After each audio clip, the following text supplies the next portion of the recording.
There's chairs that aren't being Okay. occupied. Are you guys ready? Yes. You guys ready? All right. Yep. All right, let's go ahead and call the meeting to order. I did want to mention that, of course, with the wildfires in Kansas and Colorado, our prayers are with everyone that's out there working on them. I think I read an article that some people from Douglas County, the fire department, was going to go and work with them. I don't remember if it was a volunteer or the official LDCFM, but we appreciate that. And we wish everyone the best of luck out there. All right, so on to our regular agenda. I'm sure there's a lot of new people in here. We have a stack of agendas over there next to our fine officer. So if anyone wants to follow along on the agenda, they're right there for us to use. All right, so the first thing on our agenda is to proclaim Friday, March 17th, 2017 for the day of the 30th annual St. Patrick's Day Parade. Do we have representatives for that? Come on up, come to the microphone, say your name, and let us know what you think. My name is Julie Bellucci. And what was the rest of it? Oh, just let us know what you think about the St. Patrick's Day Parade. Well, I think it's a tradition. This is our 30th year, and we definitely need to carry on the tradition. Everybody's getting pumped up for it. We've had several events leading up to the day. We're ready. Excellent. Ready for a parade. All right.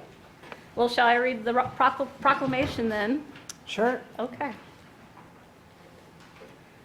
Whereas in 2017, the Lawrence St. Patrick's Day Parade Committee is celebrating its 30th year as an organization in Lawrence, and whereas the parade committee encompasses 4 basic themes: to honor Irish Americans and their contributions to America, to celebrate the legend and spirit of St. Patrick through a fun, good old-fashioned parade, to promote an atmosphere of benevolence, friendship, and cooperation through the parade and other associated events, and to support and exemplify the idea that charity and goodwill begins at home, benefiting your friends, neighbors, and the Lawrence community. And whereas this year's parade will be dedicated to the founders of the Lawrence St. Patrick's Day Parade Committee, Bill Sullivan, Mike Rebick, Wes Cobbler, Mike Jones, Mike Wilson, and Gene Shaughnessy. Sorry if I misspoke anyone's name there. In memory of Captain Dan Falter and the military and Douglas County Law Enforcement and Emergency Services. And whereas the Lawrence St. Patrick's Day Parade Committee is self-supporting and depends solely on the resources of interested businesses and citizens who donate their time, talents, and good humor to sponsor worthwhile charitable causes on a yearly basis. Now therefore, I, Leslie Soden, Mayor of the City of Lawrence, Kansas, do hereby proclaim Friday, March 17th, 2017 for the day of the City of Lawrence's 30th Annual St. Patrick's Day Parade. Thank you. Great. Thank you. This is for you to keep. Thank you very much.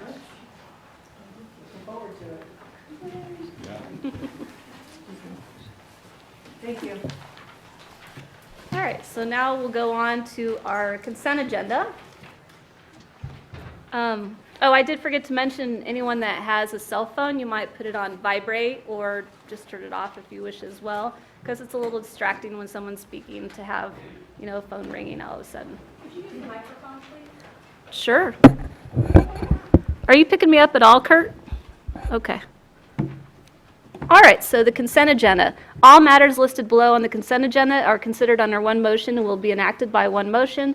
There will be no separate discussion on those items. If discussion is desired, that item will be removed from the consent agenda and will be considered separately. Do the commissioners have an item they wish to remove from the consent agenda? Okay. Is there anything wrong with the speakers or anything, Kurt? Is everything functioning properly? Okay. Does anyone in the audience have a consent agenda item they wish to have pulled? All right, so hearing none, we're going to add claims to this. A total vendor count of 358 for a total of $5,859,627.85. Who would like to make that motion to approve? I'll move it. Second. So motion made by Vice Mayor Bully, seconded by Commissioner Amix. All those in favor, say aye. Aye. Any opposed? So motion passes unanimously. All right. So now we're on to public comment. This is general public comment. The public is allowed to speak to any items or issues that are not scheduled on the agenda after first being recognized by the mayor. As a general practice, the commission will not discuss, debate these items, nor will the commission make decisions on items presented during this time. Rather, they will refer the items to staff for follow-up if necessary. Individuals are asked to come to the microphone, sign in, and state their name and address. Speakers should address all comments, questions to the commission. Just remember, this is for items that are not already on the agenda. So does anyone wish to, all right.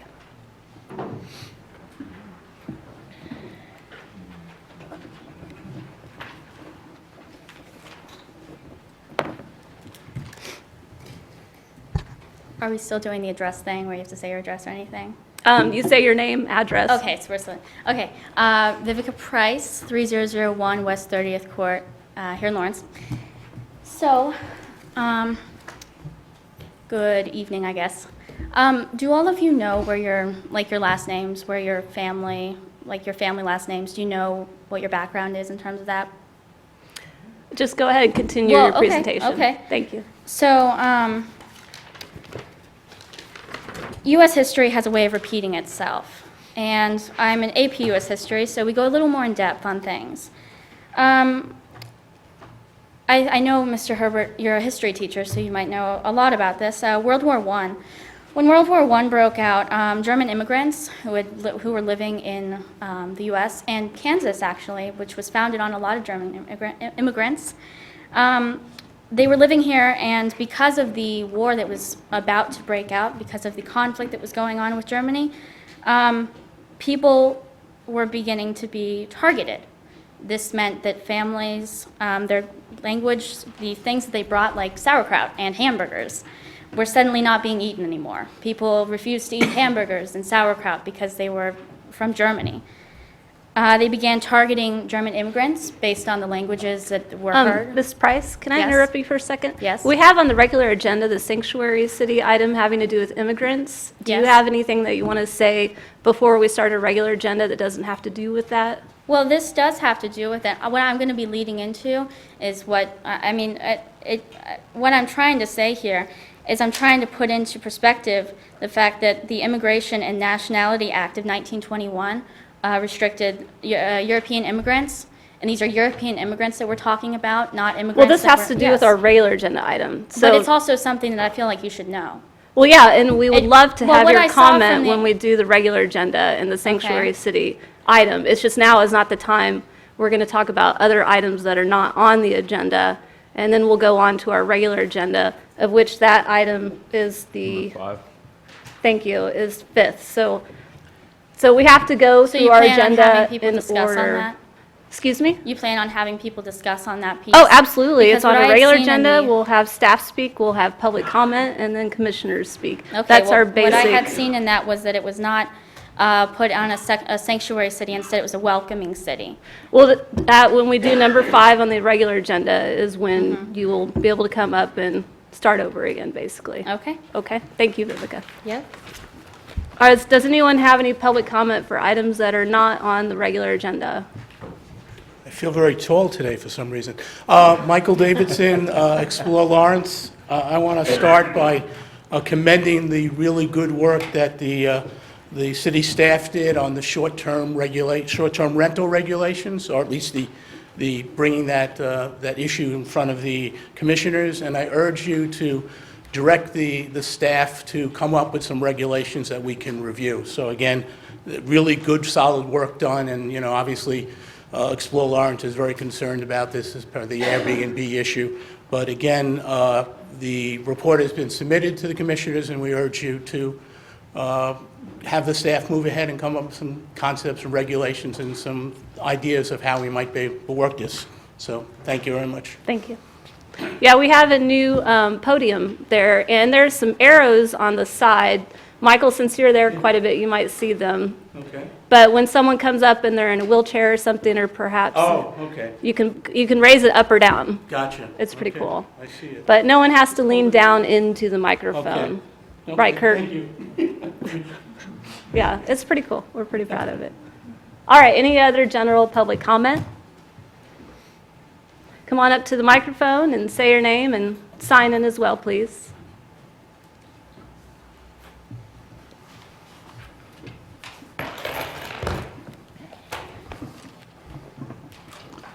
Okay, can you hear me? Yeah, you don't have to stand. Okay, There you all go. right, very good. Excellent. Well, my name is Robert Harrington, and I've lived in Lawrence a long time.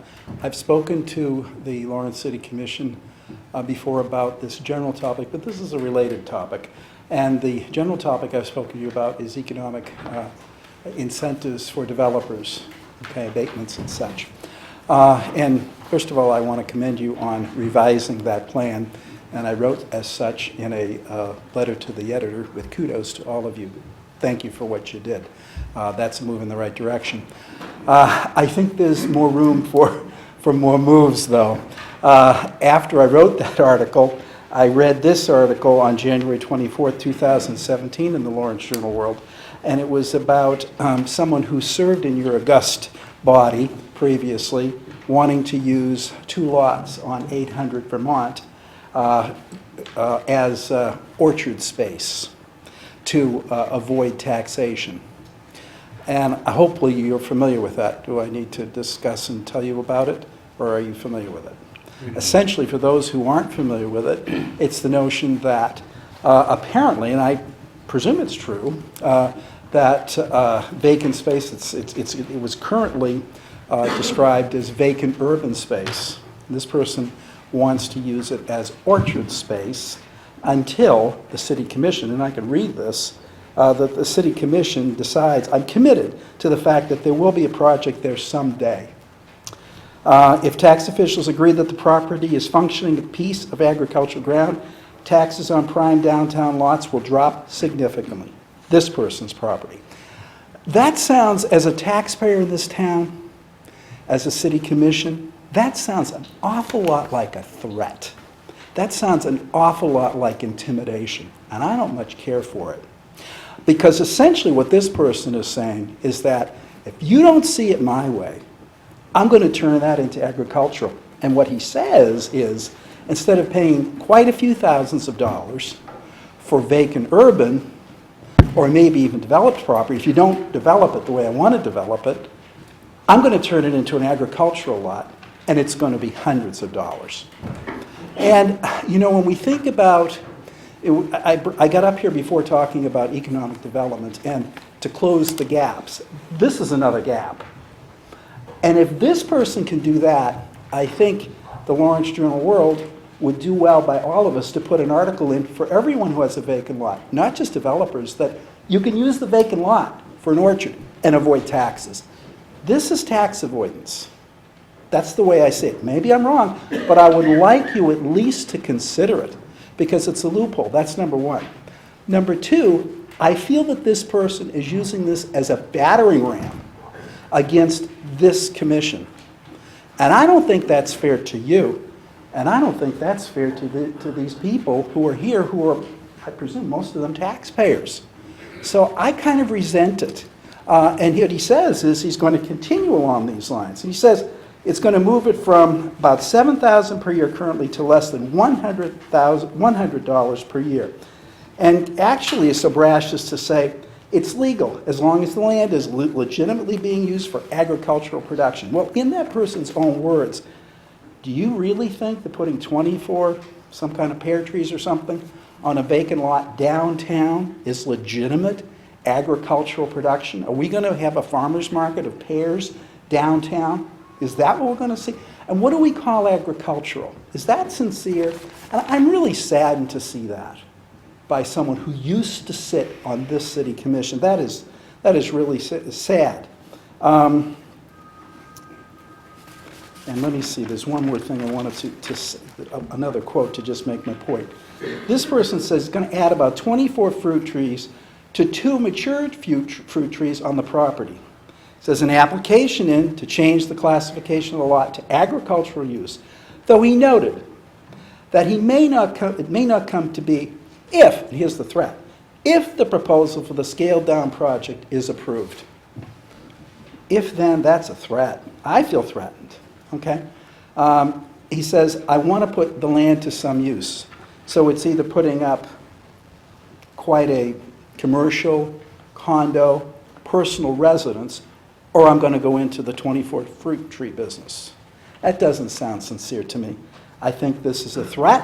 I think it's intimidation. I think it's a bat used against you people, and for your sake, I resent it, and I resent it as a taxpayer, and I hope, I just hope, I know you're good people, so I'll bet you will do it.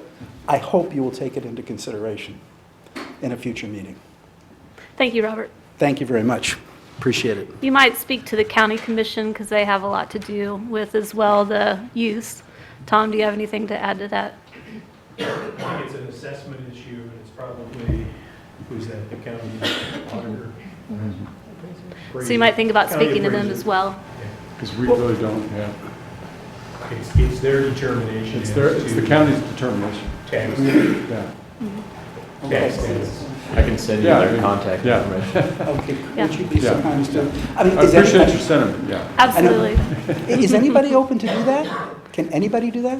Do you talk to county commission? No, I talked to the county We think commission. I'm talking to you guys, but I don't know. I mean, if it's open to everybody, I think we ought to make it public. Let everybody do that, not just developers. Thank you, Robert. Thank you. Bye-bye. Thank you. Any other general public comment? All right, so now we're moving on to our regular agenda. Let's see.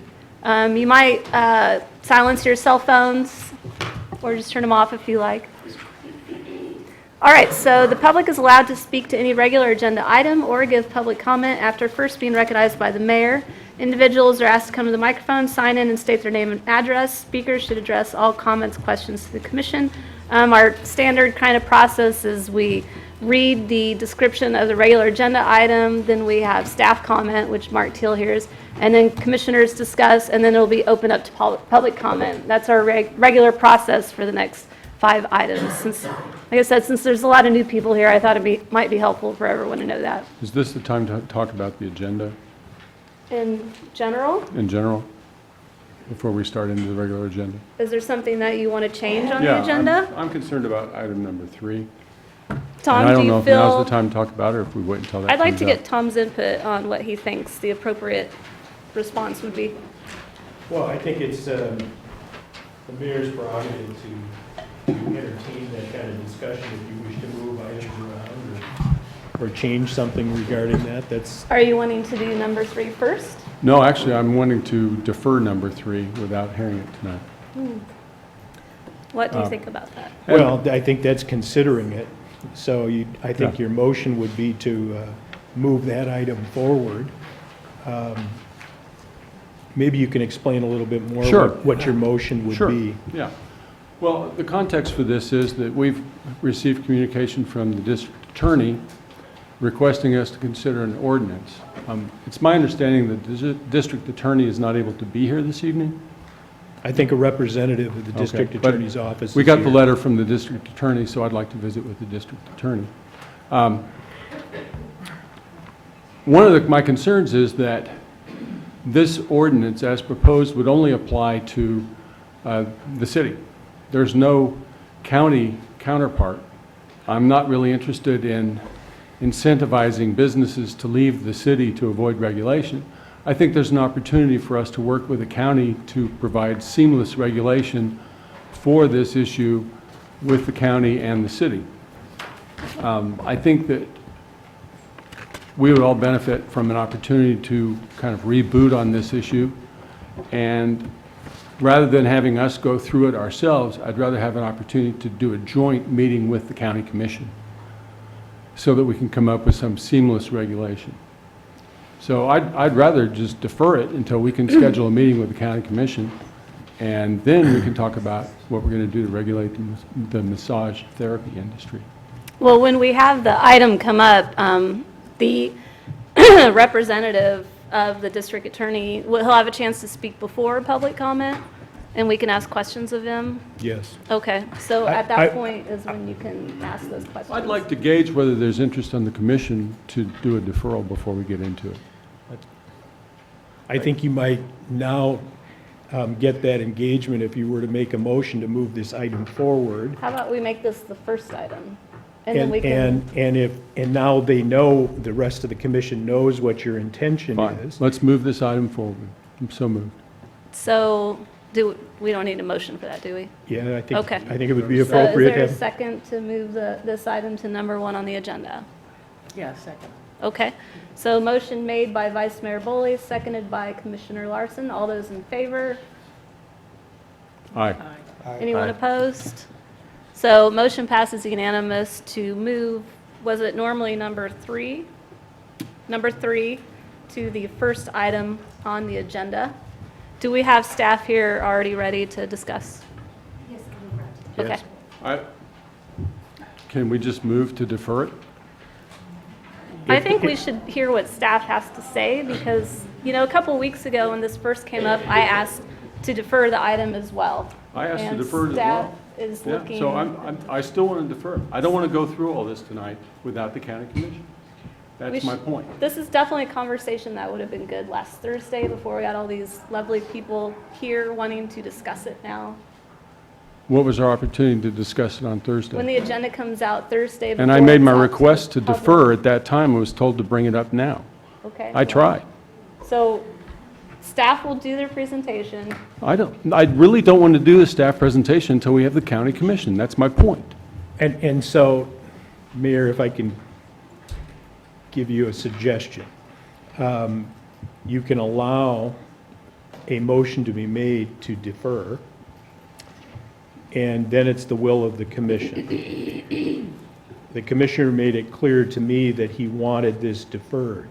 One commissioner doesn't give direction to the city staff, as you know. So if you look at this item, it has a number of options for your basis to decide things. One is to move to a work session, and that could be the deferral with the suggestion that it be combined with an invitation to the county commission, so that you could have a conversation about this at that time. If in fact, a majority of the commission have an interest in doing that. As the chair of this meeting, you can allow or you can proceed with the presentation, but I think the commissioner is allowed to make a motion to that effect. Whether he gains a majority vote remains to be seen. So would you like to make a motion? I would like to make a motion to defer the item until we have an opportunity to invite the county commission to join with us in a work session to talk about the issue. I do want to point out that this is not the final step for what we're doing. If I felt like this was the drop dead moment, I think that staff is looking to hear what we think about it. So, And what the 100 people that showed up tonight think about it. yeah. So is there a second to this motion? Just one question of the commission. If ultimately, and going back to what Tom had said, and one of the 4 options is to schedule this item as part of a work session in the future. If that is ultimately the decision that a majority of the commission was going to come to after 3 or 4 hours of discussion, this thing, is maybe that not a smarter way to go? But you since don't have any idea where everybody's at. Or if it's something that a majority of the commission wants to deal with, at this point, and final recommendation at this point, Yeah. or that next step, that ought to be something we consider before we just do a blanket deferral. Yeah. It's my understanding that staff is looking for commissioner input so that they could work on this further. So I don't object to giving input. I think people move their lives around to be here on a Tuesday night. This isn't an easy place to be, and there are clearly people here that want to talk about this. I am not comfortable deferring it.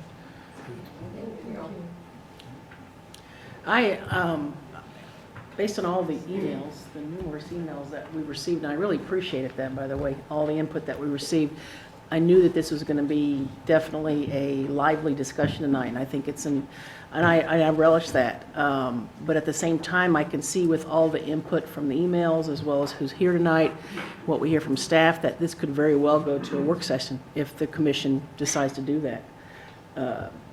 based on all the input we'll get from the citizens. So, but at the same time, I am fine with hearing folks out, but I can see this very well going that route, possibly.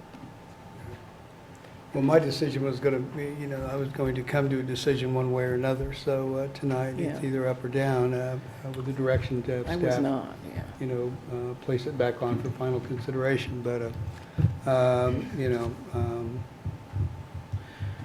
that's kind of Well- where I'm headed. Okay. Well, I mean, I made a motion. I don't think there's a second. Let's hear it then. So motion fails based on lack of a second. So shall we continue on with this being the first item? It is, yeah. All right, so Eliza, our chief. Good evening. I want to just introduce the topic. I'm Chief Terry Khatib with Lawrence Police Department. This massage ordinance first germinated from some cases. We're working in cases we see elsewhere. So occasionally law enforcement will do things. It wasn't something that's been sitting on a shelf, so to speak, like, hey, we need this massage ordinance in the back of our minds. But occasionally we've come across a case or something that highlights perhaps a need for additional licensing or protections of the public safety. So we've been working on that. The two people are going to present. First is going to be, I think the order is Detective Greg Pruitt. He knows a lot about the case that we worked, and so he can speak really closely to that, probably answer a lot of good questions. And then Assistant City Attorney Maria Garcia, excuse me, also has some input as well, and I think somebody from the DA's office is here. So I'll just introduce Detective Pruitt. Make the microphones work better, please. We cannot hear. Can you hear me now? Can you push the up button a little bit? Like that? Is that better? Don't raise the There. whole. Raise it there. Not literally. Oh, the machine. Oh, yeah, it does raise. How about that? Sorry to stand here and do this. Oh, you're It's good. awkward, but- You're good. Try it. Greg, pull it down towards your face. How's that? Okay. Good evening, Mayor and Commission. Is that better? Okay, I'll talk really loud. I'll use my police voice. Good evening, Mayor and Commission. Thank you for taking time to hear this issue tonight, and the community also. I want to give kind of a roadmap. As Chief said, I'm going to talk first about a case and how it affects and how we got to this point tonight. City Attorney Maria Garcia will speak to some the ordinance itself, and then Assistant District Attorney Mark Simpson will be here tonight to speak on behalf of Mr. D.A. Bronson, who can't be here tonight. On the first end, we want to communicate. Well, first of all, who am I? My name is Greg Pruitt. I work for the Lawrence, Kansas Police Department. I've been with the department for 17 years. In that time, I started off at patrol, and from patrol, I went to become a school resource officer at Southwest Junior High. From there, I was moved into investigations. I've had several different assignments in investigations. As a detective, I've worked in the Drug Enforcement Unit, worked on special assignments, such as this one I'm going to talk about tonight, and so that's what I'm here doing. On the front end, I want to communicate two things. First, what we're not saying as far as the staff and what we put together. We're not saying that all massage businesses in Lawrence are promoting illegal activities, and the vast majority promote health and wellness. We're not saying this ordinance is a golden bullet. It's not. It's not a cure-all. It's a tool we hope to use if voted through. This is not a tool the police department, this is not the only tool the police department is using in combating illegal activities, including human trafficking and prostitution in the city of Lawrence. Second, what are we saying? This ordinance, in our minds, draws a line between what is legitimate and what is not legitimate in the massage businesses. William Shakespeare, I'm going to paraphrase here as he speaks from Othello, says, "He who steals my purse steals trash, but he who flitches on my good name makes me poor indeed." And that's what we feel the illicit and the illegal massage community has done. That small portion, they have made a poor name of massage, and we want to get that back for the massage community, those who do good and upstanding work. And this ordinance, we believe, can be helpful in combating illegal activity. This conversation began in earnest back in the fall of 2014 when a citizen contacted law enforcement and it made us aware of a massage business that had opened up shop. Quickly, there were two things that stood out to this, to the concern, which was all male clientele open late hours of the night, and two things that just didn't seem right. At that point, myself and Detective Rita Fulton Mays with the county worked together, primarily the two lead investigators, along with up to sometimes 6 when we would do undercover operations, sending in undercovers to the businesses that we had to do. And then at the very end, in the end of April, when we did the bust and the search warrants, there was a total of 35 to 40 law enforcement and human trafficking advocates assisting with interpreters. Early on, we learned we don't know what we're doing here, so we sought out help. We looked to Homeland Security, who does a number of these cases and gives direction to us. Joe Stewart and Ben, I'm forgetting his last name, agents with Homeland Security came from Kansas City and trained us and taught us, along with a human trafficking advocate out of the YWCA in Topeka. They clearly taught us, and one thing they said early on, the biggest challenge you're going to have is the victims. And Agent Stewart was correct. They talked about how these victims, they bring debt and they bring problems and they bring difficulties, and that's why sometimes they do the things they do when they come to our country. He also said these victims will be your greatest victories, which I also agree with him, since we have rescued 2 females out of a parlor here in town. So we sought out help, we continued to do the investigation, and there's a lot that happened. We don't have time to go into it tonight, but April 2015, the end of April, we executed 4 search warrants in 4 locations, because by this point in the investigation, the business had expanded and they had opened a shop in Topeka, so we had to get credentials to the KBI, and so we could actually work in Topeka. But so on end of April, 4 search warrants, 4 locations in Lawrence, Topeka, and Shawnee, Kansas. To carry this out, we used 13 different agencies, including federal, state, and local law enforcement, along with, as I said before, human trafficking advocates, interpreters. It was a full day. At the end of the day, we arrested 2 people. We rescued 2 people. We seized 2 vehicles, and we took about $30,000 in cash, along with some other phones and technology we used for the case. As the investigation kind of continued out from there going into the summer of 2015, we began doing follow-up, contacting Johns, doing different things. We began to go through the court process, and in the end, one of the suspects pled to attempted aggravated human trafficking and the promoting of sale of sexual relations, and the second pled to 2 felony counts of promoting prostitution and a misdemeanor count of selling sexual relations. So there's some key lessons we learned out of this. The first key lesson is that we can only do these cases through partnerships, and that's what we're doing here tonight, trying to find partnerships with the business community, and that we can do and address this issue better in Lawrence. We learned that we had to find a better way. The amount of resources, yes, it was worth it. 2 people were rescued out of the situation, but the amount of resources it took was a lot, and we knew there had to be a more efficient way to do these investigations. We learned that we had several out-of-town visitors coming to our places here in Lawrence. Some of them were stopped and talked to. When we would do some car stops on them. People were coming from outside of Lawrence, and it was a bit puzzling for us. How would people outside of Lawrence know what's going on inside of Lawrence, and how would they come here and why here?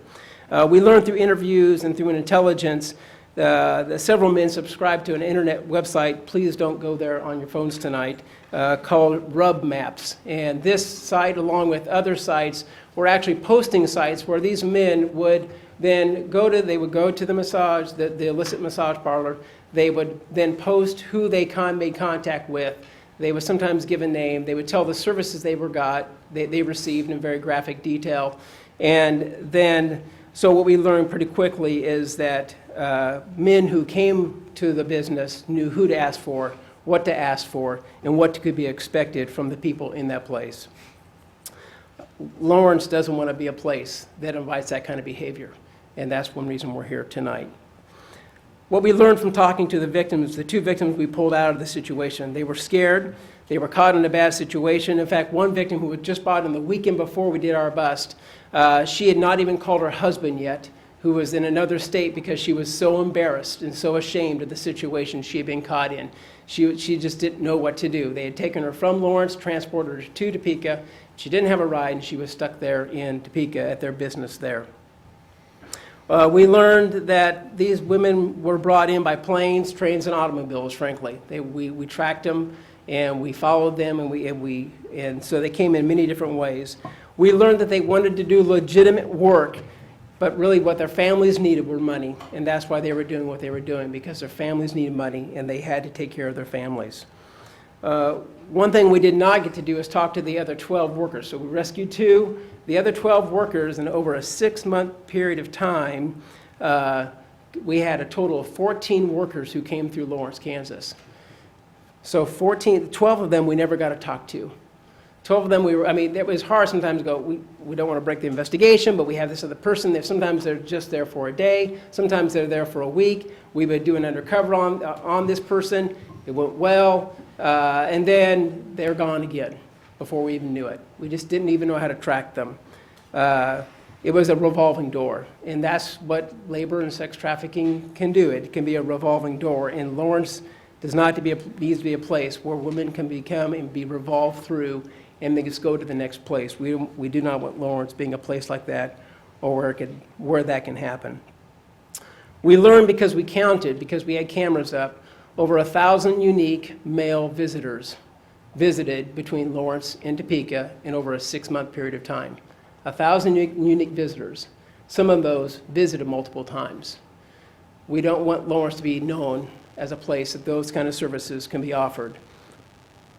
One reason we started then looking from there. We were doing the case. We had solved some things. We worked with the victims, got them back to their families where they needed to be, and we began looking for a state ordinance, but there's no state statute or regulation of massage parlors. So we began working on our own, and that's when this process started, as we started looking to other cities and states to use their ordinances to see how this tool of an ordinance has helped them in combating human trafficking, prostitution, some of these issues.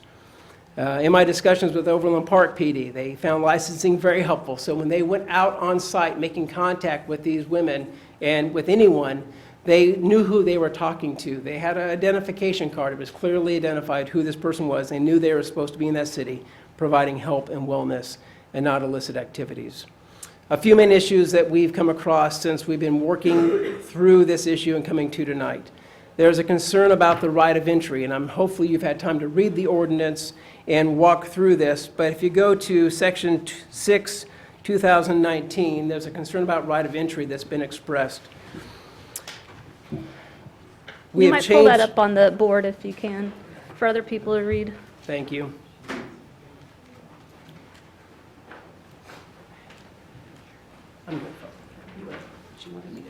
Oh, pull there. Oh, go ahead. Sorry. Detective, what section did you say? I think it's 62019. Thank you. And this is just some of the concerns that we've seen and just want to address on the front end, hopefully to answer some questions. So this issue of inspections, immediate right of entry, we found this with other city codes around us, and City Attorney Garcia will talk about how we came to and who we look to, the different agencies we look to for ordinances.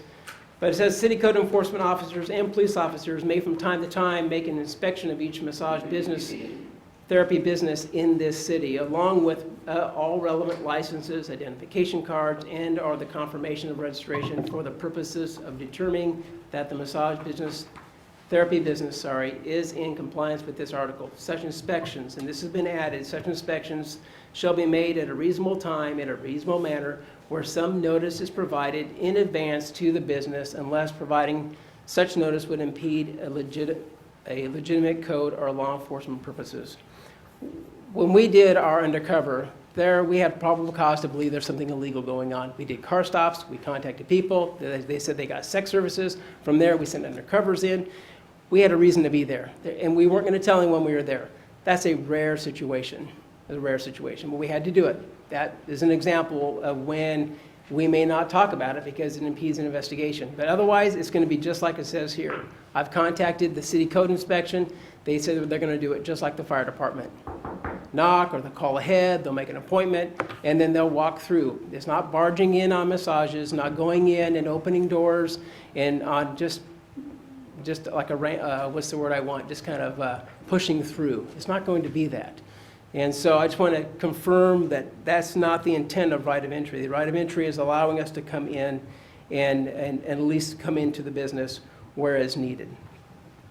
Client registers were another part of the concern, and I'm not sure exactly where that's at. I know the registry for business, right here. There it is, right there. So we're asking for a registry. A registry will be helpful in collecting information. We found out that on the front end, after talking to the businesses, some of them already do this. They already collect this information. The only reason we would get this information is if it is for an investigation.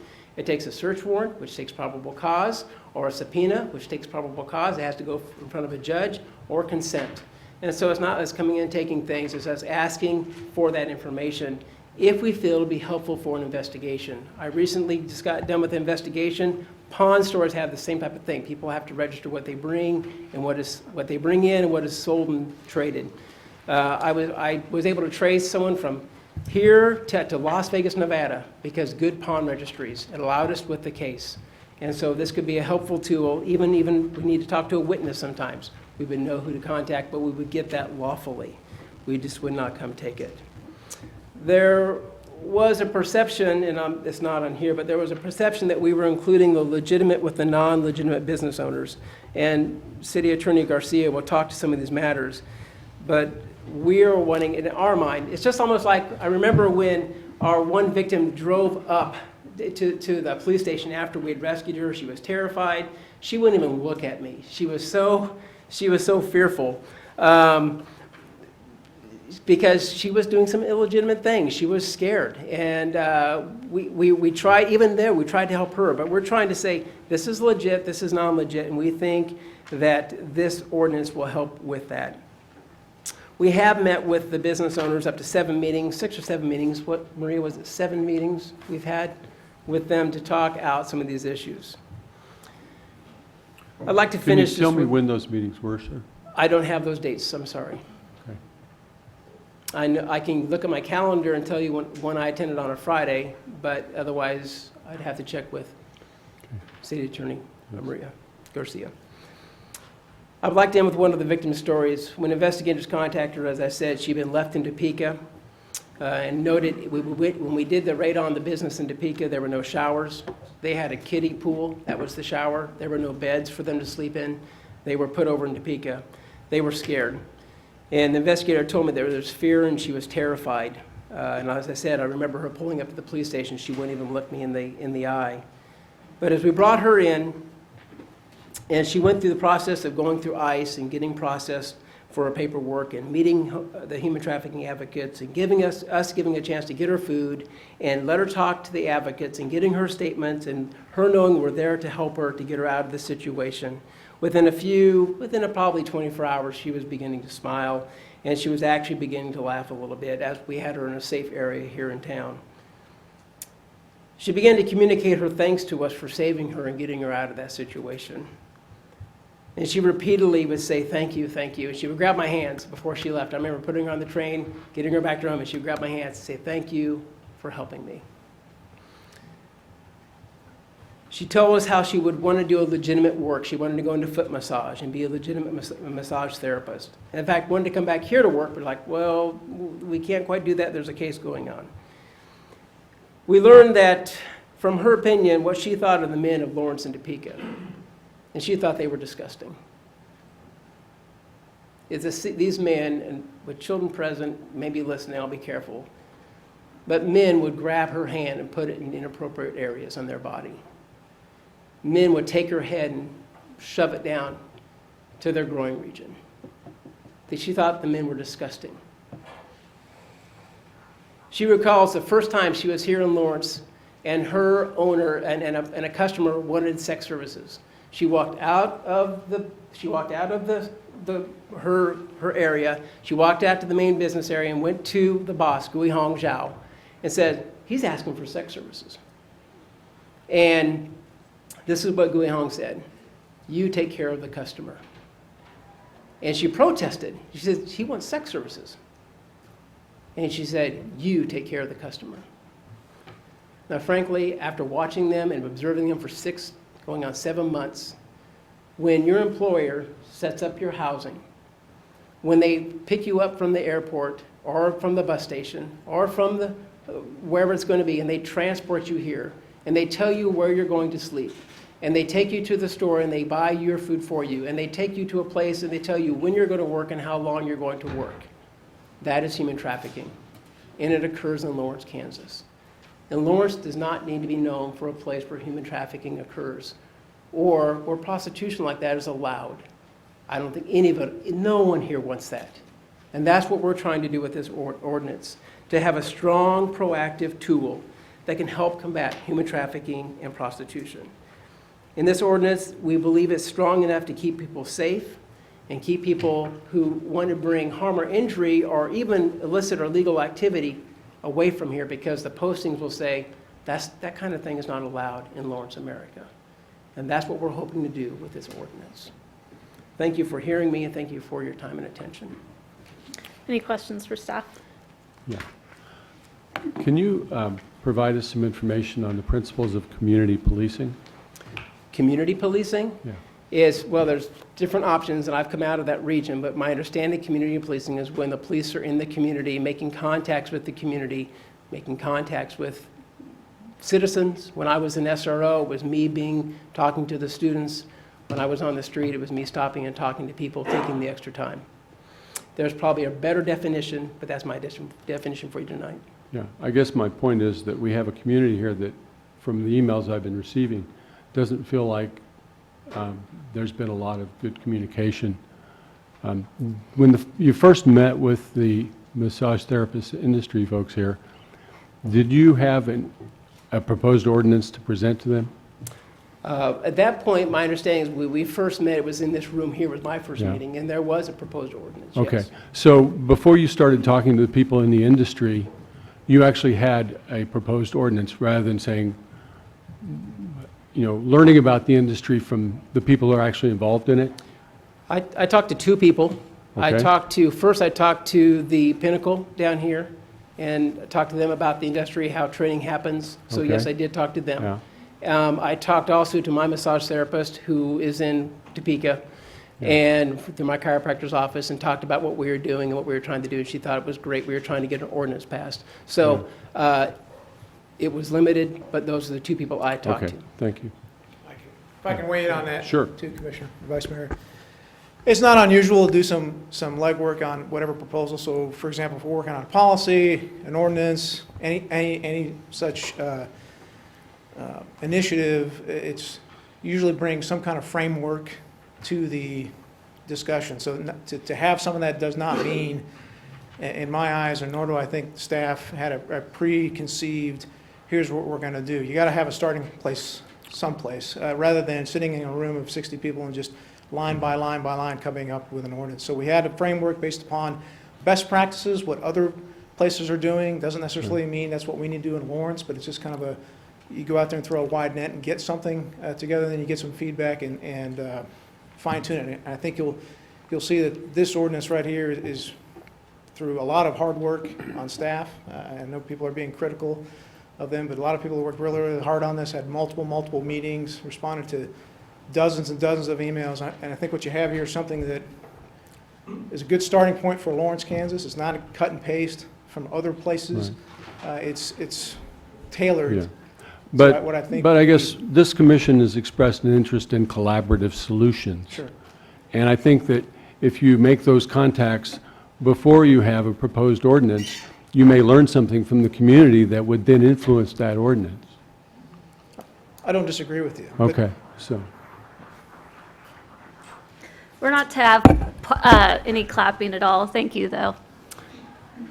Only other people I would have talked to in my industry was like Overland Park, Wichita, spent time with them, talking to them, seeing how they do operations. And then I just verbally talked to, I met with them, then verbally talked to Topeka briefly about it. Thank you. Go ahead. Secretary Pruitt, I think it was from the Bodywork and Massage Alliance, there was a recommendation for amendments to the proposed ordinance. Were you given a copy of that, and have you looked at those? What? I'm sorry? There were some recommendations for amendments to the proposed ordinance? Yes, we have, yes. Do you have any comments about those recommendations and what effect they would have on your ability to do your job if those were incorporated in? Well, we'd have to get to the specifics. I know that I don't know the specifics. I've read that I think there were 2 proposals that were sent. We had an early one and the second one. I know Maria, and we all sit down as a team and said what's going to work, what's not going to work, what fits us best. And the end result is, Commissioner Amix, is that we felt what we've offered is what's going to be good for law enforcement. Okay. Did you consider what might be good for the massage industry, the massage therapy industry? We thought we did. All I can tell you is we've considered looking at other municipalities and how they do enforcement.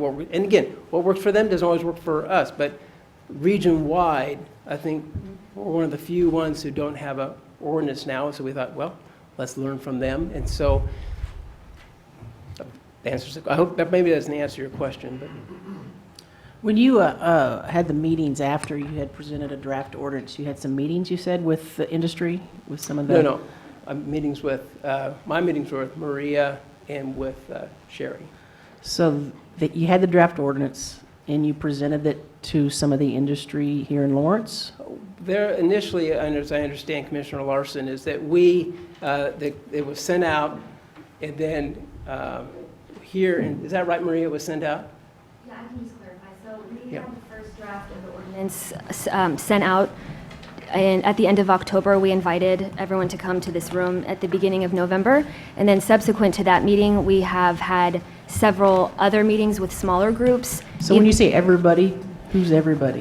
We invited everyone we sent the ordinance to, so we had a list of approximately 40 businesses that was compiled through internet research, the phone book, and then just county and staff collaboration of businesses we could find. I will say that because there isn't a current regulating scheme in Lawrence, there's not an accessible repository that tells us exactly all of the businesses in town. So we learned at the November meeting that some people did not receive the first draft. We took down their contact information, and then we're sure to send the second draft to them at that point. You sent the second draft out to those in addition to the first? Yes. So you had 2 meetings, is that correct? No, we I'm had sorry. one large meeting. It was our initial meeting in November, and then after that point, we had several requests for additional follow-up meetings with smaller groups, and we estimate that was about 6 to 7 subsequent meetings after November. Like Detective Pruitt said, I don't have the dates with me either, but they occurred from November when we met for the first time up until probably a month, maybe, and actually maybe 2 weeks ago or a So- week ago. Detective, were you in those meetings? I was in one, I think I was in 3 of those meetings. Okay. And then I went to one myself with a group that met on a Friday morning downtown, and we sat and talked for about an hour plus. Mayor, I have some specific questions about the ordinance. Would now be an appropriate time? Would you prefer I address those? She's going to present, and maybe she might answer some of your questions on the front end. You want her to go now? Any other questions for the detective? Okay, yeah, let's go ahead and have. I do thank you. want to thank you for the work you did on the human trafficking part of it. That was it's amazing, and that is definitely an issue that we need to hit head on, and whether this is the way to do it, that's what the discussion is for, but I appreciate your work on that. Yeah, looking forward to the discussion. Thank you.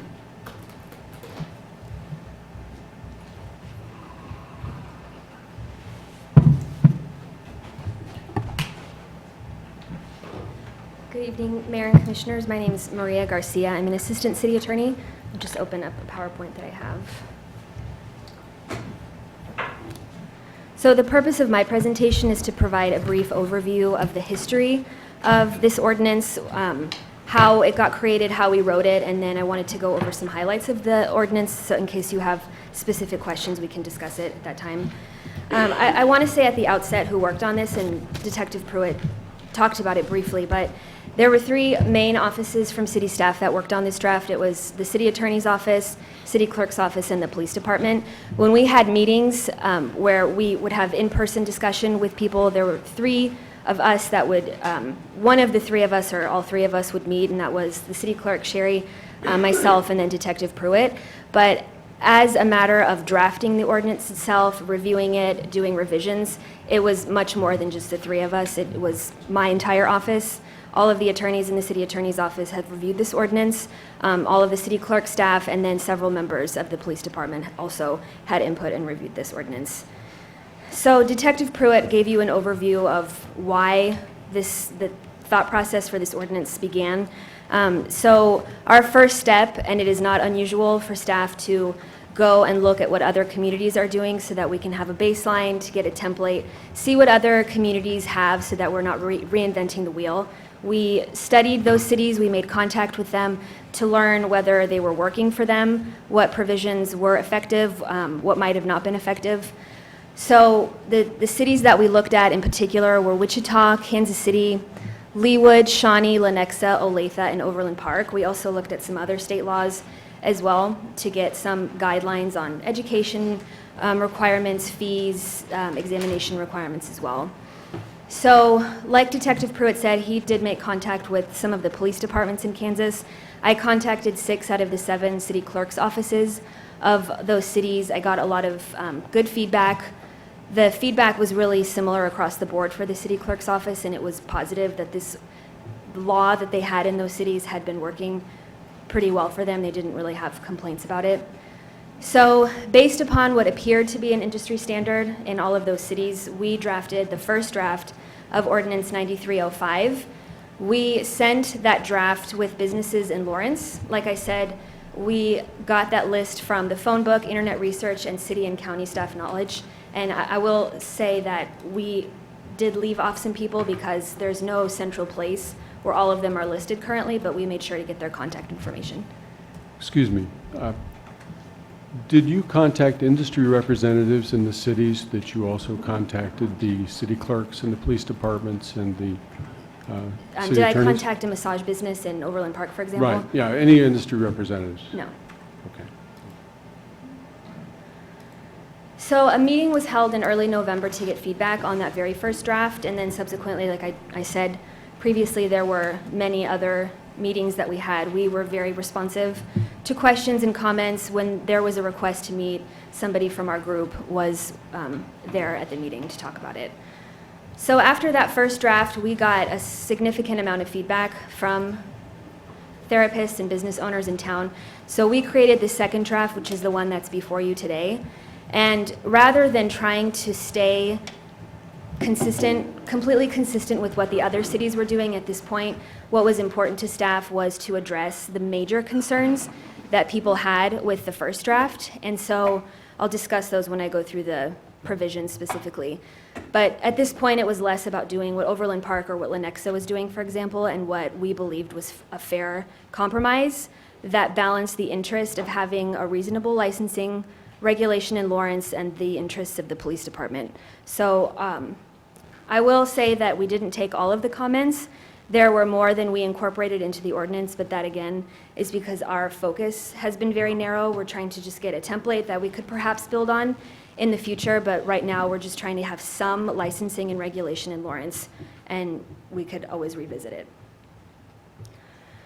So the last bit of history on this ordinance that I cannot emphasize enough, and I hope that if there's any takeaway from this discussion, it is this, that much of the criticism on this ordinance is that people feel that we are lumping legitimate massage therapy businesses in with sexually oriented businesses, and that cannot be more incorrect if you read the ordinance. Currently, as the city code reads, massage is mentioned under Chapter 6 It is in the category currently of non-entertainment sexually oriented business, and it has been that way for many, many years. The purpose of Ordinance 9305 is to remove massage from that category of sexually oriented business and place it into a completely new article that we are creating, Article 20, that will regulate the profession of massage. So I'll just review some of the main highlights of this ordinance, and most of these are in response to a lot of feedback that we received.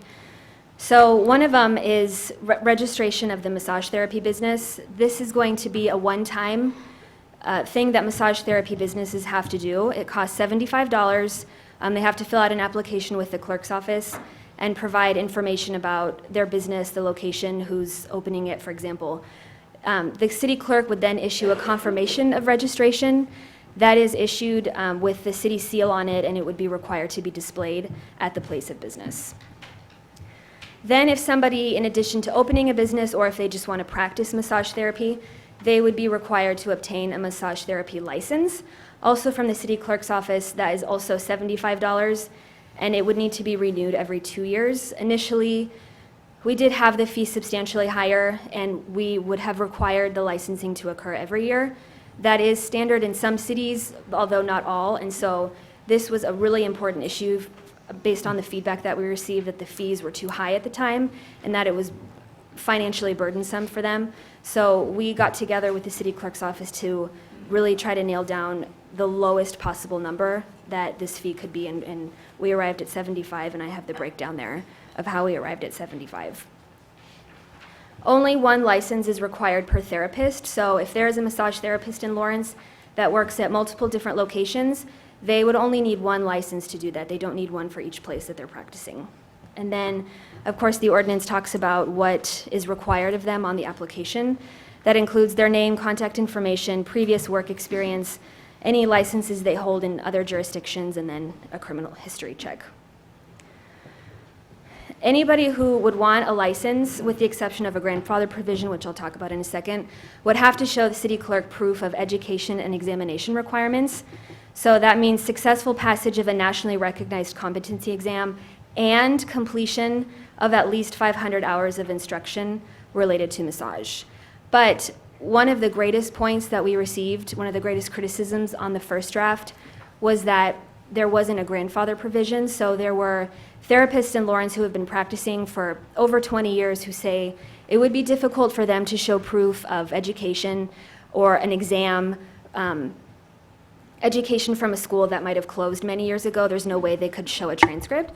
And so to accommodate that very big concern that we thought was legitimate, we created this grandfather provision that would allow somebody to obtain a license if they pay the fee, fill out the application, and meet one of these 4 items. So one of them is that they have successfully completed 5 hours of instruction, or they have successfully passed a nationally recognized exam, or they regularly teach core technique courses at a massage therapy education program in Lawrence, or number 4, which I think will apply to most here, is that they have regularly practiced massage therapy in Lawrence for 2 out of the last 3 years.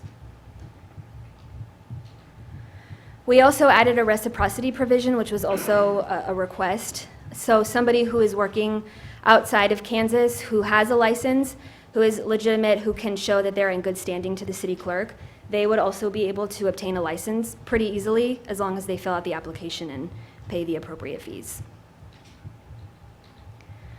There are several reasons for which the city clerk's office could deny somebody's application. That would include somebody lying on their application, making a false, fraudulent statement. If they've had a similar license revoked by the city or another jurisdiction within the last 2 years, if that person has a particular criminal history that is a sexually related offense, they have an outstanding arrest warrant, for example, they do not meet the education examination requirements or the grandfather provisions, or they have not paid applicable fees. Those are reasons that the application could be denied, but in most cases, except for certain criminal history provisions, that person would be able to reapply right away. So if they couldn't get the fees together or they couldn't immediately show proof of education or examination, they could come back the next day and reapply once they have that information. Maria, on that one, can you go back to that really quickly? Yeah. In that it was made very clear by the detective that the purpose of this ordinance is to go after sex trafficking and sexual-related offenses. Is there a reason why we're using the term particularly sexually related? I mean, as I read the ordinance, I think it says under 6-2006, or I'm sorry, 6-2011, number 4, any other felony, or quote, a person misdemeanor. So there's clearly quite a bit of language that discusses offenses not related to a sex crime. Right, so number 4 does say, basically the difference is the time frame. So if there is a sexually related felony, then they would not be able to obtain a license. But if they have any other felony or a person misdemeanor or any other violation, they would be able to after a certain amount of time. And what was the reason for including non-sex related crimes, if the target is sex-related crimes? You mean on any other felony? Uh-huh.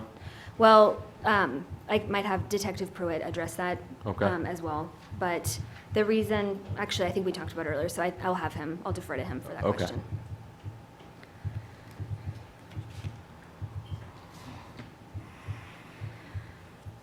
When somebody does obtain their massage therapist license from the city clerk's office, they will be issued an identification card by the city clerk.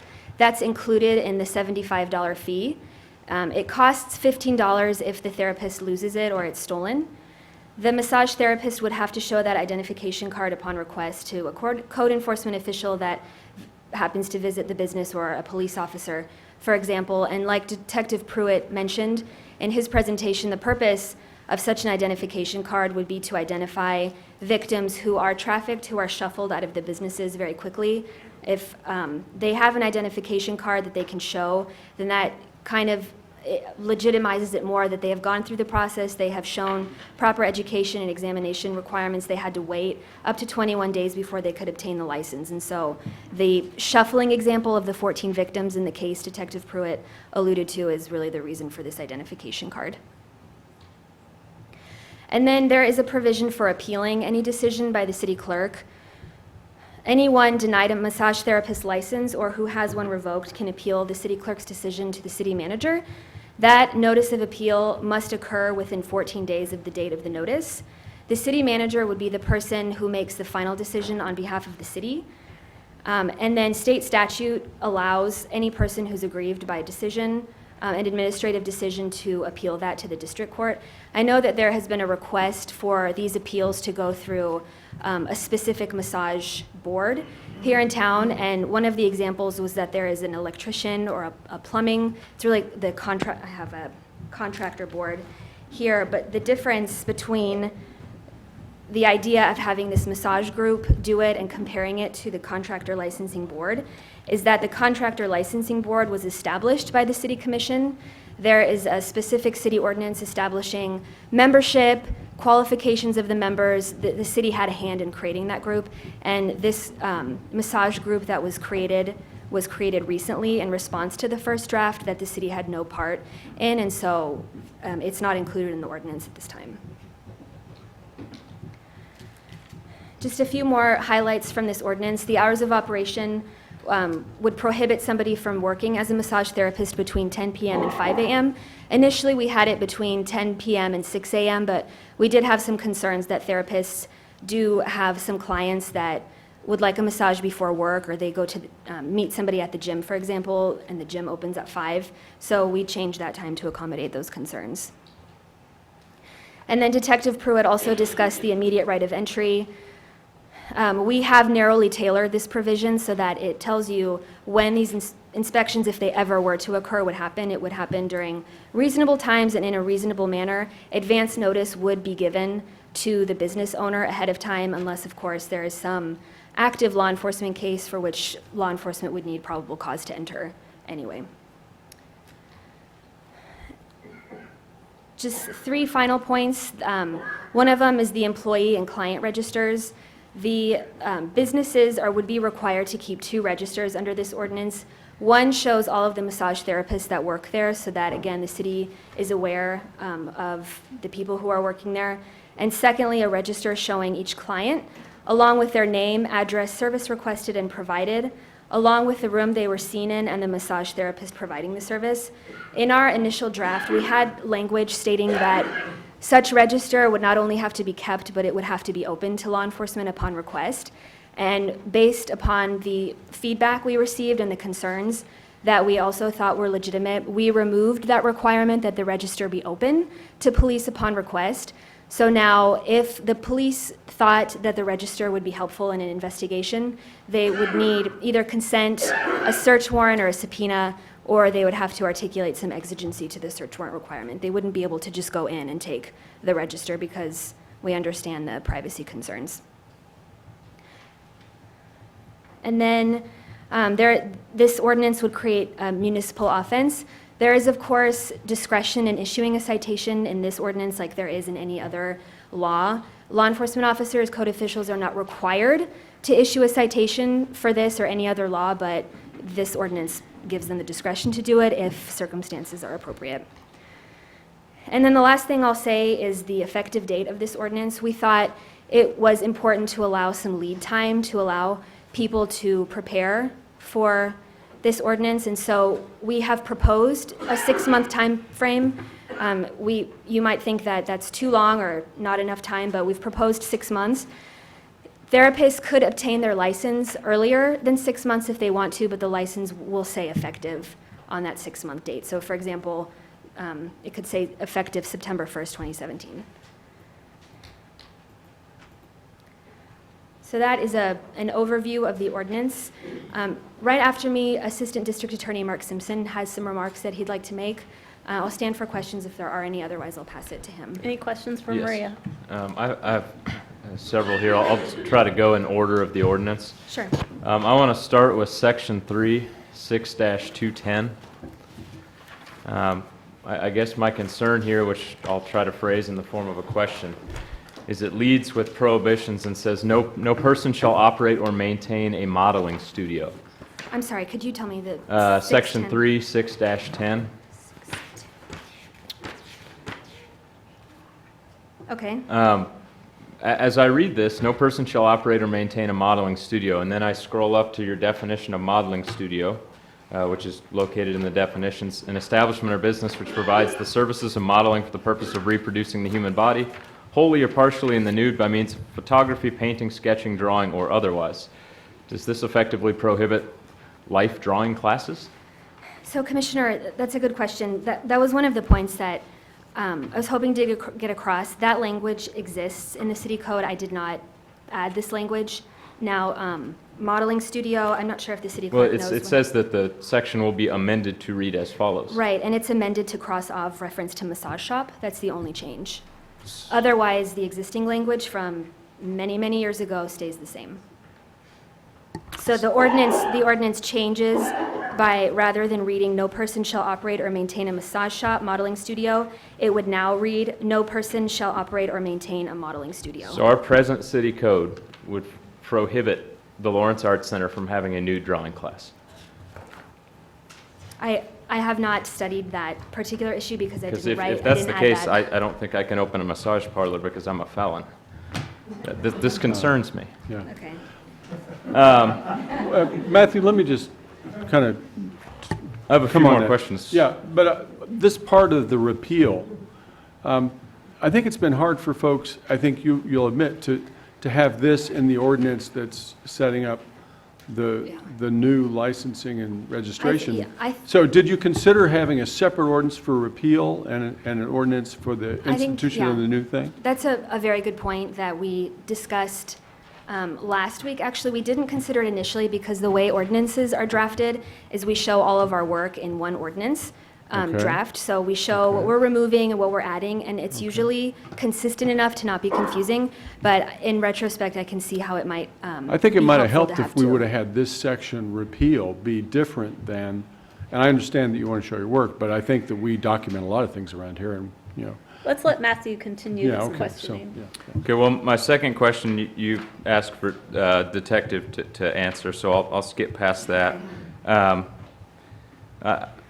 I guess where I would go next would be 6-2020, which is where you talk about the client logbook. Yes.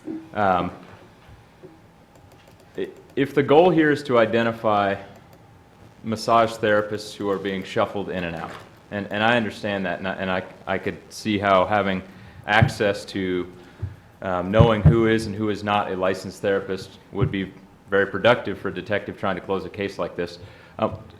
To what benefit is the client register if the focus is trying to find therapists who are being sexually trafficked? The client register would be critical for witness statements.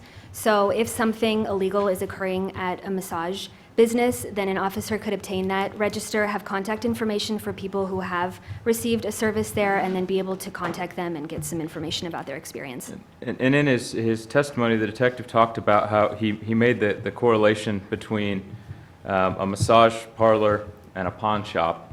I guess I would prefer that the metaphor be perhaps from more of a medical industry.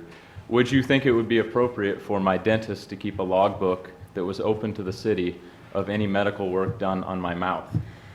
The problem with what you said is that the ordinance doesn't say that it's open to the city at any time. Officers would have to have the court's blessing in order to obtain the register by a subpoena or a search warrant.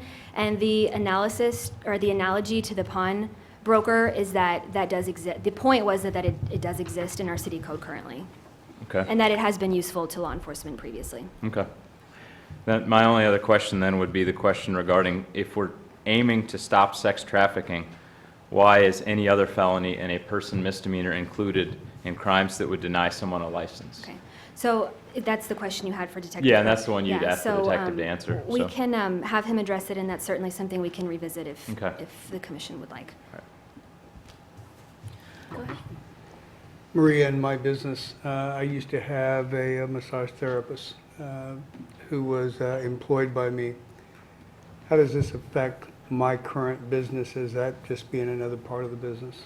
So if they are providing a massage that meets the definition under the ordinance, then they would have to obtain a license. I know that.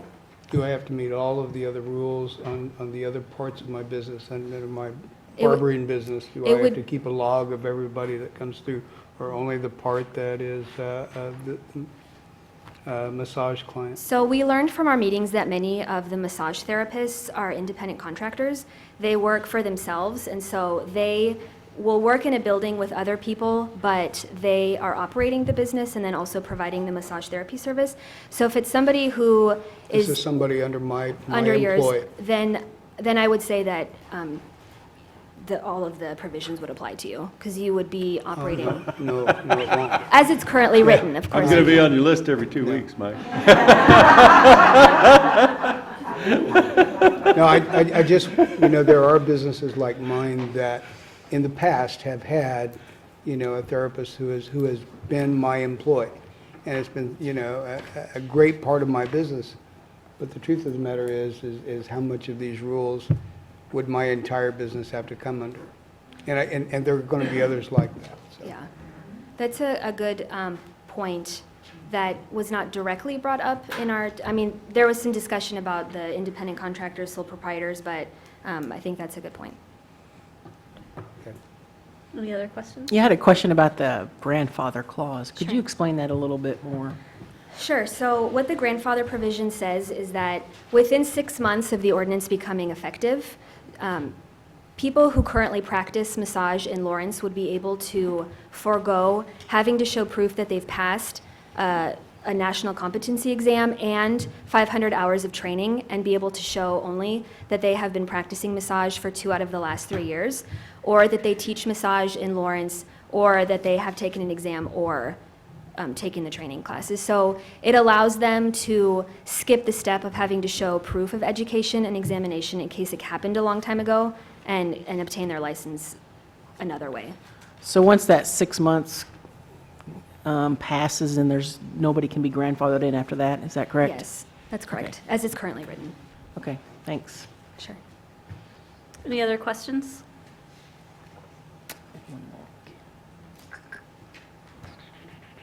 Thank you, Okay, Maria. thank you. I'll pass it to Assistant District Attorney Mark Simpson.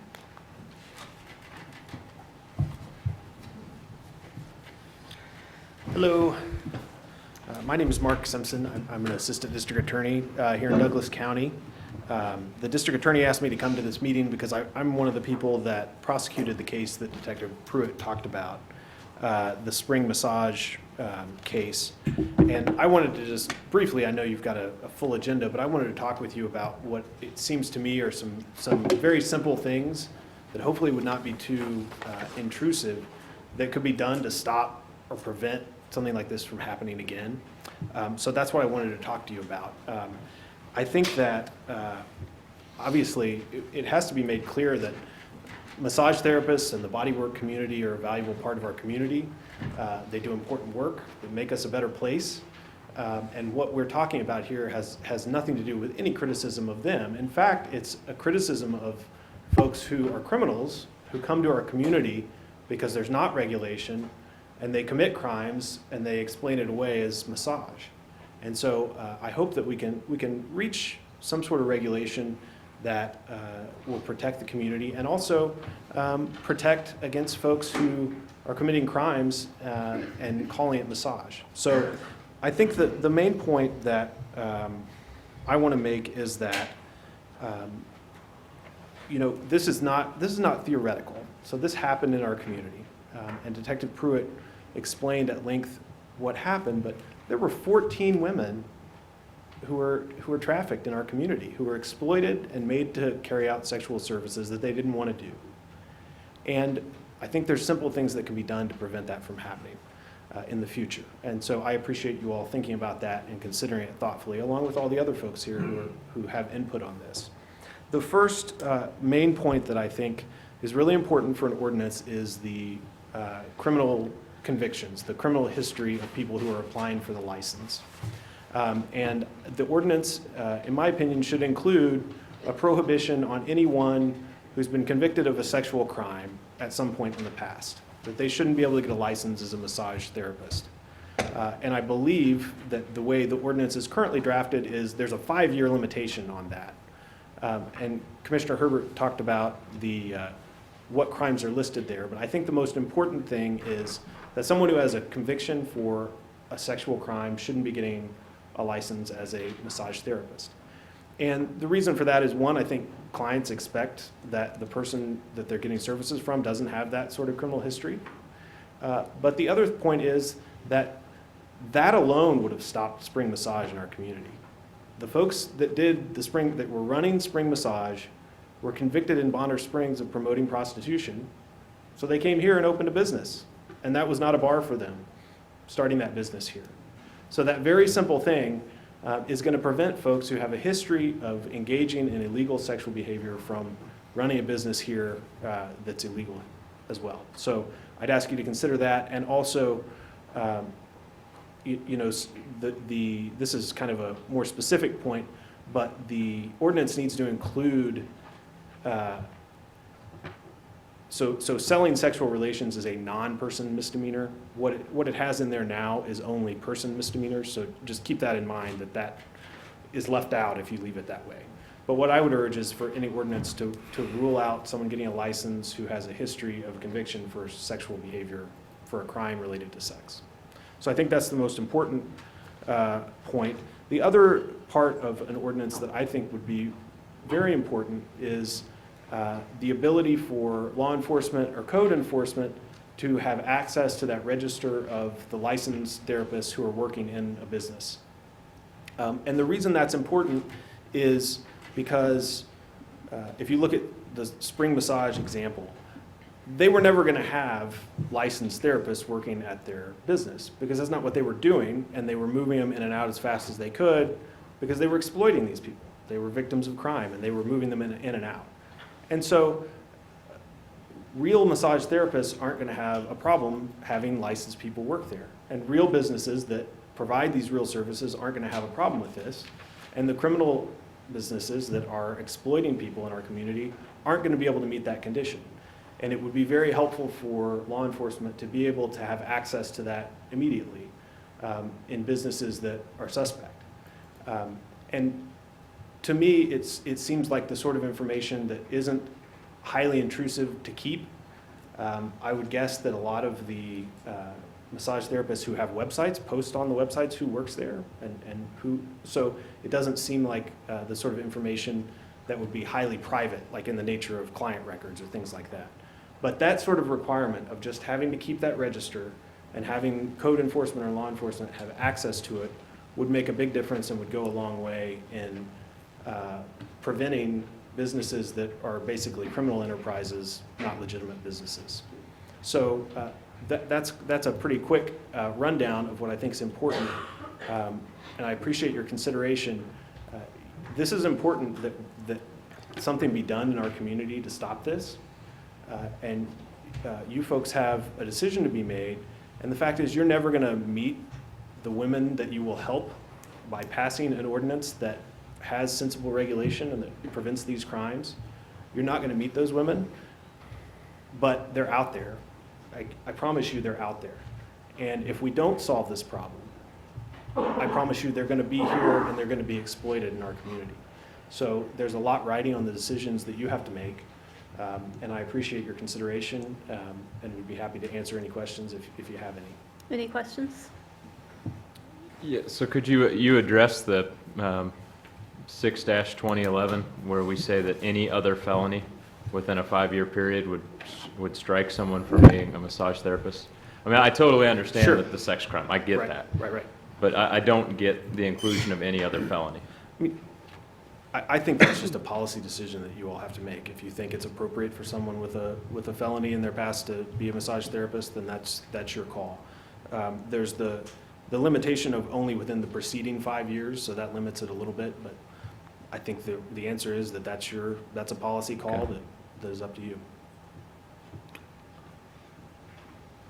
Detective Pruitt mentioned someone from the county that he worked with at the very beginning of his case. Was that someone in the sheriff's department? Yes. Okay.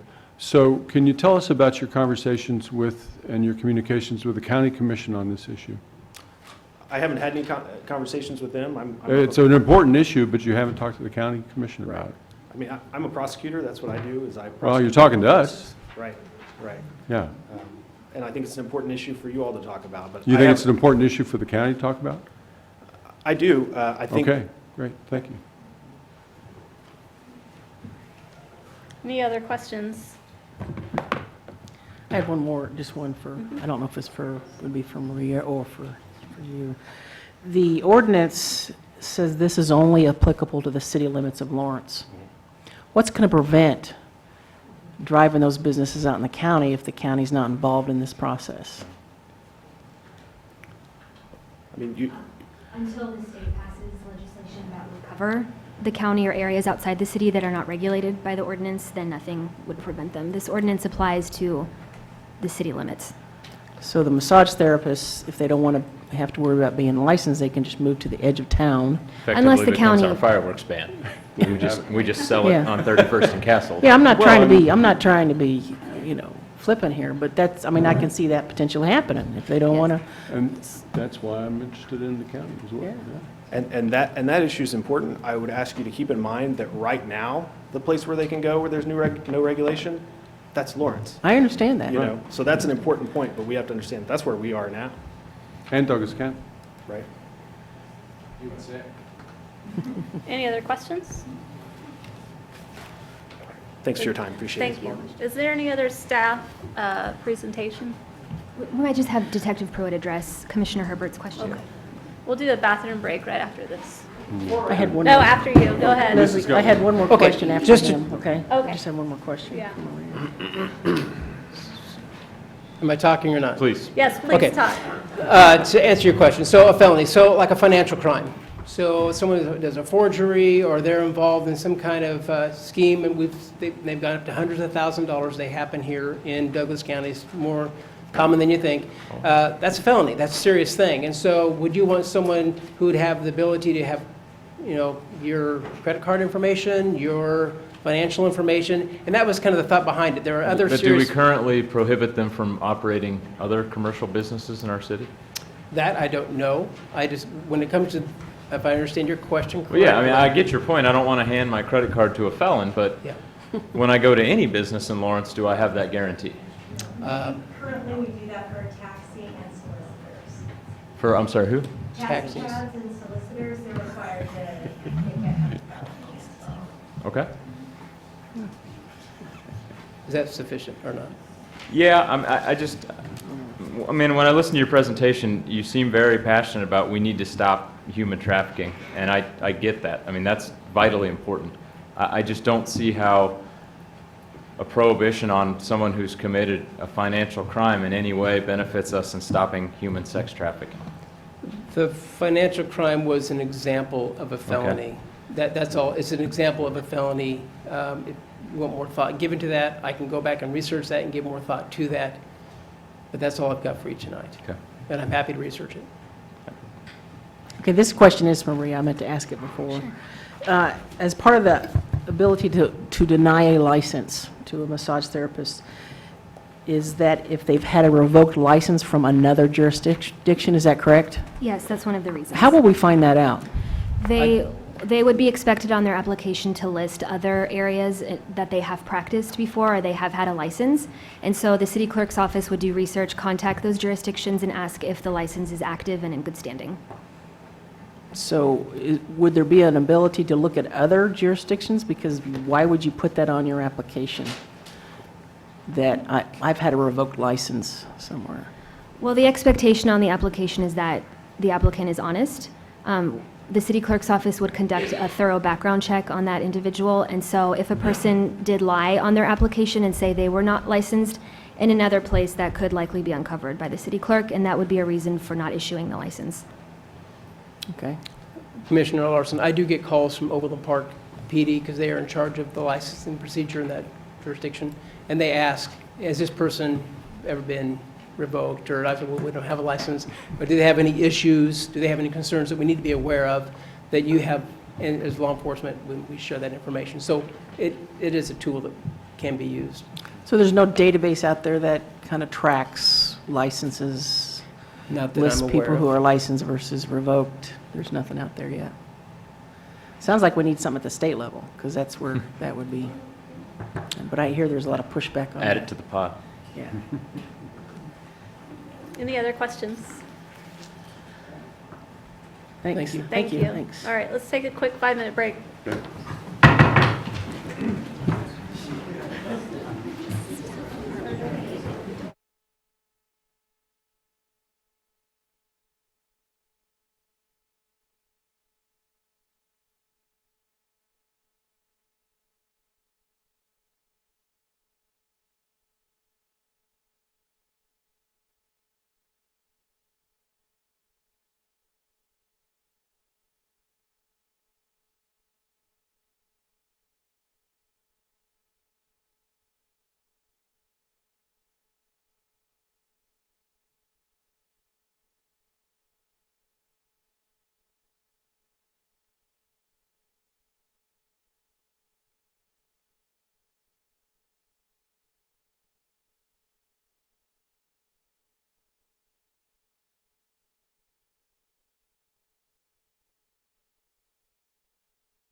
Yeah. All right.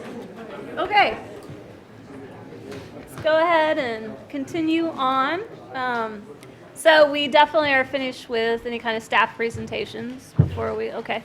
So now we'll move on to public comment. I believe that there's a couple of groups that were wanting to speak. First of all, how many people want to speak during public comment? Just raise your hand.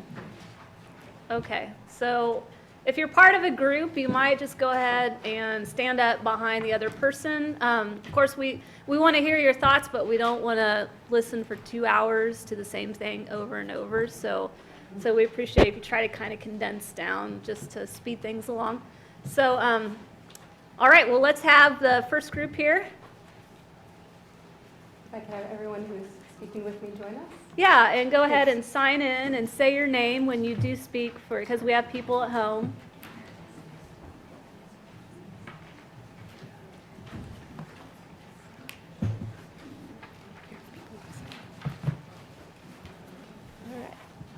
Good evening. My name is Holly Krebs. I am a Lawrence body worker and a business owner.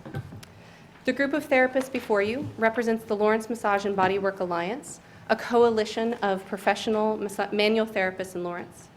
We ask that tonight you reject the ordinance you have before you and to direct staff to work with the bodywork community to craft massage therapy regulations based on an industry standard model. May I ask everyone who is in the audience here to support us and our request to please stand and raise your hand.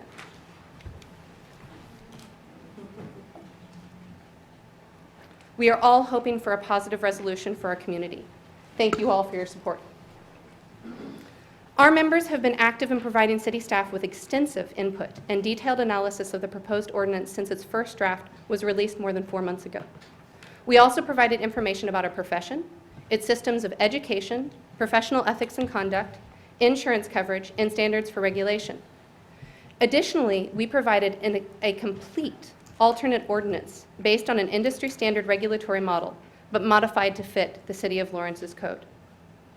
While we appreciate that city staff received input from our community and made some important changes in their second draft, they have ignored the majority of our concerns. We had hoped that the second draft would address the issues we raised, make use of the expert industry knowledge we provided, and use some of the non-punitive, protective, industry-appropriate language we suggested in our proposed policy. Unfortunately, the second draft does not meet those expectations, leaving us with a proposed ordinance that's still unacceptable to our professional community.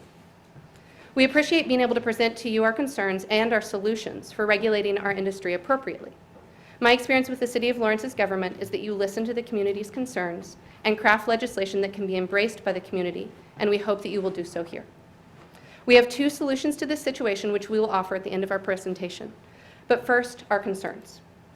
We have 3 overarching concerns about the ordinance and many detailed ones. Our big concerns are that, number 1, the proposed ordinance is written with the intent of addressing the illegal acts of human trafficking and selling of sex services, not to ethically and professionally regulate the healthcare industry of massage therapy. 2, massage therapy regulations should be based on industry standards. As massage therapy is regulated at the state level in 47 states, the policies of local Kansas cities are legal anomalies that should not be used as the basis for Lawrence's regulations. 3, the proposed ordinance includes invasive regulations that police and penalize ethical practitioners of massage therapy and their clients, and for which there is little legal precedence in city code or in industry standard massage therapy regulations. Good evening. My name's Julie Dotte, and I too am a Lawrence massage therapist. I've also served on the steering committee since its inception. The proposed ordinance presupposes that massage therapists may be sex workers, and therefore that the city should have the liberty to regulate us in ways that they do sexually oriented businesses. Some of the proposed regulations are duplications of city code requirements that are otherwise only required for sexually oriented businesses. Therefore, lumping our professional, ethical practice of massage therapy with an industry we don't belong to, rather than with other healthcare professions. The ordinance also gives the city liberties to police us in ways that we have to prove we are not sexually oriented businesses. The inspections, immediate right of entry, and employee and client register requirements are clear attempts to monitor and police our practices to guarantee that we are not providing sex services. Massage therapy should not be governed as sexually oriented businesses are, and many of us have been deeply offended and demeaned, personally and professionally, by this proposal. In policing massage therapists in order to identify human traffickers and the sale of sex services, massage therapists are being unfairly targeted with non-professional and legally questionable regulations that do not serve us or our clients. Lumping legitimate ethical practitioners into the same category as sexually oriented businesses and forcing undue policing, policies, and penalties on us in order to ferret out illegal activities is absolutely the wrong way to stop illegitimate businesses from operating in our fantastic city. We do recognize that human trafficking is a deeply concerning issue throughout the world, and we appreciate Lawrence law enforcement looking for ways to combat it. We also recognize that massage therapy regulations in the 47 states that regulate massage therapy do not normally include the tactics we are objecting to. So, nationwide, law enforcement must be using different tools than the ones proposed in this ordinance. Licensing massage therapists based on the requirements of education, passage of a national exam, and insurance coverage should eliminate the ability to fraudulently obtain a massage therapy license, and therefore eliminate the ability to sell sex services under the guise of massage therapy. This means that the policing measures of this ordinance should be unnecessary. Relatedly, human trafficking and the selling of sex services are illegal in their own right, and the city should be able to use existing law to investigate and prosecute those who do so. Rather than targeting massage therapists, we ask that the City of Lawrence and our police department find other valid methods for addressing the inhumane and cruel act of human trafficking.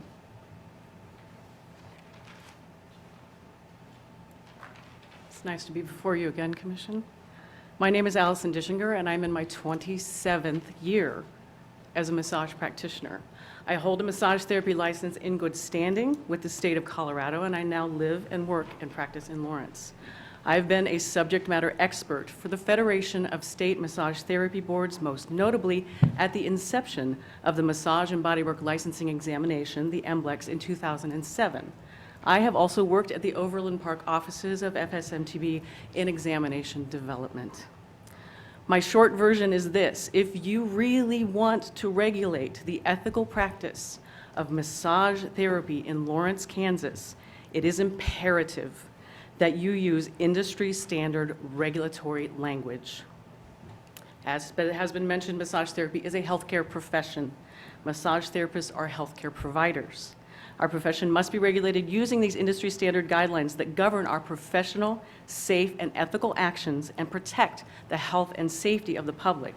It is offensive, short-sighted, and incorrect for our profession to be burdened with archaic regulations that are aimed at policing illegal sex work.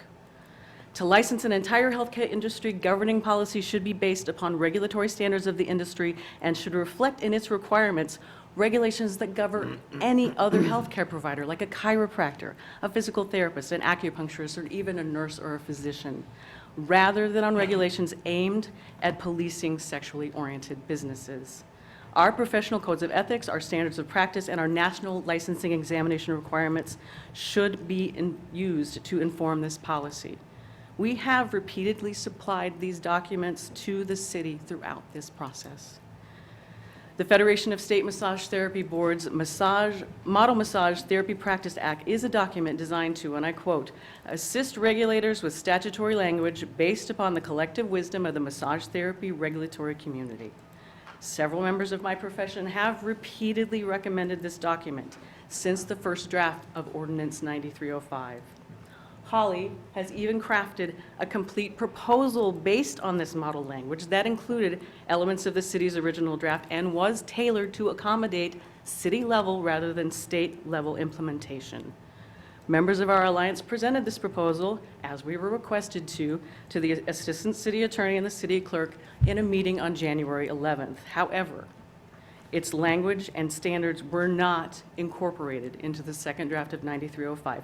You have that proposal. I sent it to you as an attachment in the letter that I sent you last week. So if you have read it, I thank you. If you must move forward in licensing the ethical practice of massage therapy in our city, I ask that you seriously consider the strong, effective, industry standard language that we have provided in our proposal. Thank you. Our third overarching concern is the lack of legal precedents in city code and the invasive elements of this ordinance. As mentioned before, there are elements of the proposed ordinance that are otherwise only used for sexually oriented businesses in the city code, but are not used for any of the other professionals and businesses licensed in Article 5 and 6 of the city code. These elements are also not found in industry standard massage therapy regulations. These include some of the ordinance's stipulations in the business and therapist applications, hours of operations, inspections, immediate right of entry, operations, and employee and client register sections of this proposed law. We have included a detailed enumeration of these in our suggested amendments to Ordinance 9305, which I was able to send you this weekend. We ask to be regulated with an ordinance that is legally consistent with the city's own regulations for other professionals and businesses. The inspections, immediate right of entry, and employee and client register requirements are especially concerning as they are overly invasive policies.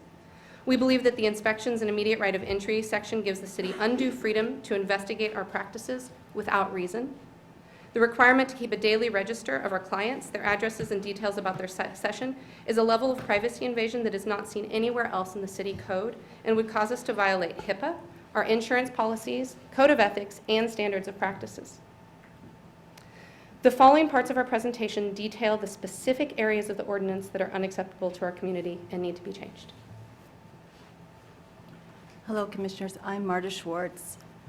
I have been a practicing massage therapist for 27 years. I'm also an ordained minister. I got my licensing in Omaha, Nebraska, where they require 1,000 hours of training and a state licensing. The ordinance requires that therapists keep a detailed, handwritten daily register of all clients' names and addresses, the service requested and service provided, the room in which the service was provided, the name of the employee providing such service, and the time and date of service.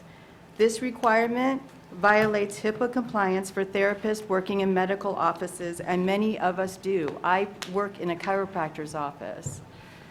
And it violates our professional confidentiality and privacy requirements established by our insurance policies, which this licensing is expecting us to have, and our professional code of ethics and standards of practice.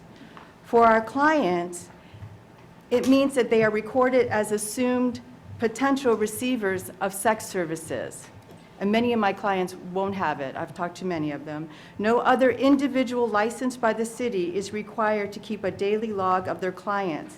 And it's extremely onerous requirement to place upon practitioners.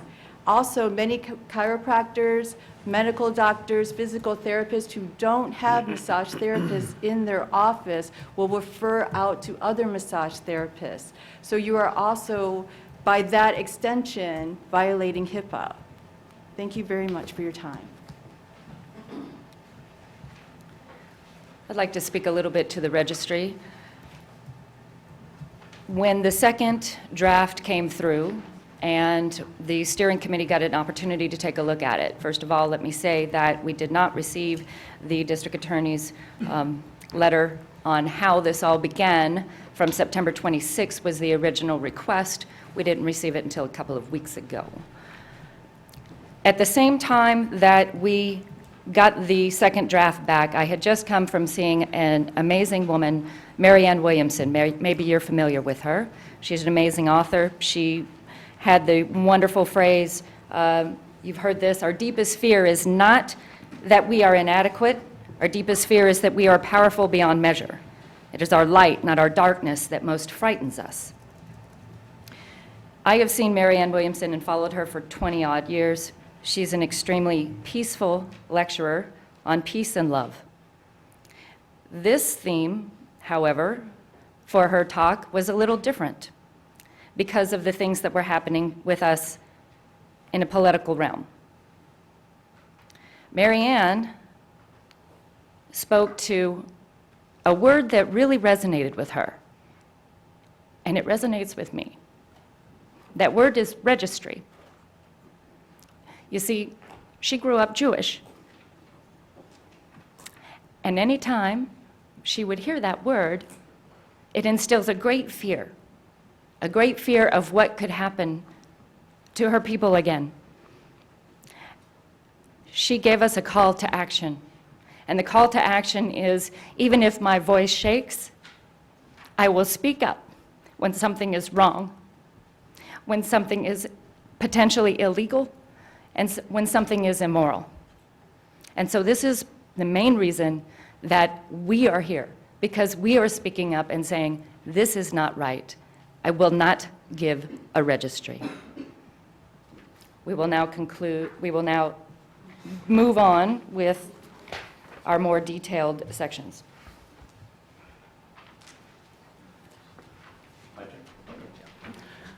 I'm Todd Wyatt. I'm in my 19th year of practice here in Lawrence, my 21st year of practice as a massage therapist. I'm going to talk about some of the things in the operational part of the proposed ordinance, but I want to say a couple of things besides that. One is we've heard a couple of times that we're legitimate massage therapists are not being lumped together. But we just heard Officer Pruitt say the majority of massage therapists are legal. That tells me we're being lumped together with the illegitimate ones. Also, in the operations thing, there's a section about that we are not allowed to work with our genitals exposed. If we're legitimate, is there other businesses that the city wants to tell you can't have your genitals exposed while you're working? How about the tree trimmers, you know? Should we put that in the regulation? You know, I think to me, this is a real big part of the problem with this, is we are being lumped together with prostitutes. And I've heard city staff and the police refer to the prostitutes as massage therapists. They're not massage therapists. I don't care what they call themselves. Some prostitutes call themselves dancers and entertainers.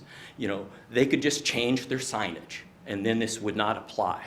You know, so I just want to be clear that I was very insulted by the first proposed ordinance, and I continue to be insulted to be regulated that someone has to tell me not to work with my genitals exposed. It's ridiculous. Hours of operation, this part of the operations part. So if we're legitimate, why can't I know some therapists who work on musicians?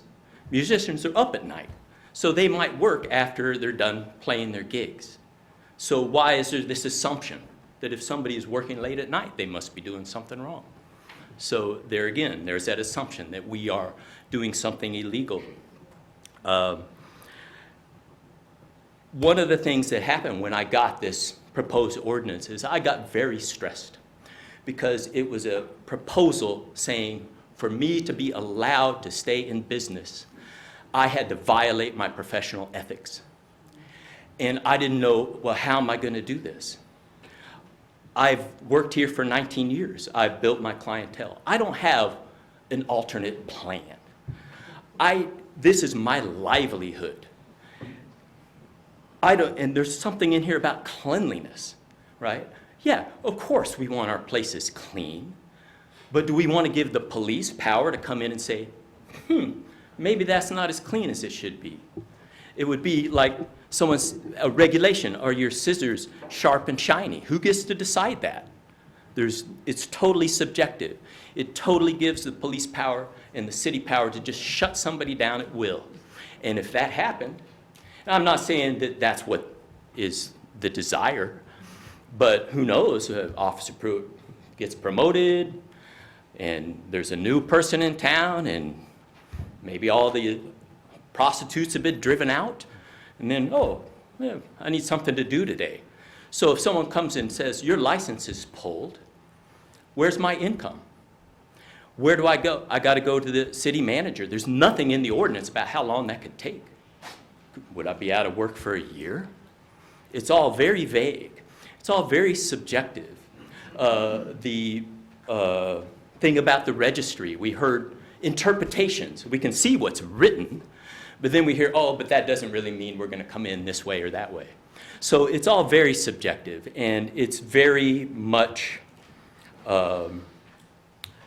this is something that we need to send back or reject. So, thank you.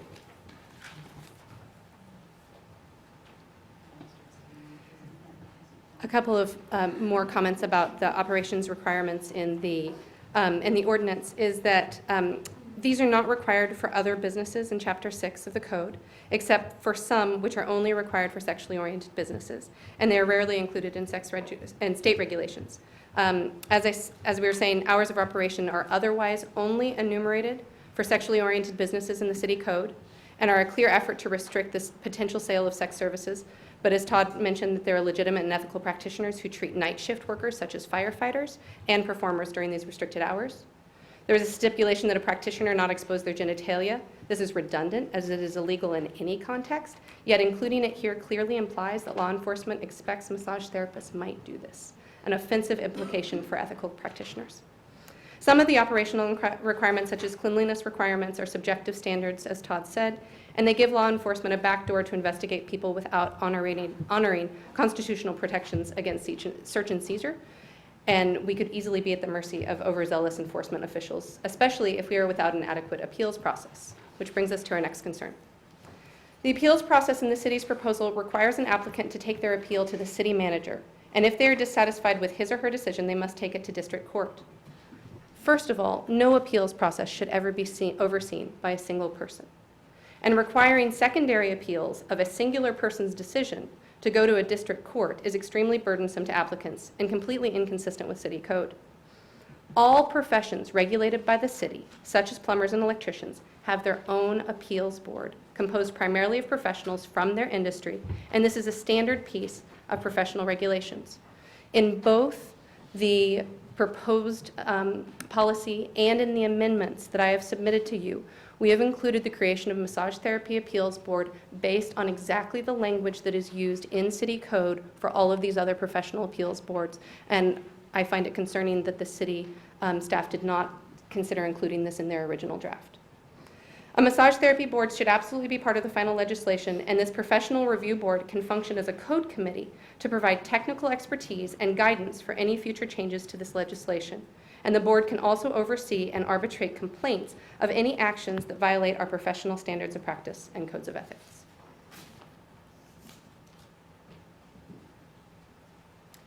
Good evening. My name is Alyssa Dundes. I'm a Lawrence massage therapist. I also represent Jonna Johnson, also a Lawrence massage therapist who is unable to be here tonight. My diploma in massage therapy was earned with honors from Blue Cliff College in New Orleans. I was a licensed massage therapist through the state of Louisiana, and I plan on earning my national certification through the National Certification Board of Therapeutic Massage and Bodywork this year. I am not against licensure. I am against this ordinance. A key reason being right of entry. The inspections and immediate right of entry privileges granted to city enforcement officers in this ordinance are overly broad, invasive, and disruptive for our profession. In city code governing building construction and rental properties, these enforcement instruments are granted for inspecting the safety of structures. However, in this ordinance, they are granted for the overly broad and vague purpose of, quote, determining that the massage therapy business is in compliance with this article." End quote. This latitude is otherwise only given in the city code for inspecting sexually oriented businesses. There are also no overt legal protections for the nature and timing of inspections as there are for other building construction and rental properties. Furthermore, without the requirement of due process, the hindrance of constitutional rights of clients, practitioners, and business owners is prevalent. The Fourth Amendment of the U.S. Constitution reads, "The right of the people to be secure in their persons, houses, papers, and effects against unreasonable searches and seizures shall not be violated, and no warrant shall issue, but upon probable cause, supported by the oath or affirmation, and particularly describing the place to be searched and the persons or things to be seized." Thank you for your time. My name is Risa Kern, and I'm a certified rolfer in town. I've been practicing bodywork in Lawrence since 2005. There are oversights and errors still within the second draft of the regulations. The city's proposal is missing key standard pieces of regulation. This includes identifying when a massage therapy license is not required, and identifying professional standards of conduct that outline unprofessional, unsafe, and unethical practices in the field of massage therapy, which we believe is one of the primary purposes of professional regulation.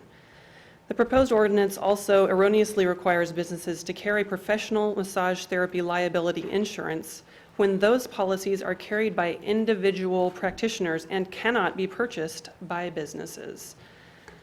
Without protective exemption clauses, this ordinance would allow people who are legitimately practicing massage in certain circumstances to be prosecuted for not holding a license in the city of Lawrence.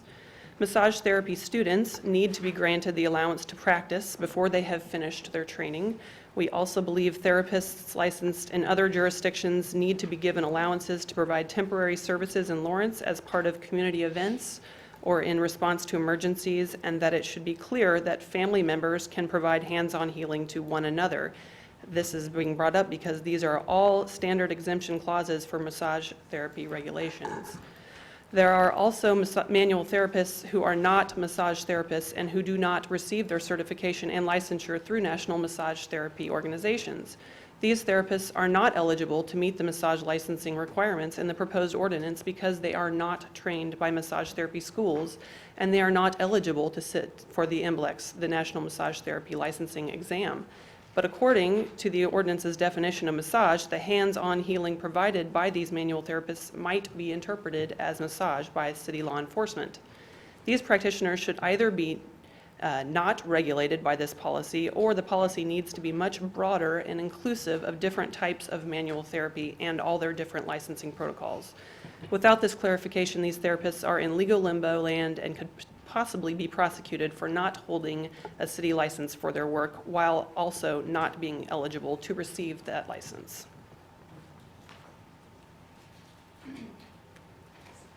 Hi, I'm Cole Cotton. My parents just celebrated 25 years of small business ownership here in Lawrence, Kansas. Woot woot. Cotton's Hardware. Shout out. And I'm now celebrating my grand opening. I just moved back to Lawrence from being in California for the last year and a half, and I've recently graduated from a bodywork school, and I'm in my second week of practice. And I would be affected by this ordinance in the way that Risa just described. I am Cole Cotton, and I am not a massage therapist. I am a structural integrator. I use my hands, hands-on healing arts.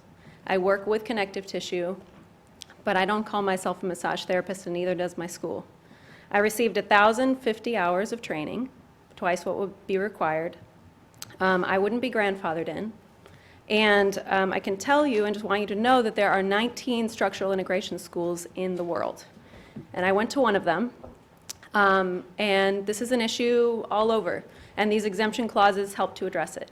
But involving community in the drafting of the policy is where we can start to make sure that people like me don't get left SOL. So only one of those schools qualifies to be able to take the NBLEX test that is cited in there. And I happen to have gone to that one school. So I'm not a perfect example, but what I can tell you that probably most other people don't know is that we were told when we graduated we would need to take a 6-week intensive course of 6 weeks of pretty constant study for professional and mother. I can say that's intense in order to be able to take the MBLEX, because I don't know what would be on that test, because I really didn't learn trigger point, and I have no idea what an effleurage is. And there are other words that are like, I really don't know. All these people are laughing because they know what that means. I don't know. And I've worked on massage practitioners, and they can say, wow, you're really not giving me a massage right now.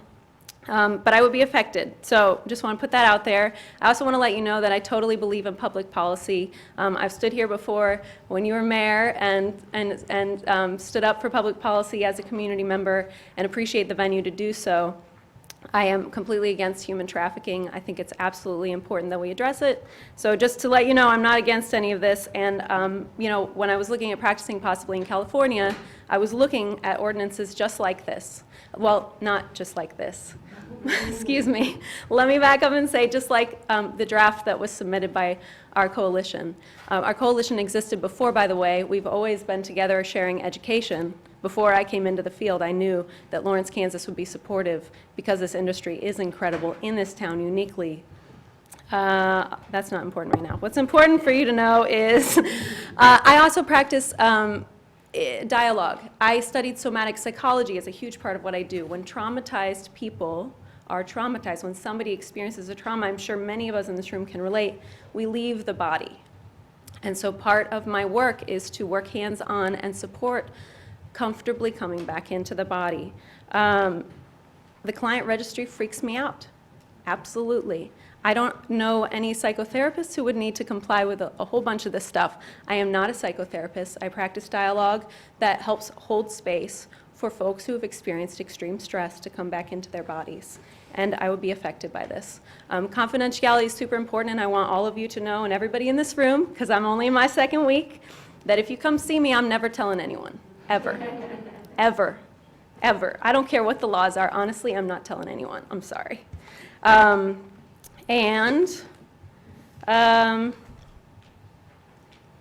guess I have another concern I heard in the lobby during the 5-minute break, which was just that once the massage industry is regulated, what will the next thing be that the human you know, I'm curious about that. It's outside of my scope, but, you know, our exotic dancers, like how does all that work? So best of intentions to create this policy, but the public wasn't adequately involved. I think it's pretty obvious by now. I do think we need to protect human trafficking victims. I will be out there tomorrow at Watson Park with people standing up for women who are marginalized and suffer from trafficking. I'll be offering body work if anyone wants to come by. The important thing is that it not be at the expense of our community members, which includes our clients, who I'm here to stand up and say I want to protect, and includes me. I have a really unique thing to offer as the only HelloWorks structural integration practitioner in the state of Kansas. I'm honored to bring that service to my hometown, and I look forward to seeing shifts that will help continue to support my presence here as a practitioner. And I would like to hand off the mic to Brenda to conclude with some solutions.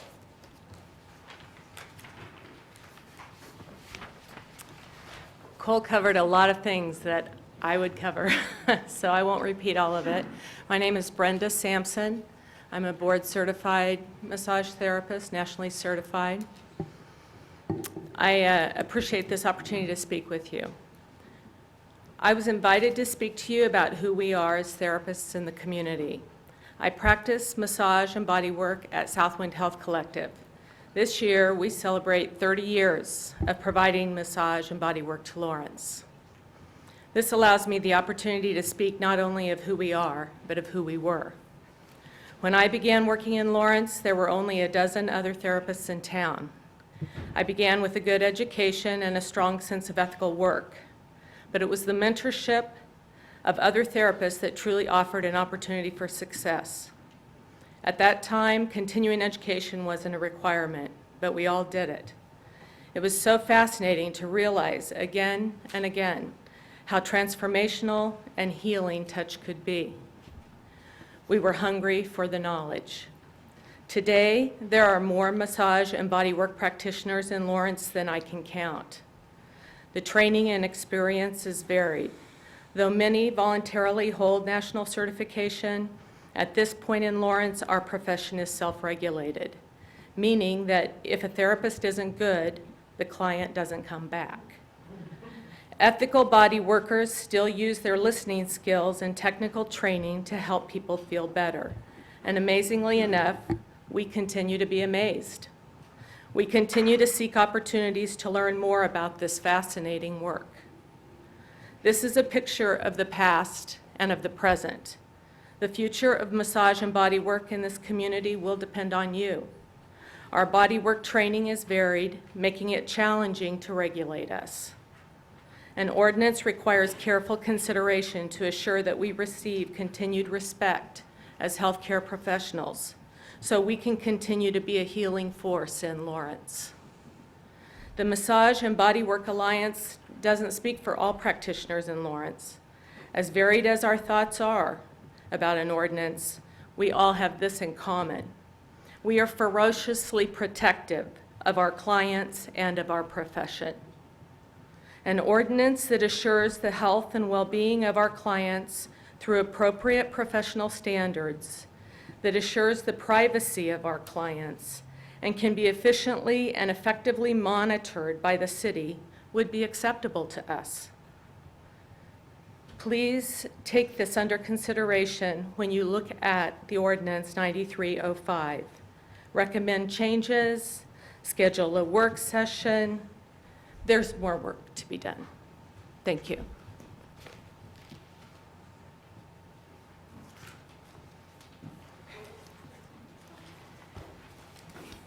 I'm going to discuss standards of practice. So the purpose of professional regulation should be to guarantee the professional, safe, and ethical practice of a trade. Our professional standards of practice and codes of ethics outline the very high standards that govern our professional and therapeutic behavior. These national standards include our commitments to our professionalism, legal and ethical responsibilities, client confidentiality, business practices, and client relationships and boundaries. As the ordinance before you asks that we violate the commitment to confidentiality section of our Code of Ethic, we would like to share it with you. Therapists, please stand and pull out your green sheets. We're going to open the door and have them come in. Thank you.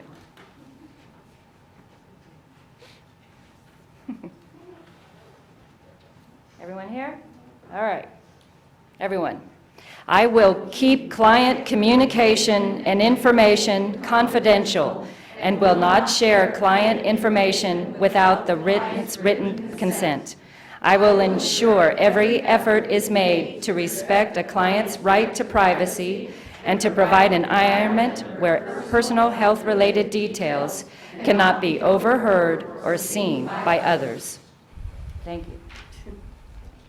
The city's proposed ordinance does not include any standards of practice, and it should, as these are the expectations we are committed to. Massage therapists are healthcare professionals and healers, and we request that an ordinance regulating and licensing us recognizes our professional, therapeutic role and protects our clients from therapists who breach their commitment to our professional ethics and responsibilities. Thank you. And now for our solutions, because we have many and have been presenting them to the city for quite some time. We ask that the City Commission reject Ordinance 9305 and to direct city staff to work with the Lawrence Bodywork community to craft a different ordinance modeled upon an industry standard regulation for massage therapy. We see two potential solutions before us. Number one, use the Federation of State Massage Therapy Boards Model Massage Therapy Act, which was mentioned earlier in our presentation, as a model for crafting an ordinance to locally regulate our entire industry. This model act is specifically provided to provide regulatory language for people who are regulating massage therapy. It is based upon the wisdom of the massage therapy industry. We also asked that they would use our standards of practice, our codes of ethics, our insurance policies, and national licensing exams to inform the ordinance. I crafted just such an ordinance by modifying this model to fit into the City of Lawrence's code and to integrate components from the first draft of the city's proposed massage therapy regulations. After receiving feedback from the Lawrence Massage and Bodywork Alliance Steering Committee, I and several members of this group presented this draft to the Assistant City Attorney and City Clerk in January. We were very clearly told that the city staff could not scrap the ordinance that you have before you, and that they had to work with it, and that there was no way that we could start afresh with an ordinance that came from our industry. Our proposal protects and promotes the practice of massage therapy while providing many safeguards to prevent non-legitimate businesses from obtaining licensure in our city. This does what we are looking to do, which is to prevent, what the city is looking to do, which is to prevent human trafficking and the sale of sex services under the guise of massage therapy. The regulatory language we proposed provides extensive recognition of appropriate behavior and credentialing, and contains stringent requirements that would stop unqualified individuals from becoming licensed as massage therapists without penalizing those of us who have appropriate training, professional association membership, and individual liability insurance, and who stringently follow the codes of ethics and the standards of practice that are the foundations of our profession. In summary, the differences between our proposal and the city's draft ordinance are that ours includes more stringent licensing requirements, which effectively limits someone's ability to fraudulently get a license. It doesn't include the invasive and controlling policing policies from the city's draft sections 2017 through 2021, because our suggested licensing requirements are much stronger. It clarifies people and situations that are exempted from this policy. It includes unprofessional, unsafe, and unethical practices in the field of massage therapy, which helps make this a professional licensing program rather than a policing policy for the selling of sex services. It integrates some of the proposed city ordinance that was specific to local procedures, such as giving licensing power to the city clerk. And it creates a professional review board to hear appeals for complaints applicants or licensees may have, which the city draft has assigned to the city manager and would usually be served by a state massage therapy board. Our second solution is to make the detailed changes to the proposed ordinance in our recommended amendments to Ordinance 9305 document, which would use much of the current language but would change all of the objectionable parts that we've enumerated in this presentation. We would prefer that the cities start their process over using the clear industry standard language of a state-based regulatory model. But if the city chooses to pursue the proposed ordinance before you, then this document from us outlines and details all of the issues that need some solution. These amendments are our suggestions for the best solutions to these issues, and if these solutions need refinement, our community would be happy to be parts of discussions to refine them. Our community has provided city staff with extensive input and specific analysis for the last 4 months since the first draft was released, and we raised all of these concerns from the first week of our discussions with them. City staff chose to address a few of our concerns in their second draft, but left many more unanswered, and only gave us the second draft 2.5 weeks before this meeting, without any opportunity to help further refine the proposed ordinance. And so we are faced with an ordinance that our community opposes. We think it is the responsibility of government to listen to those whom they govern and to be fully informed about an industry's profession, its values, and best practices when they are crafting regulatory policy. We are disappointed and frustrated that our concerns and all the immense time and effort that we have spent trying to communicate with the city has fallen on deaf ears up to this point. But we are hopeful that this meeting may be the turning point in this process. And so we ask you to please help us come to a good solution. We would like you to ask staff to work with us to be informed by the expert knowledge that our community has to offer about our industry, to use one of our 2 solutions that we have offered as a framework for the next draft of an ordinance to regulate massage therapy, and to work cooperatively with our professionals to craft industry-appropriate regulations that we as a community can support and embrace. We look forward to a positive outcome from this process, and thank you very much for your time to present. Thank you. No clapping. I know it's hard not to. We got to be neutral. Well, that was very thorough. Is there any other public comment? Hi. My name is George Lawhead. I'm a resident of Lawrence. I'm a client of Yoga Massage Therapy. I'm almost 70, and all I can tell you in 1 minute is it's really good for your knees, losing weight and bringing down blood sugar. I did have one question. They've covered everything else I was going to ask, but I talked to a couple of the commissioners. When the illicit sexually oriented therapy, quote, quote, shops change their name to Exotic Dance Studio or Tango by Night or Hot Food to Go, will this ordinance cover them? Or will they automatically just fall off the edge of it? I did not understand in anybody's presentation what defines a massage therapy studio unless they call themselves that. And that would be a major weakness of any ordinance. So I just ask a question. Is that defined in your ordinance? Actually, it is thoroughly defined in the ordinance. Someone cannot change the name of their business to an exotic dancer and have this ordinance not apply to them. They have to meet the specific definition of a massage therapy business. But I mean, they just started it tomorrow as a dance studio, so this doesn't apply to them. So they wouldn't be providing massage anymore, they would be providing dancing? Is that Yeah, your we question? can dance kind of close. I'm So sure. if they're not providing massage and they're not meeting the definition under the ordinance, then the ordinance would not apply to them. There you go. All right, thank you.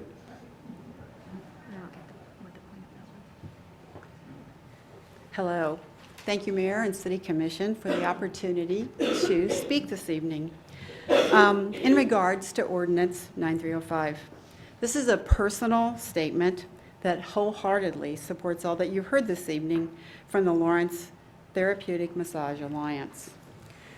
We have been here to offer additional insight into the professional practice of therapeutic, medicinal massage, and bodywork.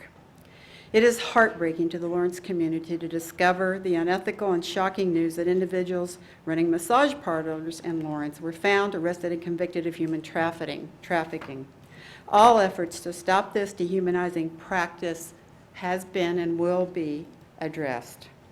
Therapeutic massage is a profession that needs to be recognized. Therapeutic massage, medicinal massage, we require separation from the generic term and practice of a massage parlor. As a body practitioner of 17 years, like many of our colleagues, I have completed massage therapy certification coursework in the following areas: anatomy and physiology, basic Swedish massage, healing touch through the American Nurses Association, prenatal massage, lipomassage, deep tissue, chair massage, Reiki levels 1 and 2. CPR and first aid.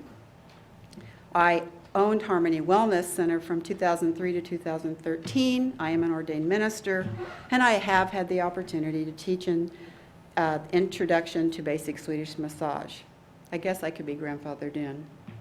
We have volunteered for hospice to be supporting those facing end of life and assisting to de-stress the family members who are supporting their loved one.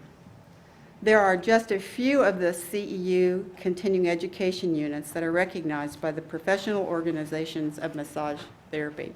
Just like in nursing and many other professions, we have continuing education units. And these are provided by professional organizations. The NCBTMB, National Certification Board of Therapeutic Massage and Body Workers, works to advance the standards of the massage profession. Board of Certification demonstrates credibility, integrity, and professional commitment. They offer approved continuing education coursework and code of ethics. The ABMP, American Bodywork and Massage Professionals, offer credential certification and code of ethics certification. This organization was started in 1987. The AMTA, the American Massage Therapy Association, offers credentials and certification, being professionally offered since 1943. These professional massage therapy organizations were to create, to educate, and advance the professional and practitioner massage therapists that offer massage and bodywork therapy to their clients. Membership in these organizations require documentation of coursework completed, code of ethics, yearly dues of several $100s. They also offer professional liability insurance, national certification, continued education units. There are approximately 100,000 members of AMTA and ABMP. These massage professionals have agreed to a code of ethics that advances the Hippocratic Oath, do no harm. addressing client confidentiality and professionalism through a code of ethics. Requiring a registry does not uphold client confidentiality. Please be open to creating city codes for therapeutic massage and bodywork. Please keep these codes separate from the codes created to regulate massage parlors. We're asking the City of Lawrence to write codes of practice, licensing, registration for all therapeutic massage therapists and body workers. This would assist all professionals to maintain the integrity and fiscal commitment to their years of training and experience in their chosen profession. Thank you so much for this opportunity and consideration in this most important decision for the wellness of Lawrence community. Any other public comment?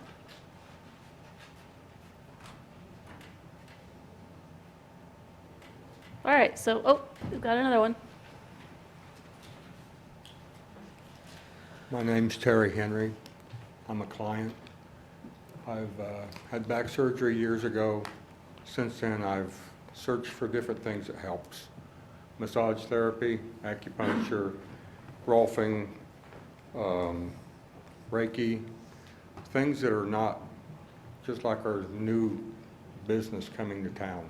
Things that we haven't thought about are on the outskirts of coming. Things are changing daily. Try not to regulate it so tightly that you discourage young people from coming back to Lawrence and doing things to help people help people. That's what you really have here today, is people helping people. I understand the human trafficking is horrible. I will point out one thing. My wife probably will get me when I leave here for this, but I've known at home as Daddy Dark. I will point out that the reason there were 14 people hurt with the human trafficking going through Lawrence is because the department chose to extend their investigation for whatever reason they had. I do not know the reason. The longer you let the investigation drag out, if it's like DEA, you let it go farther to see if you can catch a bigger fish. I do not know their reasons. The longer they let it drag out, the more women were hurt.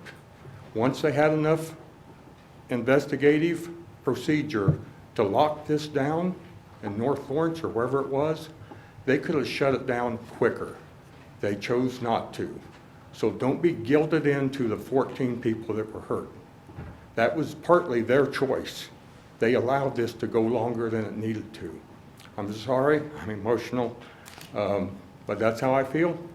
I have trust that you guys are Lawrence. You will do what's best for Lawrence. That's what we need here. We can't seem to get anything done at the state level. Nobody has balls enough to step up and do it. There's lots of things at the state level that are not happening, and we all know about that. So stand up and do the right thing. Any other public comment?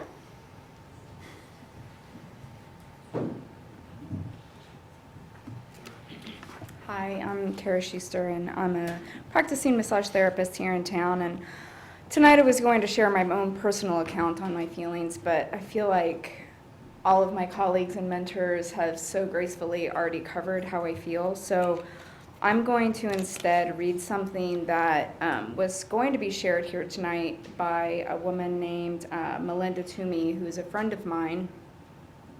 And I know that she tagged Stuart and Leslie in this on Facebook, so you'll be able to read it later. And I also want to thank Lisa and Stuart for responding to an email that I sent. It was really gracious, and I really appreciate the time you took to respond. This is regarding proposal 9305. Thank you, City Commission, Lawrence Police Department, and Charles Branson for making human trafficking a renewed priority. Here are my concerns with this ordinance. Genuine health concerns with this ordinance. Genuine health initiatives start with collaborating with local partners. But no one even notified the Willow Domestic Violence Center, the Sexual Trauma and Abuse Care Center, nor the Anti-Slavery and Human Trafficking Initiative at KU. Next, risk factors must be addressed, comprising poverty, housing instability, lack of health care, and food insecurity. You can address these parameters and also work with Lawrence Douglas County Health Department, Lawrence Douglas County Housing Authority, Healthcare Access, Heartland Community Health Center, Lawrence Memorial Health Center, Burt Nash Community Mental Health Center, and Just Food to ensure the community knows how to recognize and safely report human trafficking. Their staff are the eyes of Lawrence. The hotel industry also needs training modules for their staff. I appreciate this proposal's desire to respond to the recent Zhao and Lee convictions, but the existing legal structure worked to arrest these criminals. Maybe police need cash for more officers to Google erotic massage and pursue more arrests? ? Maybe the DA is saying the existing prosecution process is problematic. Is this proposal also in response to Wichita's massage therapy regulations? I ask that you work with Tony to discuss the legal implications for the city licensing healthcare providers that the state refuses to license. Are midwives and lactations consultant next? The Board of Healing Arts and Board of Nursing hold responsibility for the healthcare providers licensed by them. Will the city assume liability? I also have received massage therapy and don't need my name on any lists. The City of Lawrence, Kansas municipal government needs to be encouraging massage therapy as it's an important piece of dealing with the opiate epidemic. Thank you, and I'm terribly sorry to miss this meeting tonight, but I just got called into work. Have a good meeting. Thanks for letting me share. Any other public comment? Going once? I'm the wife who's going to get out. I'm a client. I'll keep this very short because I do think. Let's have your name too first. Marianne Thank you. Henry. Massage has helped me feel better. It's helped me medically. I'm asking that you keep the human trafficking issue separate from your regulation of the health industry of massage and all the supplementary things that go along with that. I think it's two separate issues. And if you keep them separate, I think both parties can be satisfied. So thank you. Please. Jack Weinrock, 902 Rockledge Road. I've been here 43 years. I've been a beneficiary of Reiki, massage, Rolfing, etc. My daughters, ages 36 and 40, have been also. My grandchildren, 5, 2, and 1. As the young lady just mentioned, I heard two presentations, and both are valid, but they don't make sense in Ordinance 9305. We all support human trafficking solutions endeavor, of course, but this has nothing to do with the workers for body workers and health issues in Lawrence, Kansas. And I ask you to keep these two separate. They don't belong in 90305, and I ask you to reject that ordinance. Thank you.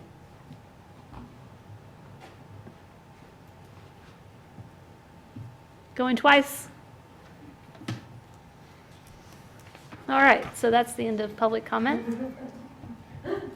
Did someone else want to come up? Did I miss someone? Okay. All right, so now we bring it back to the commission for discussion. Thoughts? Just one question, if I could. Is Mr. Simpson still here? Yeah, he's out in the lobby.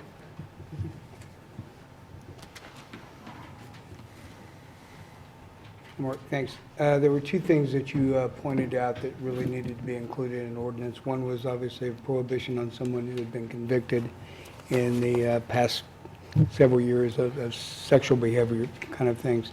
What was the second one? The other one was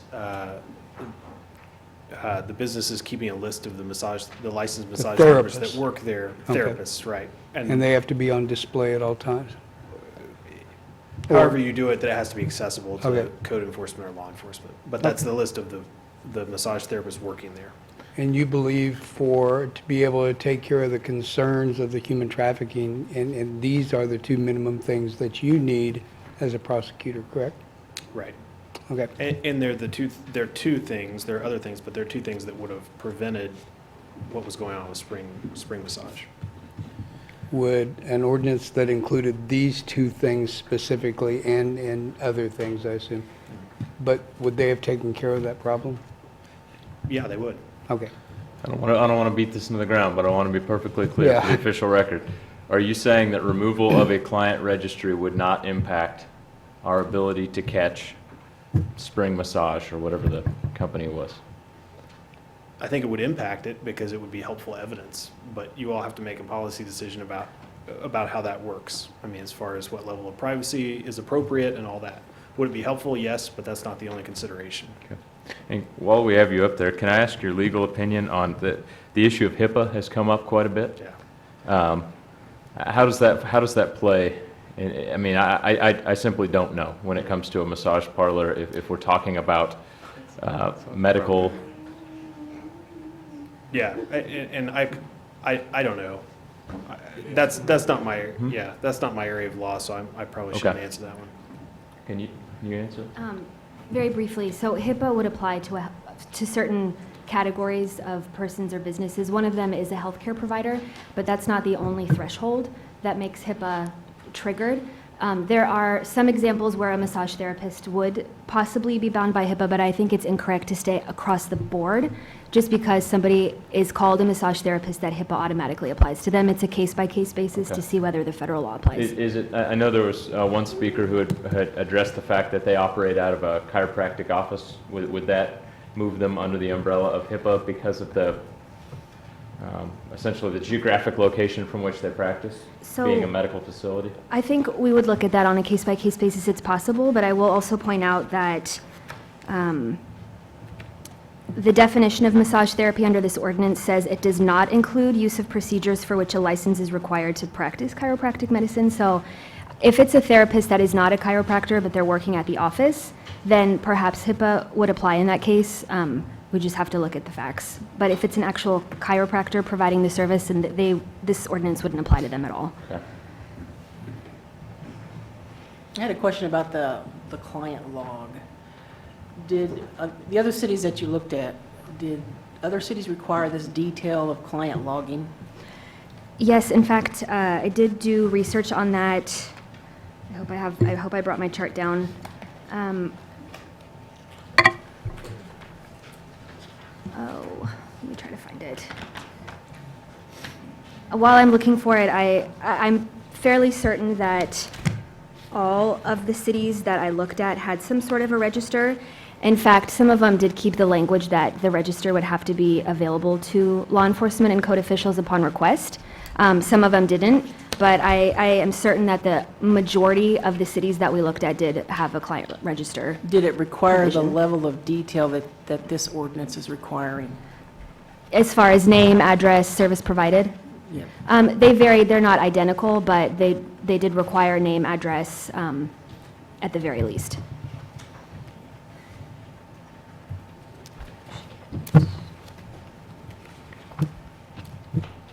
I might just lay it out here. I'll be honest with you, this is my one time in life to be able to, and somebody who doesn't believe on a whole lot of regulation, continued governmental regulation, this is my one time to beat it. But I'm here to tell you, we've been, law enforcement and even emails that we've received from people in the industry have said, the licensing and that part is something that, really needs to happen. Obviously, folks in law enforcement would like to see it go a little bit farther, but going through the regulations, the massage therapy regulation proposal for Lawrence, Kansas that Ms. Krebs brought forward, and after listening to Mr. Simpson and our legal staff, it seems to me that this proposal that was brought forward addresses the two things that Mark brought out, that it answers the question about the prohibition on somebody can't get licensed if they've been convicted of some kind of sexual, law in the past, and also takes care of the registry of employees, which are the two main purposes of this. If I read this right, it still, that can be placed in there, but it's only of the employee. And does, it protects the HIPAA requirement that you all have to meet. I think, we can do one of a couple things. We can either get rid of 9305 as written, or we can direct staff to work a regulation if we need to go forward that would blend the two together or work off one or the other. But, it has a basis of the Model Massage Therapy Act that was modified for the city of Lawrence. I think it does a number of those things. And it allows a regulation to happen. It takes care of the oath that we promised to protect the public health, safety, and welfare, which is something, as I've told you all in the past, I'm a pretty big believer in. But, it doesn't go so far as to make requirements that we probably shouldn't do.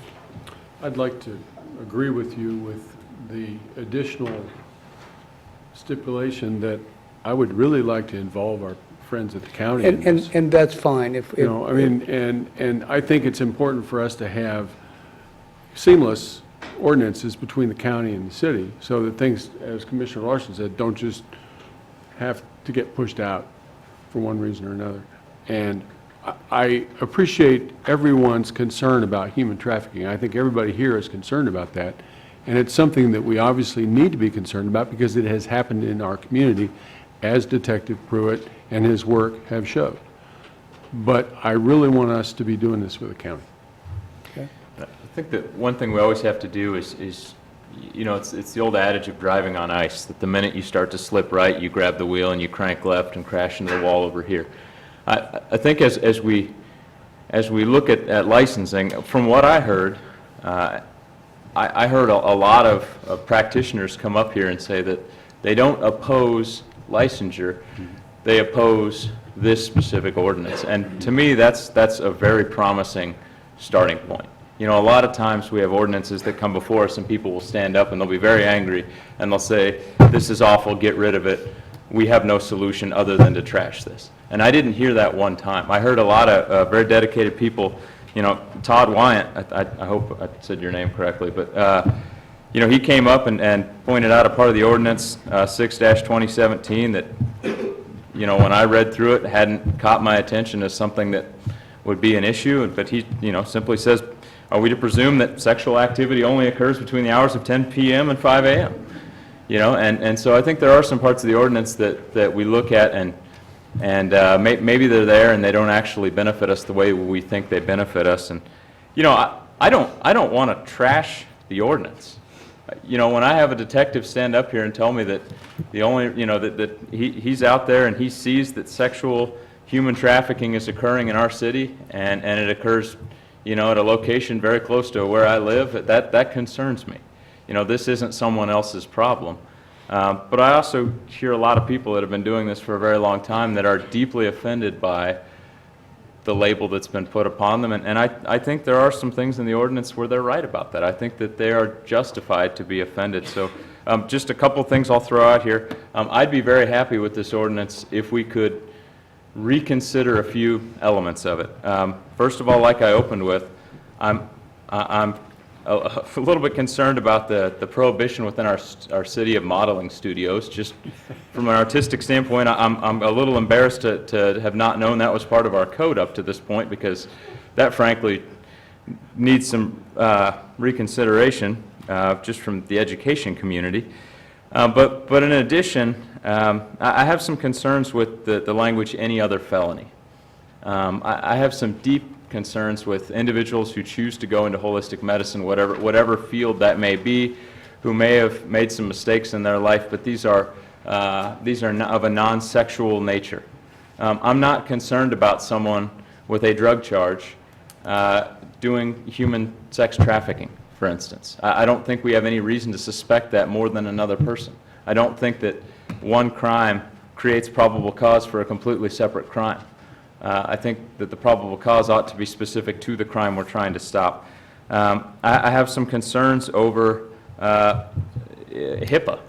and just, you know, the oath that these practitioners take when it comes to client privacy. You know, when Mr. Simpson stands up and he says that it's very important that we have licensure of the practitioner, I can agree with that. I feel differently about having a logbook where when I go in for a massage, I have to write my name down and you know, write my address down and specify the service and be made to feel as though I'm some kind of John out for sexual services when I'm there to try to treat my migraines. You know, that concerns me as a private citizen. It concerns me as a city commissioner. I think if we address those, what was that, 3 issues, I'm reasonably happy. Yeah, as I went through all the emails and I've listened to folks talk up here, I found about 4 common threads to this entire conversation. And the first one, I saw this in the emails really strongly, was that the community, the massage therapist community, has a very strong understanding of the need to stop human trafficking. They have a strong desire, and they understand the need for something to make sure that gets done.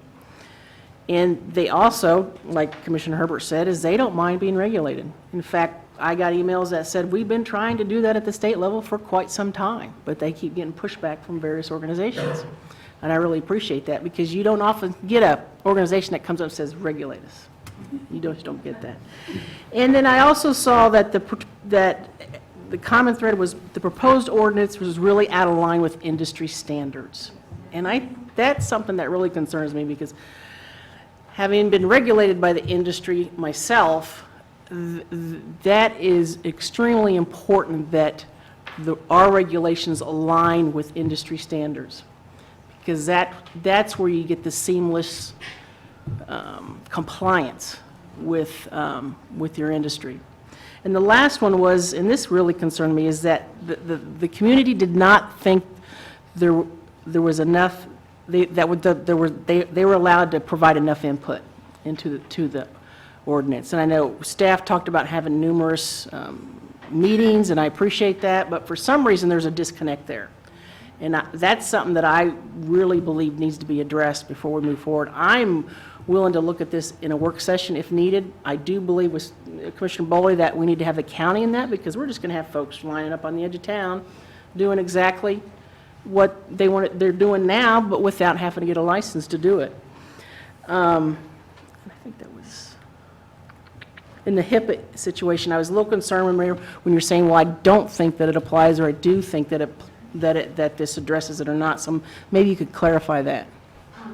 I can say that I strongly disagree that we can blanketly say that HIPAA applies to a massage therapist. It's a case-by-case basis. Like I said, HIPAA applies to healthcare providers, but there's also some provisions about how client, for example, would be billed. Is it electronic? And so we have to look at case-by-case basis to see if it applies. I'm just saying it's incorrect to say that HIPAA applies to every single massage Across therapist. the board? Yes. But there's still, like you said, case-by-case, so are we going to get trapped into that with this ordinance? I don't know. I just don't know. And then the last thing is the client registry. I have a very, very difficult time with that, of believing that the level of detail that's being required, is that really appropriate? And maybe it is, but I think there needs to be more discussion on that. Did you have any thoughts? Well, I just agreed with Mike, and, you know, I think what I heard Mike saying was the proposal that was put forth by the therapy community with those 2 provisions would essentially deal with the situation. Is that what I heard you saying? Well, I think county attorney basically said with right. those 2 items. So, I mean, it that takes could be care the of that. basis for a discussion with the county. And, you know, but again, I've already beat that drum, so that's up to you. I did have a question for code enforcement, which seems a little out of left field. But for instance, when I go to my dog groomer, next door is a massage place, and all of their windows are covered and blacked out, and it's really weird and creepy. Do we have anything in our sign ordinance that prevents people from like just blacking out their windows? And I don't want to assume that they're, bad places.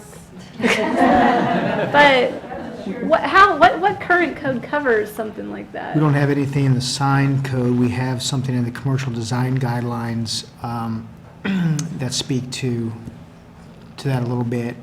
Do I just need to complain about it? Yeah, we can look at it on a case-by-case basis again to see when the design of the building occurred, see if it is a non-conforming matter or something that's more recent. But, And just for all the people in the audience, how do we complain about these places? well, we have. What would be the process to do that? We do have online forms to lodge complaints. Where do we go for that? Well, on the city's website, there's actually a list of different ways to complain about different matters, whether it's potholes or. How about you go up to and we just walk through it step by step right now for everyone in the audience? You gonna punch in the address? Hmm? Gonna punch in the address now? Yeah, I'm gonna do this. I think other people in the audience are gonna do this too. So let's all look together. I'm Scott McCullough, by the way, the Planning and Development Services Director and in charge of our Code Enforcement Division, which has been tasked with some of the compliance matters of this. So this is a little bit different actually than what I'm used to, but I believe it's under by top. So I'm at the city's website, lawrenceks.org. And if you go to by topic, I believe, you can go right here to report. Code violations, dilapidated house, graffiti, curb, sidewalk, a slew of different issues that you can. Yeah, I don't see Hooper. I'm sorry? Which section will we go to? Under report. So code violation. Code violation, a general violation form, and that goes to our staff, and then we address them or work with other departments as necessary. Okay. And then I was also curious, let's just assume 9305 goes forward, just for the sake of argument right now. So if someone came to your office, because if they wanted to open a new business, they would probably check with your office first, and they wanted to open a massage center somehow, what would you do to go through a process to let them open versus someone that opened one without going through your office and then you kind of discovered it, or someone complained about it? How would you go through shutting that office down if they were not properly licensed? I'm kind of curious how that would play out. So, there's several aspects to something like that. One is the zoning. Is it in the right zoning district? Has it been site planned for the use? Have all the parking and right requirements from the zoning standpoint? And then there's the licensure component of it, which is similar to how we work with the clerk's office on liquor licenses. How immediate would it be to shut someone down? I think Maria might be able to answer that. It's not immediate. There's usually a process of a letter, and a contact with the person, and sometimes something like licensing can happen rather quickly. Within a week, if we make contact and they come in the next day or that day, they can get licensed and meet the regulation. Mm-hmm. Other things are a little more time. Yeah, because I know with the liquor license, of course, that's a huge, very difficult process. So I also want to make sure we don't set up for, long drawn-out battles as well. I mean, I guess what I would really want to hear is that if we get a complaint and we go and check on them and they are not licensed, we can shut them down within 7 days of their activity. Because I kind of feel like that would actually help the human trafficking component of this that we're talking about without even requiring 9305 in some form. Yeah, it would get whatever due process is afforded it in the code.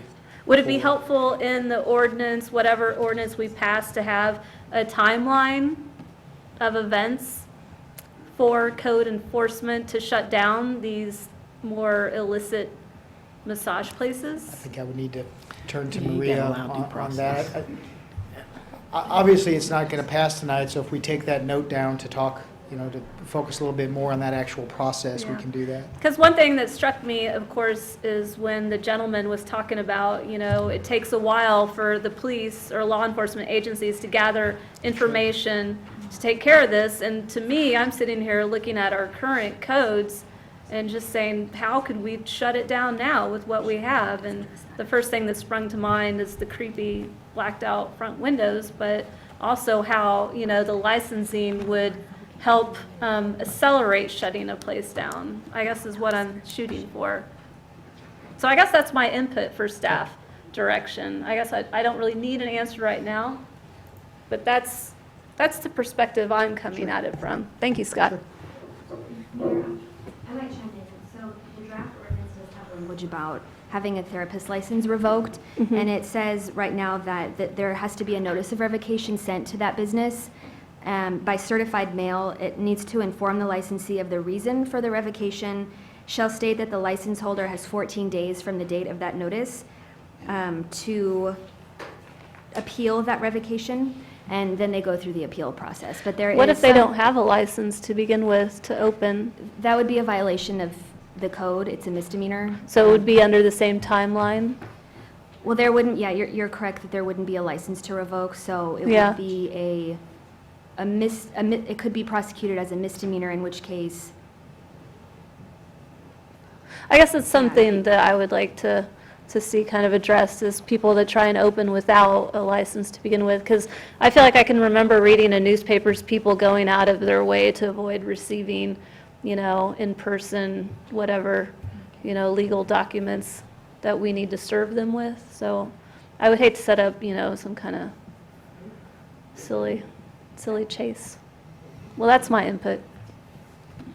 So I feel like I'm hearing from the commission that we're looking for a city-county joint discussion on this matter, and then perhaps staff can go back and look at the things that each of us mentioned, and I too would like to see the massage therapy community more involved in looking at their current standards of practice and that kind of thing. Do you guys feel like that sums up what we've been thinking about? Am I missing anything? Okay. Do we need a motion to direct staff to do that?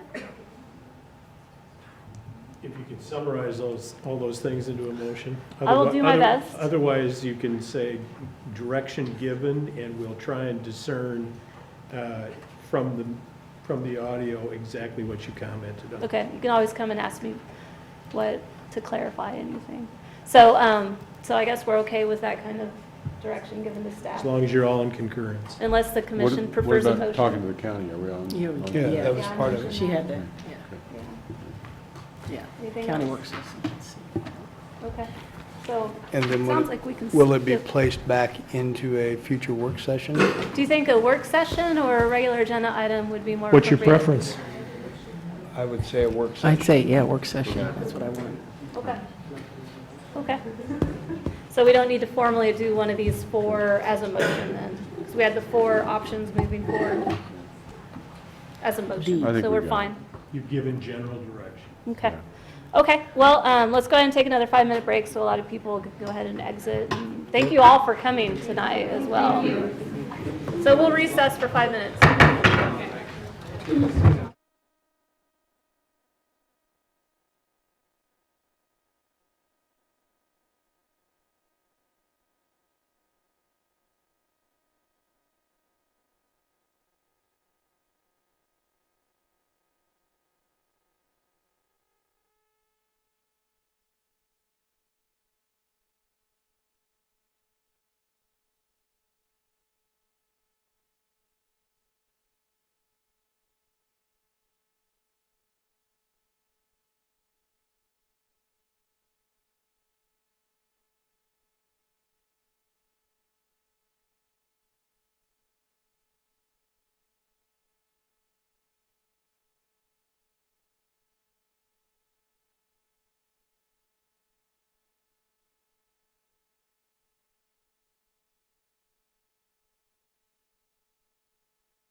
the top.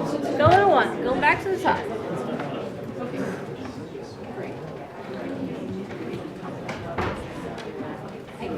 All right, let's get arranged. Holly, will you shut that door on your way out?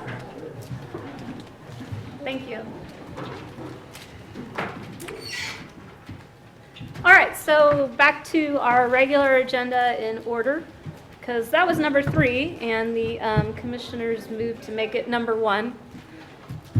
So now we're on to number 1 that's actually on the agenda, which is conduct a public hearing regarding a distance limitation waiver request for the 2017 Busker Fest event to be held on Friday, May 26, 2017 to Sunday, May 28, 2017.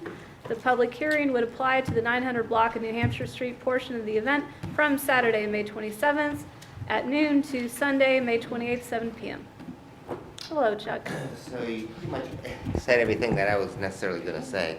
The reason why we have to do this is because there's a church or a school within 400 feet of where the intent is to sell the alcohol. So, so tonight, after you hold your public hearing, what your action is going to be is to actually find that the proximity of the temporary sale of alcohol for the event is not adverse to the public welfare or safety, and grant the distance limitation through adoption of the ordinance 9332.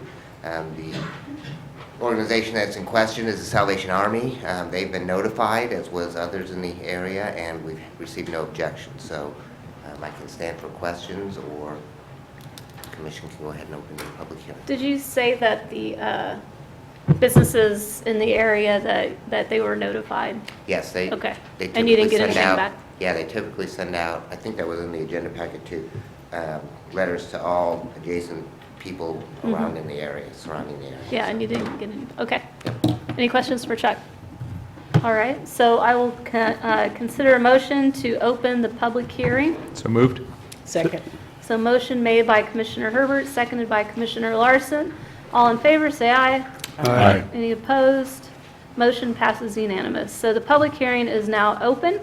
Any public comment on this item in front of us? All right. Motion to close the public hearing? Second. So motion made to close the public hearing by Commissioner Amick, seconded by Vice Mayor Boley. All those in favor, say aye. Aye. Motion passes unanimous. So now do we need to do a second motion to adopt the ordinance? Okay, so I'll go ahead and move to adopt on first reading ordinance number 9332, allowing the sale, possession, and consumption of alcohol on the public right-of-way on the 100 block of East 8th Street and the 900 block of New Hampshire Street during the Busker Fest event. Second. Mayor, if we could, we Sure. did make a finding that the event was not adverse to the public welfare and safety. Is that something that I need to say in the motion? I think it's something that we're, Okay. I just read what was on there. Yeah. Okay, thank you. So motion made by Mayor Soden, amended by Commissioner Amix? no, just as, just friendly that we added that. Mhm. I didn't make an amendment. And grant that distance limitation waiver. Yeah. Okay. So is there a second? Second. So all those in favor, say aye. Aye. Any opposed? So motion passes unanimous. All right, so now we're on to number 2. We're basically going to do the same thing.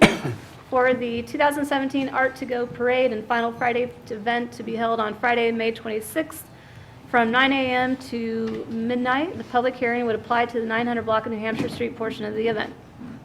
So again, the Art to Go parade and the Final Friday event happens on the Friday as the first day of the Busker Fest. It's the same 900 block of New Hampshire Street. Again, they want to sell alcohol. They've requested that. We have the Salvation Army within 400 feet. Again, neighbors were notified. Salvation Army had no objections. So again, what your action tonight would be to open the public hearing. After hearing comments, pending your discussion, find that the proximity of the temporary sale of alcohol for the event is not adverse to the public welfare or safety, and grant the distance limitation, and then approve ordinance number 9333, allowing the sale of alcohol. Any questions for Chuck? So would someone like to move to open the hearing? So moved. Second. All right, motion made by Commissioner Amix, seconded by Commissioner Herbert to open the public hearing. Is there any public comment on this issue? Do we need to vote to open the hearing? Oh, yes, thank you. I'm just zooming right along. Yeah. So Okay. You have a motion so and a second. Motion Right. and a second. So all those in favor say aye. Aye. Anyone opposed? Motion passes unanimous. Sherry was looking at us, watching. All right, so now the public hearing is open. Does anyone have any public comment on that item? All right. Move to close? Second? All right, so motion made by Commissioner Herbert to close the public hearing, seconded by Vice Mayor Boley. All those in favor, say aye. Aye. Any opposed? Motion passes unanimous. So who would like to make the motion? I think we need to find the proximity of the temporary sale of alcoholic liquor for the event is not averse to the public welfare or safety and grant the distance limitation waiver. And I move that we adopt ordinance number 9333. I would second that.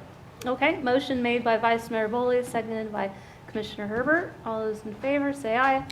Aye. Anyone opposed? Motion passes unanimous. All right, so we've already done number 3. Now we're on number 4. Consider adopting the City of Lawrence strategic plan and priority initiatives. Hi, good evening, Commissioners. My name is Danielle Bushcutter, and I'm the management intern in the City Manager's office. So I'll briefly kind of go through the history of how the strategic plan was kind of created, and then the actual action tonight is to adopt the strategic plan. So this process kind of started in January of this year. And on January 13th and 14th, the City Commission, along with the City Manager and the executive team, had a 2-day retreat. And at this retreat, a draft framework was created. After that draft framework was created, the Novak Consulting Group, which is the consulting firm that is helping the city kind of develop the strategic plan, had a couple of public meetings along with a meeting with some public employees, and also created a Lawrence Listens survey for both employees and for the public to take to give input on the proposed framework that was developed at the first retreat. After that point, all of that feedback was collected, and then a second retreat occurred. And at this retreat is when the 8 initiatives were actually developed.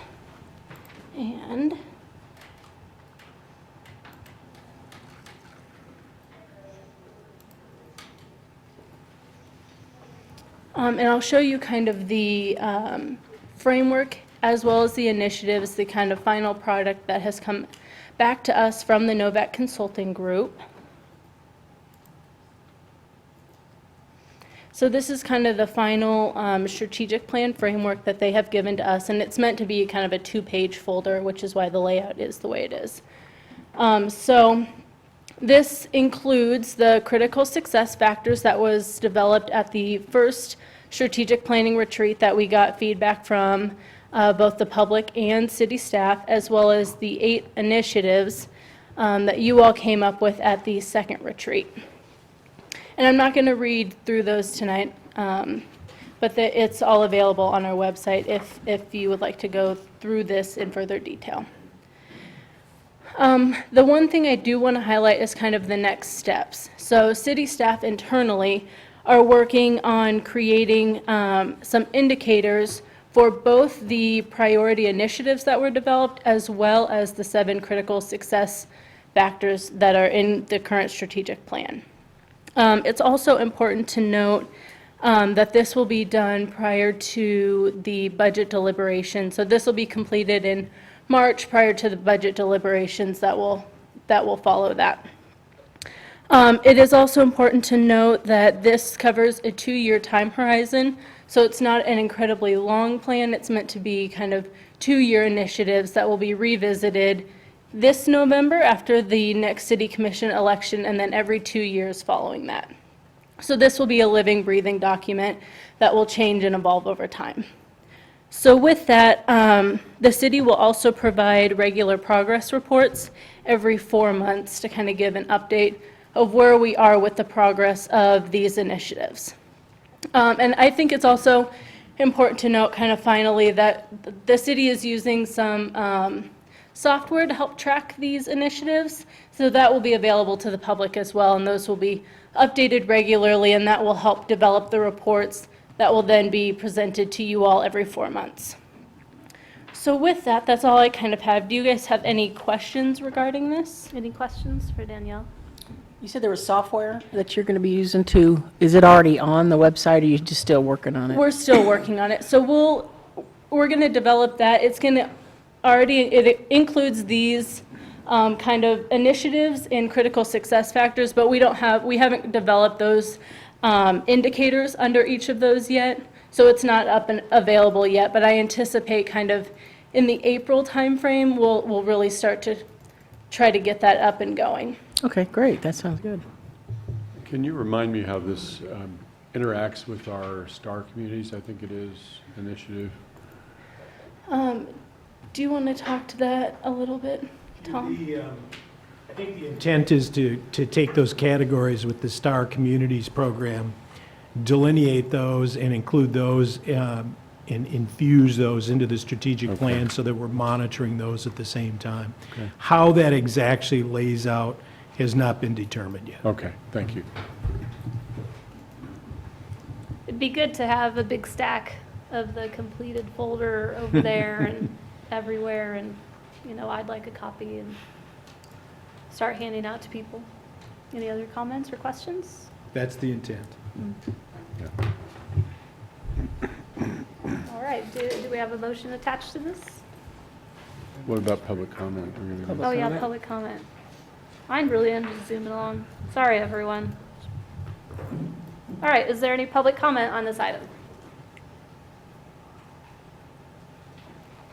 All right. Move to close? We don't have to formally move. How about? We just did anyway.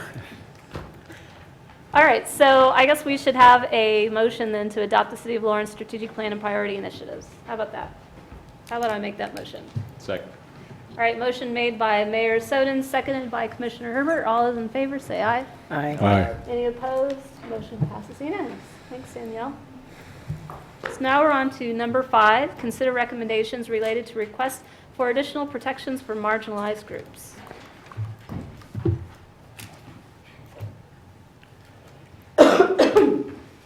Good evening, Mayor, City Commission.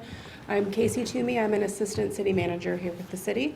I'm going to go through a PowerPoint here this evening about our requests for additional protections for marginalized groups. I'm going to start by giving you a little bit of background on this issue. If you can remember back to December, we received a request from a group of Lawrence High School students with making a number of different demands or requests for information related to this topic. We also heard from representatives of that group at a city commission meeting on December 6th. About that same time, the University of Kansas Student Senate passed a resolution, 2017-310 there, that was on this same topic as well. So at that time, the city manager directed staff to work with both the group from Lawrence High and the KU Student Senate to see if we couldn't find some common ground and return to the commission with a set of recommendations. I'm happy to report that we had a number of meetings, both with the representative of the LHS group, Vivica Price, who's here tonight, and as well as representatives from the KU Student Senate, Stefana Alcorn, and Abduli Najai from the KU Student Senate, and I think we had one other representative from KU that attended a number of our meetings. Sorry about that, Abduli. I knew Abduli, but and I think these meetings were really productive and very positive. So I want to thank both of them, all of them, for their input. The meetings went, I felt like, a long way clarifying both the requests of the groups and giving staff a chance to really listen and hear the concerns that they were expressing on behalf of themselves, but also on behalf of citizens that they had heard from in the community. The meetings also gave us a really good opportunity to explain our current city practices and explain the city's concerns about some of the demands and the requests that were being made. And finally, it gave us a really good opportunity to have good discussions about potential recommendations that we were maybe considering to see if they were able to address some of the issues that had been brought up. So to talk just a little bit briefly about city current practices, I do want to say that Assistant City Attorney Maria Garcia, who we heard from much earlier this evening wearing a different hat, provided an excellent legal memo that kind of goes through this, but I just was going to hit a couple of the highlights. Just wanted to reiterate that in the normal course of business, the Lawrence, Kansas Police Department doesn't check the immigration status of an individual, nor does the LKPD report the immigration status of individuals it has contact with to immigration officials. Of course, the exception would be on a case-specific basis and would normally involve a nexus to a criminal case and would not just be the immigration status of an individual. Currently, there is no agreement between the City of Lawrence and the Department of Homeland Security regarding local police officers being responsible for performing duties of immigration officers. And absent such an agreement, state and local law enforcement officials do not have authority to perform certain functions of immigration officers. Finally, I did want to note that the Lawrence Police Department does not operate the Douglas County Jail, and therefore, the city has no control over how the jail responds to detainer requests that they may receive from ICE. And I believe Captain Brixius is here tonight, too, to answer any additional questions that you might have about the police department and their practices. I also wanted to highlight a little bit about state and federal laws. Again, Maria's memo, I think, does an excellent job of walking through this, but just to hit some highlights. There is existing federal law. You'll see here it's Section 8 USCA Section 1373. There was an executive order signed back on January 25th, and then there are also 2 Senate bills pending in the state legislature that we'll discuss. First is the existing federal law. It was enacted back in 1996, and it is still valid. And how it is relevant is it was cited in the recent executive order. This federal law prohibits local government entities from restricting the sending to or receiving from the Immigration and Naturalization Service regarding the citizenship or immigration status, whether lawful or unlawful, of any individual. The executive order that was signed back in January says that jurisdictions that willfully refuse to comply with this federal law are not eligible to receive federal grants except as deemed necessary for law enforcement purposes by the Attorney General or the Secretary. We'll explain a little bit more about what that means in terms of a potential risk to the city, but first we'll talk a little bit about the pending state legislation. Senate Bill 158 states that any municipality that enacts or adopts a sanctuary policy, and it explains what and defines what that is, shall be ineligible to receive any monies that would otherwise be remitted to such municipality by a state agency. Again, we'll hit later on here in the next few slides what that means to the city. There is also pending state Senate Bill 157, which would require the Kansas Highway Patrol to negotiate an agreement between the state and the U.S. Department of Homeland Security. As I mentioned, without that agreement, local and state law enforcement officials wouldn't have the authority to perform certain duties related to immigration. It's unclear right now if this would directly impact the city, but we did want to bring it to your attention. So in terms of federal grants, what are we talking about in terms of a financial risk to the city?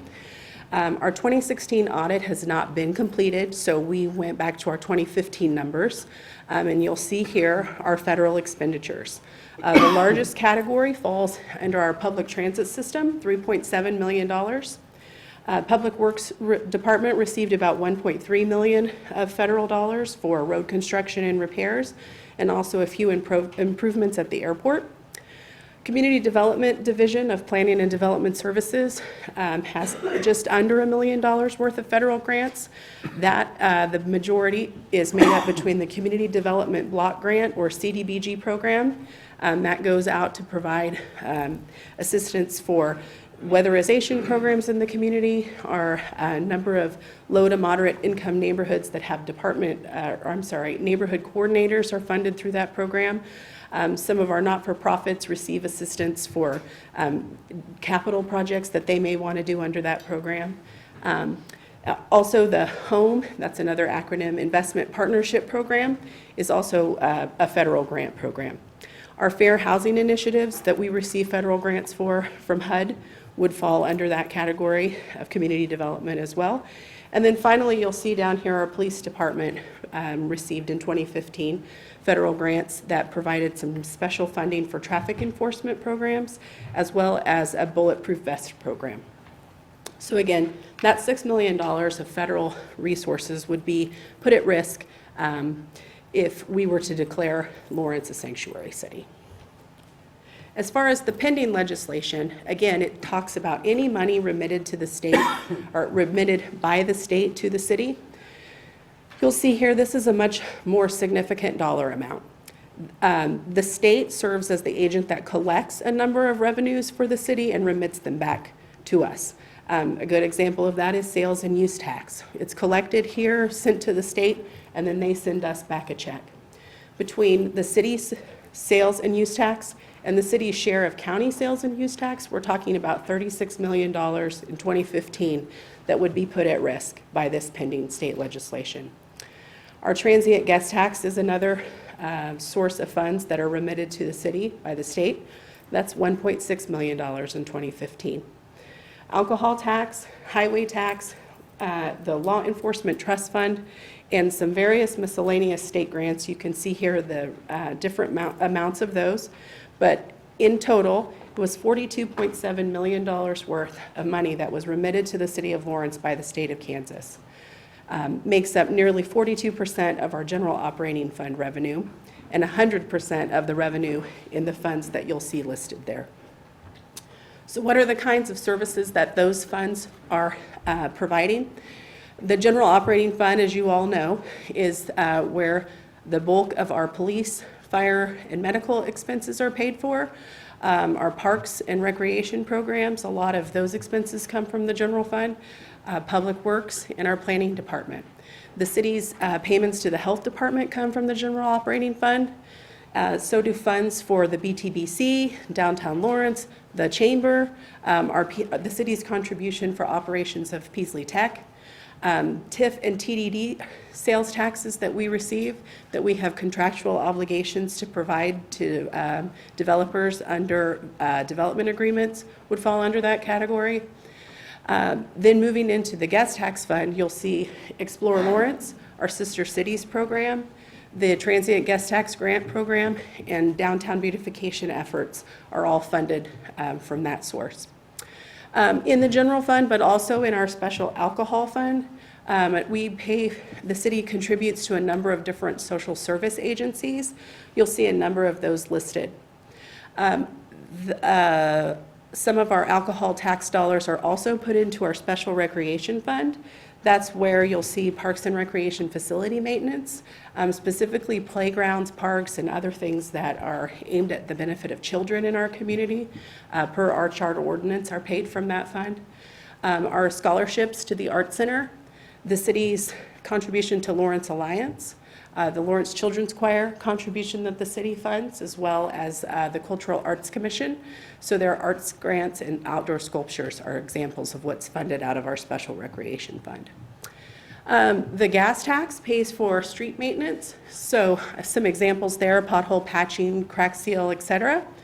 Some curb repair, sidewalk and ADA ramp improvements. Then also in the general fund and the gas tax, snow removal services and street sweeping. Finally, police equipment, and then is what our law enforcement trust fund is typically spent. There's a state law that says what those dollars can be used for, and so it's various kinds of police equipment. And then finally, the CLINK program, which is state funding to maintain our connections to state highways. So those are the kinds of dollars that make up that $47 million that would be at risk with that pending state legislation. So when staff weighed all of those risks as well as the input from the different groups that we visited with, we did come up with a set of recommendations, and we'll walk through those. So first, we did provide you with a draft proclamation that would proclaim Lawrence a welcoming city.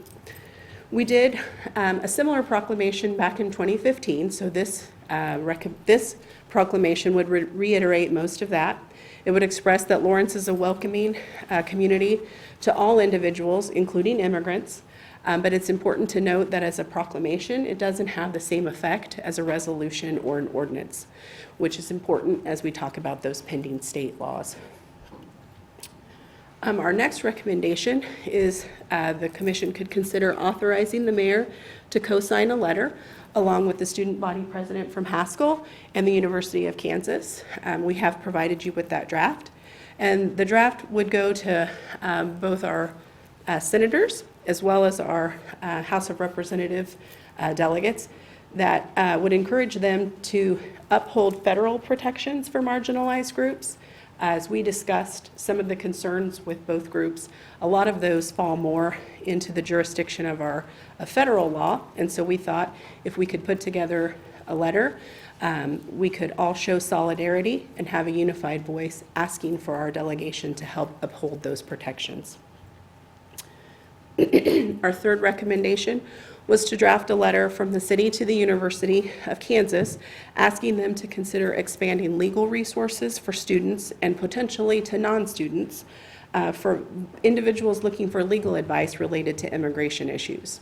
Our research indicated that one of the services that folks facing these challenges needs most is affordable access to legal services to help them navigate through some of the issues related to immigration. We've heard that the university is considering some programs like that, but we wondered if they might be able to expand those. Similar to, we know that there's a law school has a tax clinic, and I think some other student legal services. We thought the commission could draft a letter asking them to consider expanding those services to potentially other members of the community besides just students. The next recommendation is to direct staff to work with the University of Kansas to co-sponsor a community presentation on immigration. Again, this would be people who are interested in learning more about these issues. Maybe they are facing some challenges, or perhaps members of their family, friends, or neighbors. They'd be able to come and hear from an attorney that's knowledgeable about these issues. I know Abduli spoke very eloquently about some advice that his family received recently related to this topic, and he was thought that that was somebody that might be willing to come and share their expertise with the community. So we thought that would be something that you all could do that would have relatively little cost, and we'd be able to accomplish within the existing budget of the attorney's office to pay for an attorney to come and spend a little bit of time with our community talking about these issues. The next recommendation would be to authorize staff to write letters of opposition to the pending state legislation. When you all put together your legislative priority statement late last year, the pending bills that we talked about tonight weren't anticipated, so they're not directly addressed in that priority statement. If you want staff to be able to write letters in opposition, we would need you to direct staff to do that so that we would have the majority of commission weighing in on that topic. If we did provide those letters, we'd post those on the city's website along with our other testimony and letters that we've provided. The next recommendation is to authorize staff to reach out to interested agencies to discuss the city's position on these issues. Again, I think that the meetings that we held with both groups really went a long way in understanding some of the concerns on both sides of the discussion, if you want to consider them sides. It also was a really nice opportunity to have some one-on-one conversation and listen to each other and hear what each other was trying to say. And I think it also went a long way in just educating people. I know there's a lot of fear and rumors going around the community about different things, and it was a really good opportunity to be able to talk about what our law enforcement agencies are actually out there doing in the community. So our recommendation would be to authorize staff, rather than to sit back and wait to be approached by different agencies in the community, to really seek them out, reach out to them, and offer to sit down and talk about the city's current practices. At this point, I'd stand for questions. I know Maria's here, and she can speak more to the issues in the legal memo. I mentioned Captain Brixius is available to talk and answer questions as well. Any questions? Appreciate the conversations that you've had and your recommendations. I really do. How specific is the definition of sanctuary city in the pending state legislation? I can pull that up. Maria, do you want to take a stab at that one? Yeah.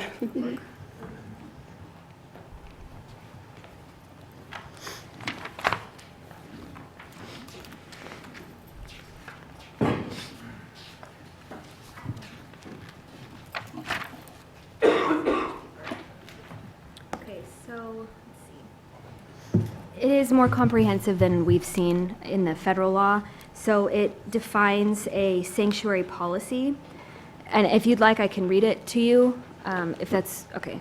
So a sanctuary policy means any order, ordinance, resolution, or law enforcement policy, whether formally enacted or informally adopted, that A, limits or prohibits any municipality official or person employed by a municipality from communicating or cooperating with federal agencies or officials to verify or report the immigration status of an alien within such municipality.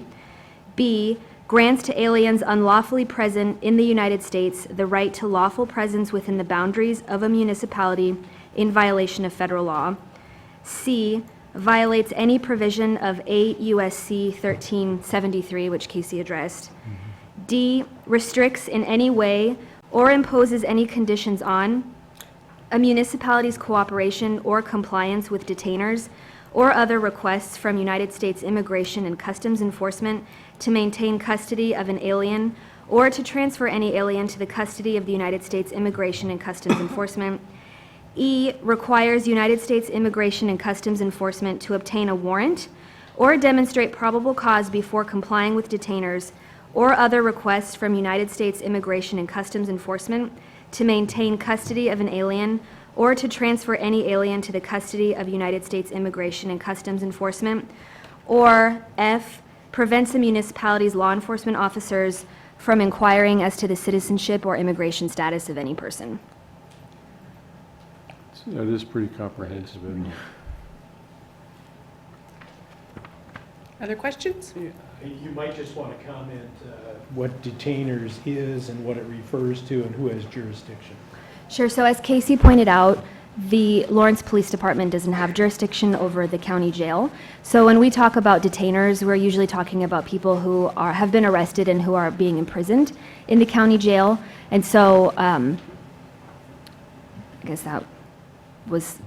Who has authority?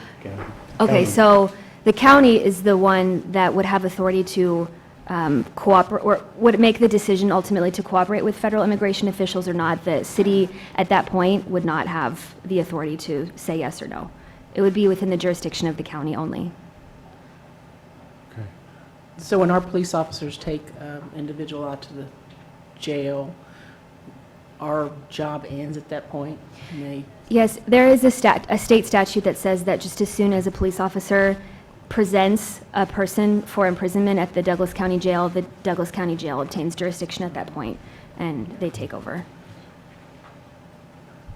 And the first part where they talk about policies and, can you just talk about that again real quick? I mean, I'm just trying to get an idea of what the state is looking at. So it would prohibit not just a formal ordinance from being in place, but a law enforcement policy, whether formally enacted or informally adopted. Okay, so it's a law enforcement policy. Yes. Okay. It's almost a law enforcement practice, Yeah.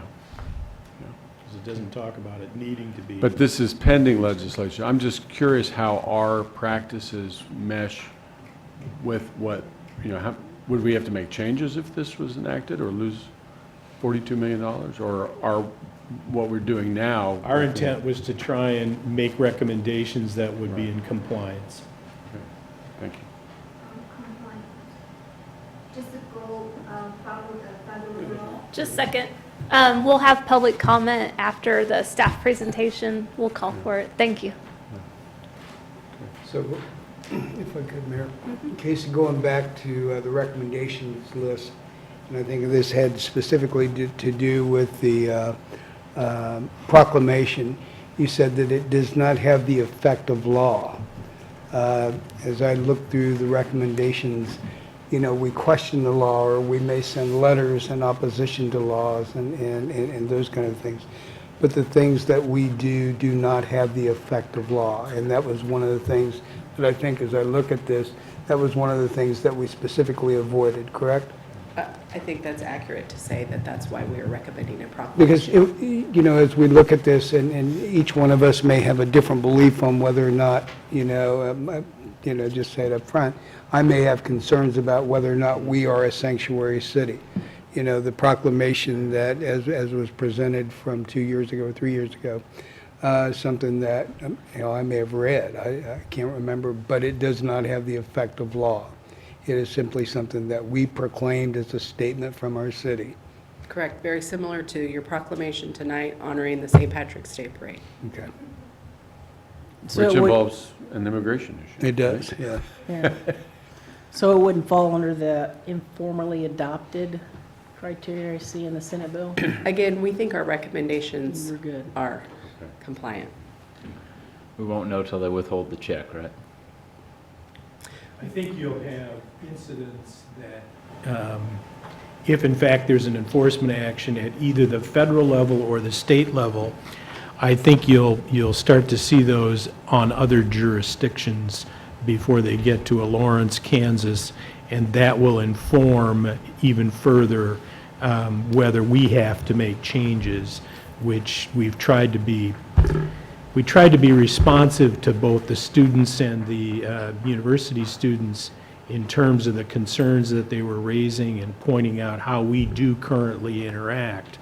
One of the challenges, and it was an interesting way you came about your question, you asked how sanctuary city was defined in the proposed state law or in federal law. But if you go across the country, sanctuary cities are identified in all sorts of different ways, and they run a whole cafeteria kind of approach to how they do or don't enforce. And it creates some real, I think, perception problems by those that may feel that they are being protected in certain ways because they are in a sanctuary city. And all of those sanctuary city designations, they're not uniform. They take on different approaches depending on where you go in this country right now.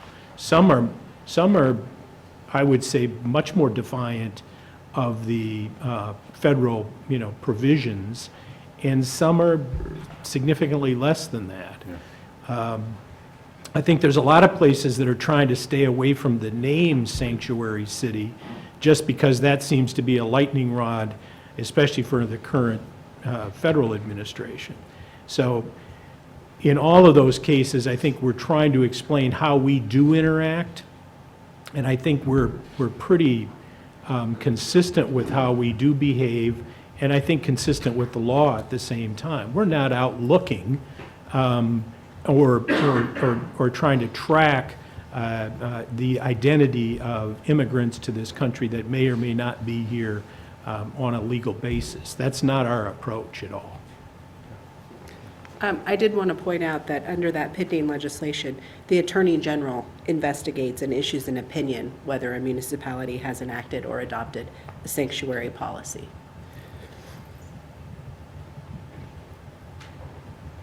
I would suggest to you as well that you'll probably see if there is an enforcement of the executive order, at least at the federal level, that there'll be a notice, there'll be a lot of publicity about it, and you'll see what they're actually going after at that point. Casey, was that Attorney General at the state level? Or are we Correct. Okay. Yeah, in the state Senate bill.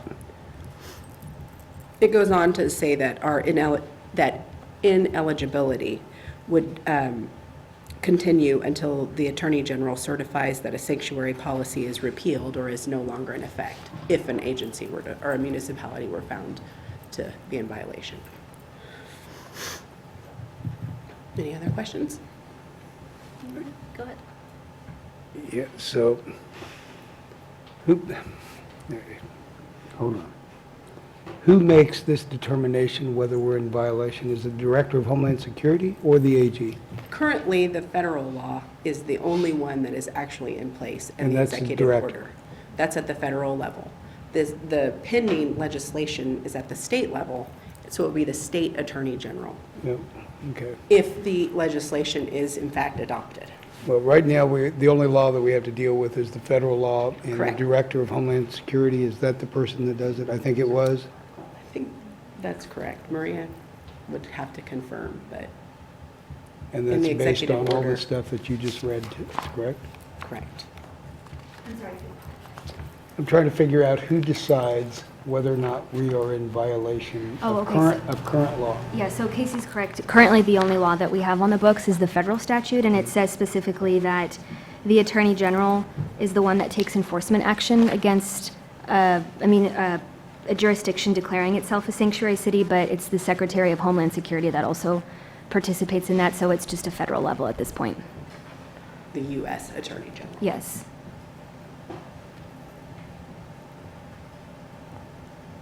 Any other questions? And so, and so how they go about this is as funds would become available and you receive specific grants, the presumption is this will be rolled into those requirements. And you'll have to make statements that you do comply with the federal law in the case of the federal, and in the case of the state, they'll require at some point, I see that kind of being the direction they go. Because when you sign off on grants right now, you're indicating your compliance with numerous federal laws in the process of receiving that grant. Okay.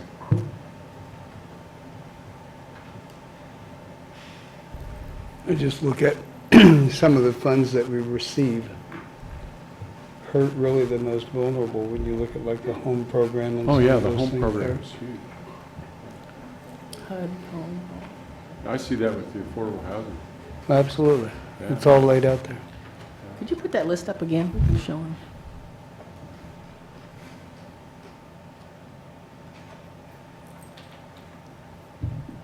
Does Block- everybody know what block home grant. is? Somebody talk about what the home program does? Scott, you That's the, elaborate on that? Philip was trying to remind you, the certain home programs that we pass through to agencies for, So the Lawrence Douglas County Housing gets, yeah, I think it's rehab, too. yeah, it's some vouchers and They get some vouchers. rehab. It's various things. I Yeah. would have to look up the exact Yeah. details, but it's some serious money for programming. well, our block grant program is huge.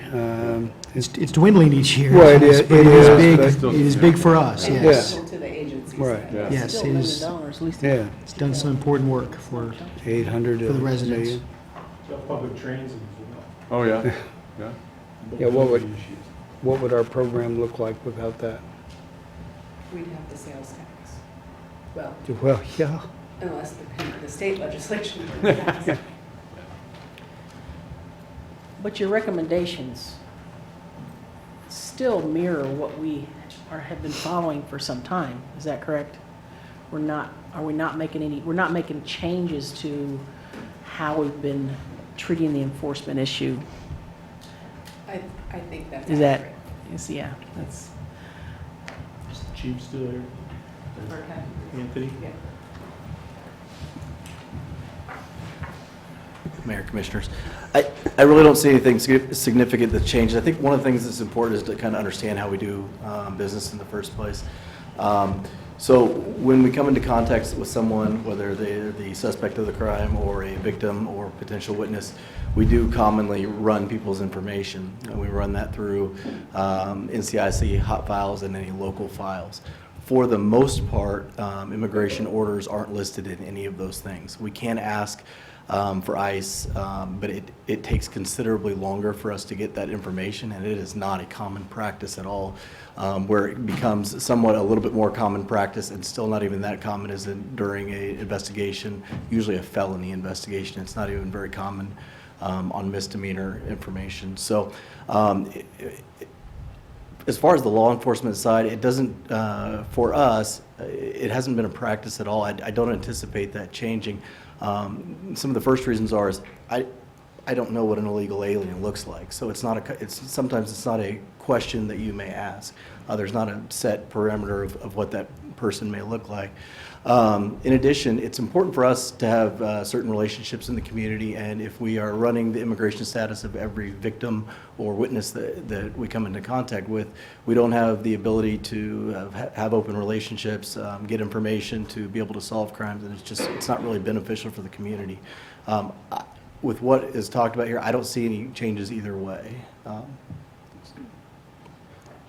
So we are essentially doing what we can at this time to provide protection? Yeah, and it hasn't been necessarily born out of protection for any certain persons. I think it's been born out of what we've derived as good law enforcement practice. Right. Just a right way to treat your community and to engage, and then also to enforce the laws. Thank you. Any other questions? I guess I would just finish with, I know that Vivica and Stefan are here and may want to give public comment. Do you want me to leave these up? Sure. Yeah, leave those. Oops. Or just break it. Thanks, Casey. Thank you. All right, so now it's time for public comment. So come up to the podium, our brand-new one. You can raise and lower it. There's buttons there if you want to come up to the podium and are seated. And just state your name and address and sign the sign-in sheet there too, please. Sure. Sure. My name is David Trevino. I'm a Lawrence resident. I'm an immigration attorney. I have an office here in Lawrence, Kansas. I'm somewhat knowledgeable of many of the concerns that have already been raised this evening. I've had an opportunity to take a look at the proclamation. As has already been stated, there's really nothing in there that I see that that endangers Lawrence or puts Lawrence at risk for any action, at least from the federal government or from the state government. The proclamation does not even refer to any type of recognition of immigrants, whether or not they are documented or not. And that's really what we're talking about, is whether or not they are documented. So there's nothing in this proclamation that even talks about that. Additionally, some members are concerned about any possible federal action. Well, there's numerous lawsuits currently pending. I printed one out before I came here. It's County of Santa Clara plaintiff versus Donald J. Trump president regarding asking for declaratory and injunctive relief regarding the EO, the executive order. That's basically Donald Trump is saying that he's going to withhold federal funds from state and local governments that don't comport with his EO. Just briefly state some of the things that are listed in the complaint. In this petition, the court in California will be addressing this petition next month, but just to give you a flavor of what they're saying, the executive order is so unconstitutionally overbroad that it claims spending power for the president and the executive branch that even Congress lacks. Under a long and unbroken line of United States Supreme Court precedent, Congress's power to place conditions on the receipt of federal funds is limited in several fundamental respects. Once it provides money to a state, county, or city, and the money is accepted, Congress is barred from imposing new conditions. Nor may Congress impose conditions on federal money that are unrelated to the federal interest furthered by the appropriated funds. and Congress cannot impose a condition that is so coercive that it amounts to a gun to the head, leaving the state or local government with no real choice but to buckle to a federal demand. The executive order attempts to do all these things. Accordingly, even if the executive order were an act of Congress or authorized by one, it would be unconstitutional. Another part of the petition. Second, the executive order is unconstitutional because it is too vague to provide the county with reasonable notice of what it must do to comply with its terms and avoid unspecified enforcement actions. The executive order requires states, cities, and counties to refrain from hindering any enforcement of any federal law.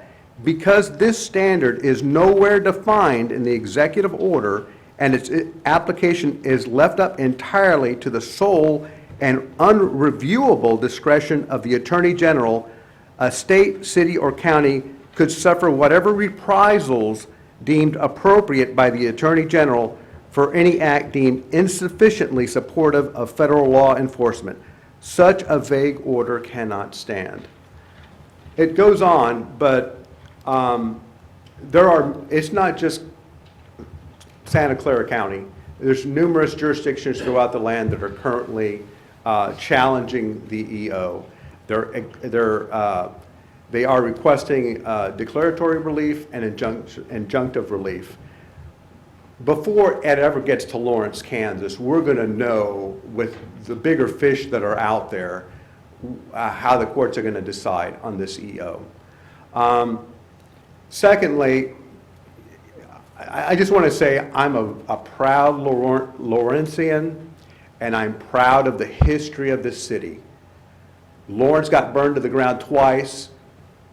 Hundreds of people got massacred for standing up for human values and human decency. That's what we're doing today. It's no different.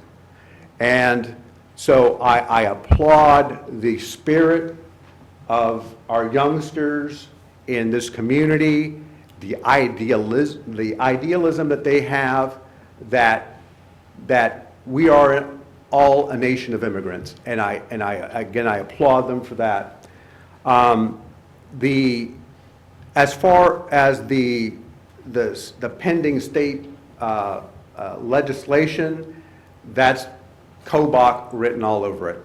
And if people have followed the lawsuits that have ensued from Kobach-backed legislation, you would all know he's got not a very good record. The guy has lost just about every case. You look at SB 1070 in Arizona, numerous other cases throughout the land, he has lost. And another thing, if the state of Kansas tries to proceed with the proposed legislation, they may be facing a lawsuit in federal court because they may be preempting federal immigration law, which lies within the purview of Congress, not the states, and that's been argued throughout. So we're kind of putting the cart ahead of the horse as far as being concerned about some things that haven't happened yet. We don't know what's going to happen with this state legislation, but even if it does pass, I think it will be challenged for various reasons. And I would be happy to take any questions that you have. Thank you. Any questions? Thanks, Thank David. you. You're welcome. We're not supposed to clap. I know. It's hard not to. And also that dais, it has arrows that go up and down, so you can use the little arrows if you want to take it down. It's kind of cool. I guess I like to watch it. Oh, okay. It's on the front. It's on your right hand. Thank you, Casey. KT, you should watch that because you're a frequent flyer here. Look at that. You can adjust it to your height. That's fine. Okay. We're very proud of it. My name is Vivica Price. I live at 3001 West 30th Court. And I was one of the students that organized the walkout that we're discussing right now and the things like that. So U.S. history has a way of repeating itself, and we can see that over and over and over. And my AP U.S. history class has taught me to go into detail and relate things back to each other when dealing with history. So before World War I broke out, there was conflict going on with Germany and other countries, and that conflict came back to the U.S., and the U.S. was given a choice of, well, should we go to war or not? They decided, let's not go to war. Unfortunately, U.S. citizens had another idea in mind. They decided that all German immigrants, whether still affiliated with the homeland country, were all painted as bad people. They targeted their families, language, and even their food. Sauerkraut and hamburgers were refused to be bought, eaten. They were just completely banned, by the people. It got to the point where they began beating German men, and there was a case of a lynching. I do not have the details of that, but it was pretty bad, like any lynching is. So when the U.S. did make the decision to eventually join the war, the crimes against German immigrants only increased, and there was a lot of hatred towards those that we were fighting with. Now, this was not done because they were just purely German, or because they were men, because they were women, because they were children. It was done because they were immigrants, and because we viewed them as being dangerous, even though it is the individual, not the, we should not base people's, lost what I was saying. But bad people exist everywhere, and bad people are bad people. They are not bad because of the color of their skin, because of what they look like. They are bad because they are bad. When a white man robs a house, the public paints him as a robber. If a Muslim man robs a house, they paint him as a terrorist. And if an undocumented immigrant robs a house, they paint him as a terrorist, violent alien. Now, I want to read you a passage by Jan Pooley. And part of it explained the things that were going on with Chinese immigration. It's titled, "The Chinese Must Stay," from 1889. And in it, here's the Chinese neither have intercourse with the Caucasians nor will assimilate with them. Yes, just think of it. As soon as the ship comes into harbor, a committee of citizens get on board to present the Chinaman with the freedom of the city, valued at $5. A big crowd gathers at the wharf to receive them with shouts of joy and showers of stones. The aristocrats of the place flock to his hotel to pay their respects and to take away things to remember him by. He is so feted and caressed by the Caucasian society that it is a wonder his head is not turned or twisted off. During this time, we see that the Chinese immigrant community is targeted. What happened was there were a few cases, and it resulted in a ban on Chinese immigration. And from that point on, Chinese immigrants were, it's stated in here. Turn the page. Okay, so this was part of the 2008 AP United States History Free Response Questions, and in it was the report of the Commissioner General of Immigration from 1908. Just took a few pieces. In order that the best results might follow from an enforcement of the regulations, an understanding was reached with Japan, and that the existing policy of discouraging immigration of its subjects of the laboring classes to continental United States should continue, and should, by cooperation with the governments, be made as effective as possible. So this talks about how they were going through with their ban on Chinese immigrants, and going back to World War I, that caused conflict with the U.S. and Japan, because here they have a ban on their immigrants, and that's not really working. During that time, Chinese immigrants and Asian immigrants, just as a whole, faced lots of discrimination based on the fact that they were Chinese. And I don't have the photo with me, but I just can give you a picture of it in your mind. There's a workhouse with men working, and slicing fish and getting them ready for everyone else in the production. And they were described as having, as looking disgusting, never wearing good clothes to work, looking poor, and among other things, using very, very harsh words to describe them. However, in this picture, you can see them wearing their regular suits and looking like once they took off that apron, they'd be ready to go to a meeting. I think that that's just one piece that comes back to this, and we can see that we can see in the Immigration and Nationality Act of 1921, which basically outlines that the number of European immigrants coming in to the United States went down to 3%. So just to kind of explain that, out of every 100 European immigrants, only 3 of them would be let in. And this went on, so from 1921, 3 out of every 100 European immigrants. 1922, same thing. 1923, same thing. 1924, they changed it, and instead of that, it dropped to 2%. And then, finally, in 1965, it was reviewed, and they decided this is unconstitutional. We don't know why we still have this, and they eliminated it. It is hard to see that this still happens, even though all of us have taken a history course in our life, and we should know a little bit about how history works. We should be able to fix our mistakes, but it seems that every time we go through this, something bad happens with our history because we decide to repeat it. Many people say that if we allow illegal immigrants to continue to stay here, or if we allow immigrants to still come in, let's build a wall, that it will cause a crash to our economy. However, it seems that we have a panic, the panic of like every 20 years, and most of the economic crashes have been done at our own faults.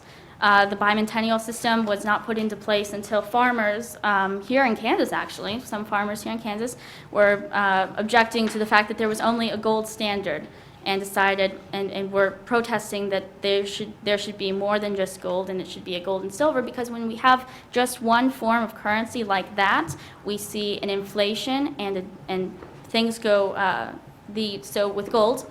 The gold rush in California, there was an overabundance of gold in California, but an underabundance of gold in northeastern and midwestern states, meaning that prices are up and inflation is at a low and high.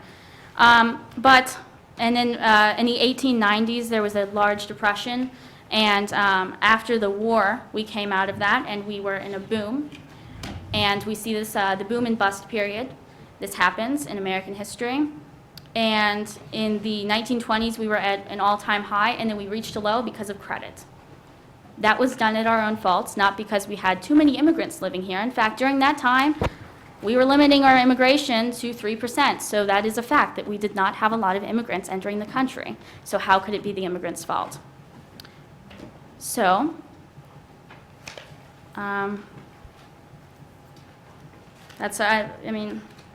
we, throughout history, here we are again, still on the issue of whether or not we should let immigrants into our country, welcoming them with free education, free land, free speech. You have all of these wonderful things that are offered in our country, yet we only give them to certain people. And yeah, it's disappointing. So, thank you. Thank you. Vivica. Go back to the microphone. That's for TV. I just want to say one thing. I don't know, it's been, 3 months ago? I think you called me one day and asked what time I was going to be at City Hall. And I had no idea what was planned. And in fact, I think Tom and the city manager's staff got to hear, from you and your other folks that came with your walkout to the city manager's office that day. And I just want to tell you, you and I would probably disagree on some things from time to time. In fact, we might disagree on a lot. But I do want to tell you about some of the things that you've done. And probably one of the biggest things that you've done is you have brought forward a discussion. I think the mayor characterized it as something that, a discussion that needed to happen. And you know, I want to tell you that, I want to thank you for that. You know, my email has exploded over the weekend with comments and things, but you know, I appreciate what you've done. And like I say, there's going to be things that we would disagree about, and whether it would be sanctuary cities or, you know, proclamations of, you know, a welcoming community.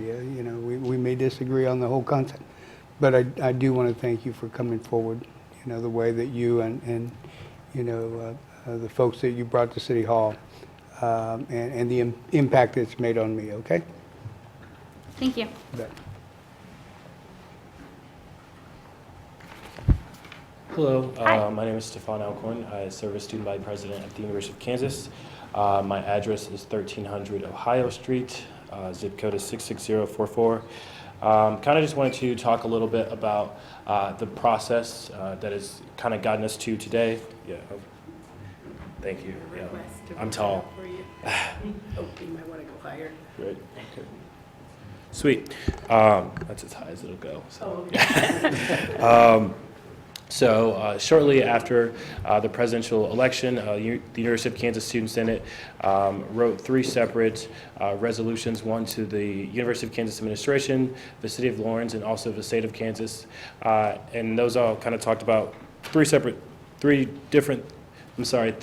similar things, and then each of them different for the constituencies we were writing to, but wanting to affirm our support for undocumented students on campus at KU, and also just marginalized students and people in general, and then calling on the University of Kansas administration to show similar acts of support verbally and through different sources of support on our campus, as well as to the city and then the state of Kansas. I don't know how many of you know this, but the state of Kansas is only one of 17 states that offers in-state tuition to undocumented students. So I wanted to thank our legislature for that, and also ask them to continue supporting these students. You know, it's really been great working with Casey and the assistant city attorney and the city attorney here. We've had multiple meetings with them to get to this point, and you know, although I understand the concern or the fear for lack of funding or having your funding cut, I will say that showing your support for marginalized communities does not go against that, and I think the two aren't mutually exclusive. You can still show your support for marginalized communities and still receive your funding from the city and the state, and I believe that's what we're trying to do here with these 6 different things, and I would just urge you all to please pass these recommendations. Thank you. Yeah, thank you. Thank you.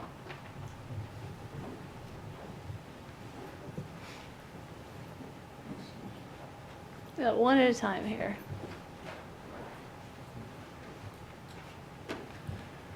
Mike Chappell, 2701 Meadow Drive, 66047.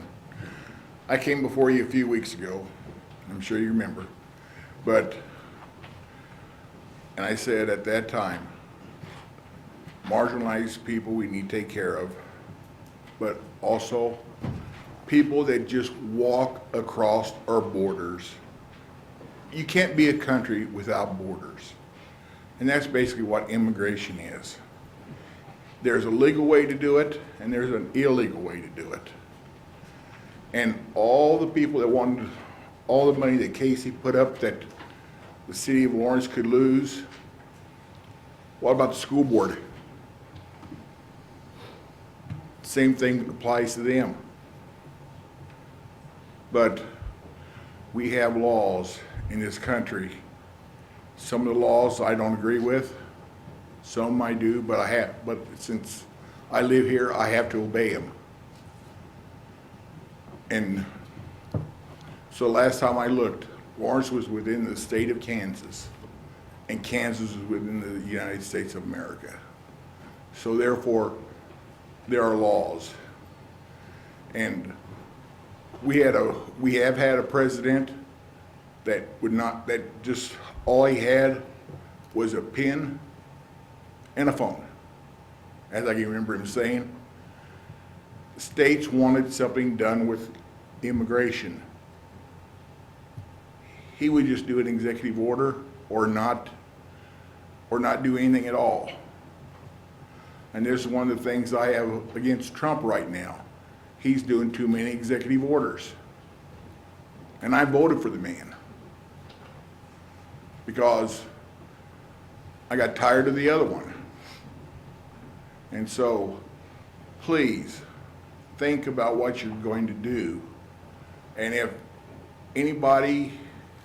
Lawrence loses the money, let the people that are in favor of this, or have you vote for it, have them get in line and say, every bit of my paycheck, I will hand over to the city of Lawrence, because people live on fixed incomes in this city. We cannot afford anything else as far as taxes, because Lawrence already has the highest sales tax in the country, in the state. So I don't know where we're going to go for the rest of the money. Thank you for listening. Thank you.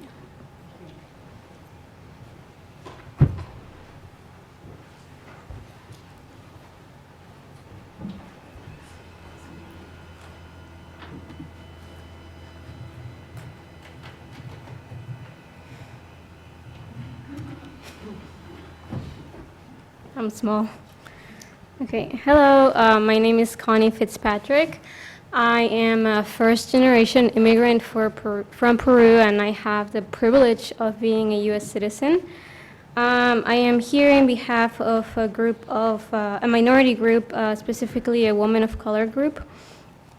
And I have some notes here to voice and echo them. First, in response to the gentleman that was here a little bit ago, yes, we do have walls, and I see them everywhere. And the majority of them were built by first slaves majority and then immigrants. So we have to take in consideration that our city was literally built by immigrants, and many of them who are undocumented.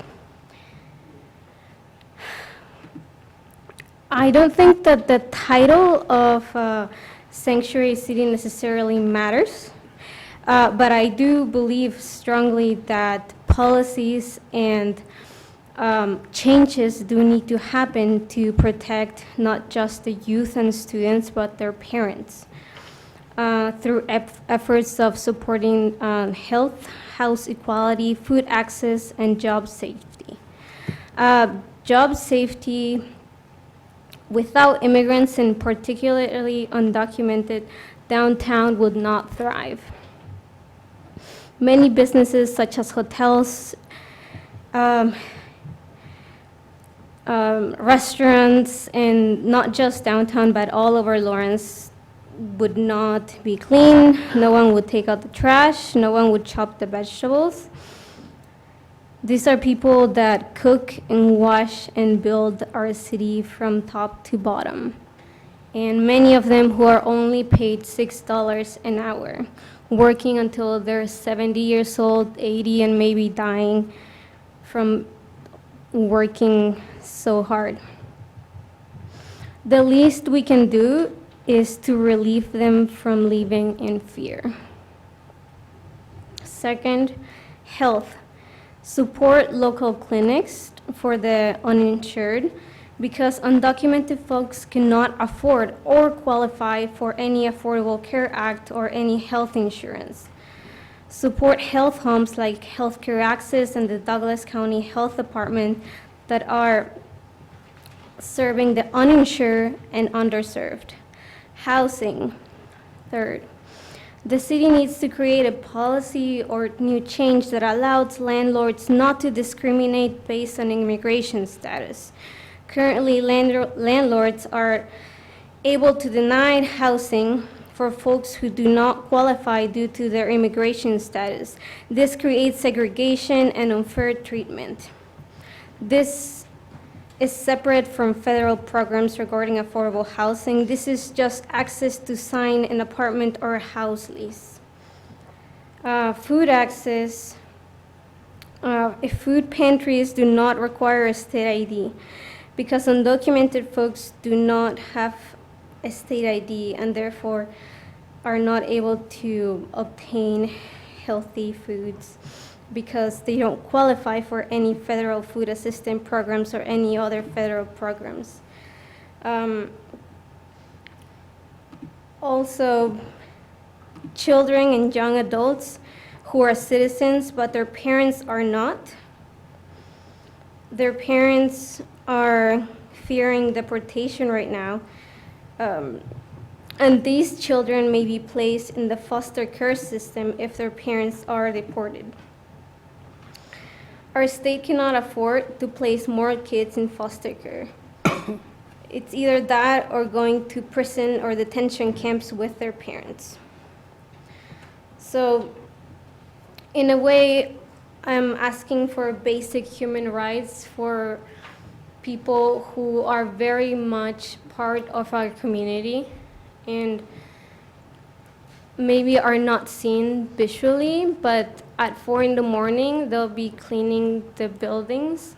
They'll be cleaning the bed sheets at every hotel here. They'll be chopping those vegetables, and because they're not able to do anything else because of their status, they'll do that for the rest of their lives probably. So I think the least we can do is be welcoming to what they do. Thank you.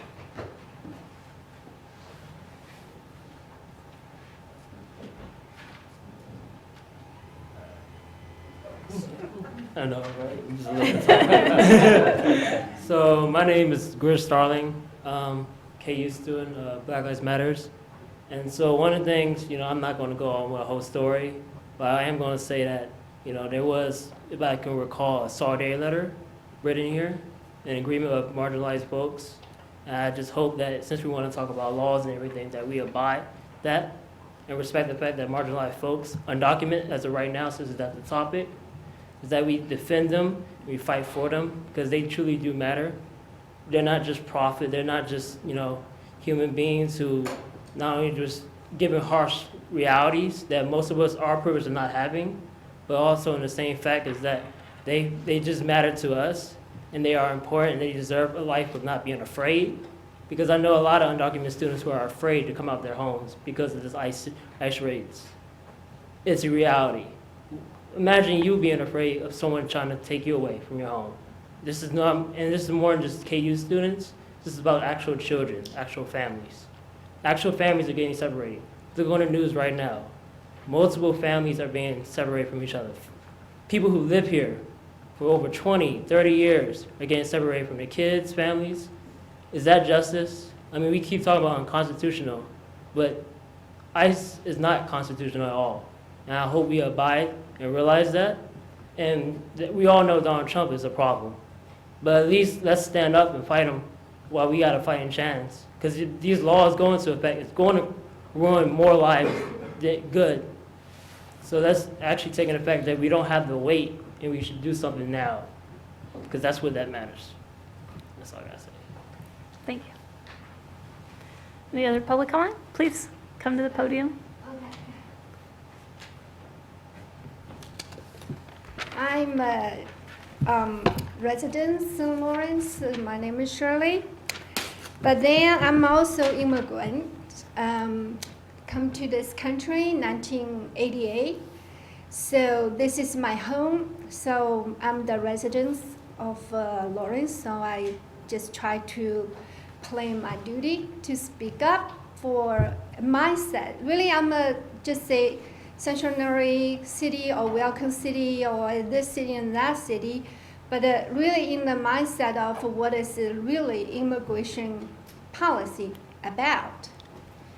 See, I'm really, so this is a line to how today I be accepted by the society and the move and the raise of just $30 in a pocket and a suitcase with me to build my life in America, because America is welcome country, is diverse country at this point. And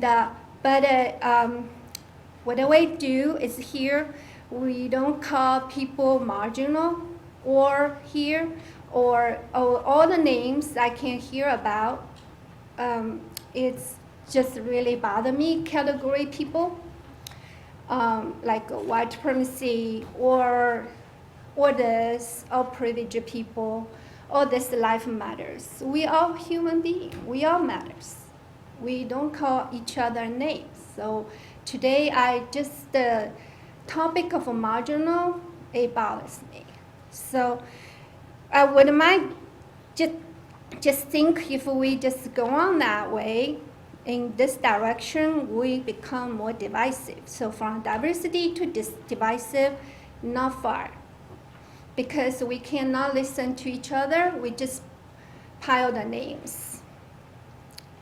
I totally understand the point of view for the student in Lawrence will point out that in certain time there is a ban Chinese, ban this and ban that. When I came in 1988, Chinese mostly was banned. I had been through extreme vetting. The reason for that, because we were in a country where communism was taking extreme communism into a cultural revolution, which training every member of a communist party, the member of communist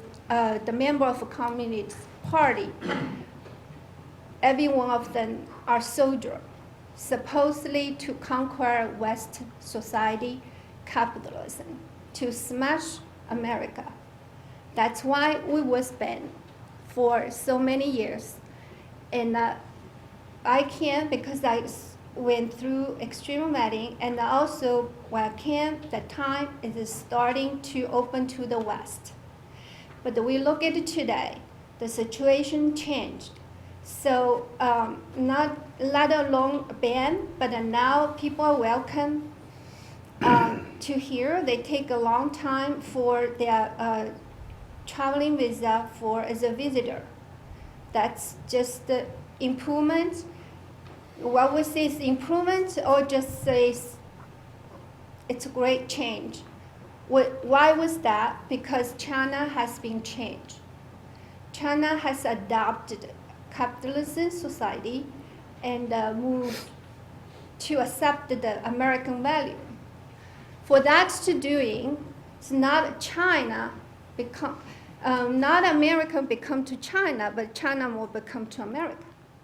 So this is our goal, to make American value export, but not import some ideology like communism. So my thing is, this is one of my point of view. Another thing was I was thinking about in my mind was immigration. Everybody takes effort to adapt into the society.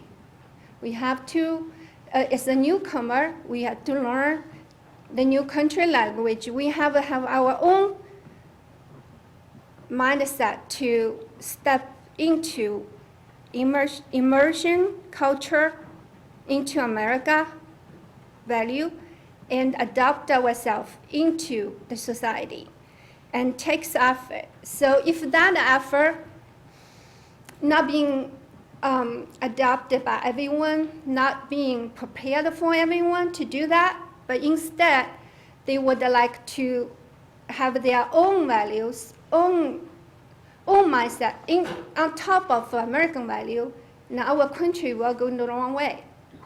So how I feel that, because I had an encounter number of things. Oh, I'm sorry, I'm just a little shaky because I'm hungry. I didn't know it took so long to get me to speak a little bit. And I'm probably a little sugar right now. So, candy bar. Year 15, at first, I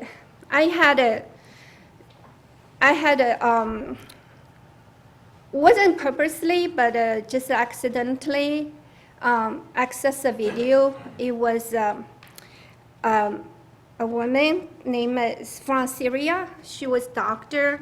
Her name is Wafa and Selton, and she wrote a book about God who hate. And then that was not about her book. She was talking about how she was defending the cartoonists who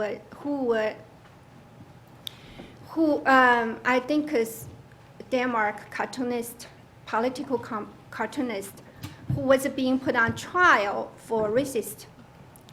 She herself was Muslim, but she just defended that a cartoonist and point out some danger of the ideology. And she was helping that cartoonist. I was curious. Then I read her book. Then I understand a little bit. Then we just went to a trip. I remember so well because everything is really about trips. So it's always happening in hotel. What's funny thing is then January, San Francisco, I was visiting, and it happened 12 French political cartoonists being killed. And it shaken me because I said, oh, I probably knew that it was going to happen. Then in June, I went to from Europe tour, from London to Paris, and I drove through the mountain down to the Rome. This trip really shaken me even more. Why was that? Because I was there in Europe 1997 for half year because my husband's job related. And we toured the whole continent, and we lived there. We enjoyed it so much. But this time, we've been bombed in Paris. It was small bomb. It was designated by a robot, but we were, at the time happened, we were on top of the second platform of Notre Dame Church. And we can look down the square. And because nobody can move, so we saw it very clearly what happened down there. They cleared the area, and they designated a bomb, and then we heard the bomb. After 30 minutes, we were released to move on to, and after I came down to the building, to the square, there were personnel, like military personnel there. So something was wrong. Then we walk to an area that very unfamiliar. It's like something very wrong. And the dress was wrong. Everything just not the same culture. It's very foreign to me. So I just called my cousin, who is a resident in Paris, and he just talked to me about that no-go Zoom concept. No-go Zoom, no is a not, and no. Go is a G-O. Zoom is Z-O-N-E. And he literally said, never go in during the night because there will be no-go Zoom troop and monitor people's behavior. That was 15 summer. And he talked about they were afraid to go vacation because they're afraid their apartment be taken. Because people will just move. If you are not in your apartment, they will just move their stuff in and occupy.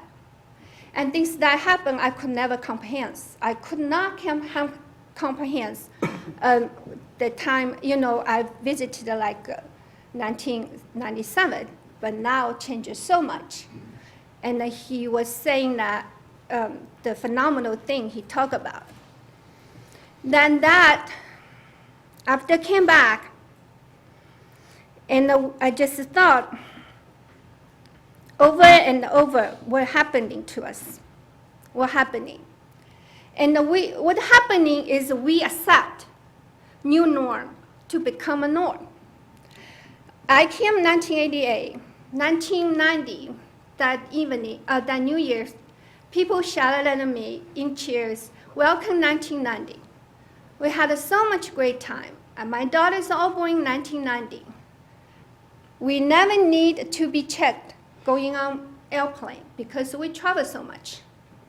But we don't, the young people sitting over there, have you ever thought about, you're going airplane, you can just board like 15 minutes ago.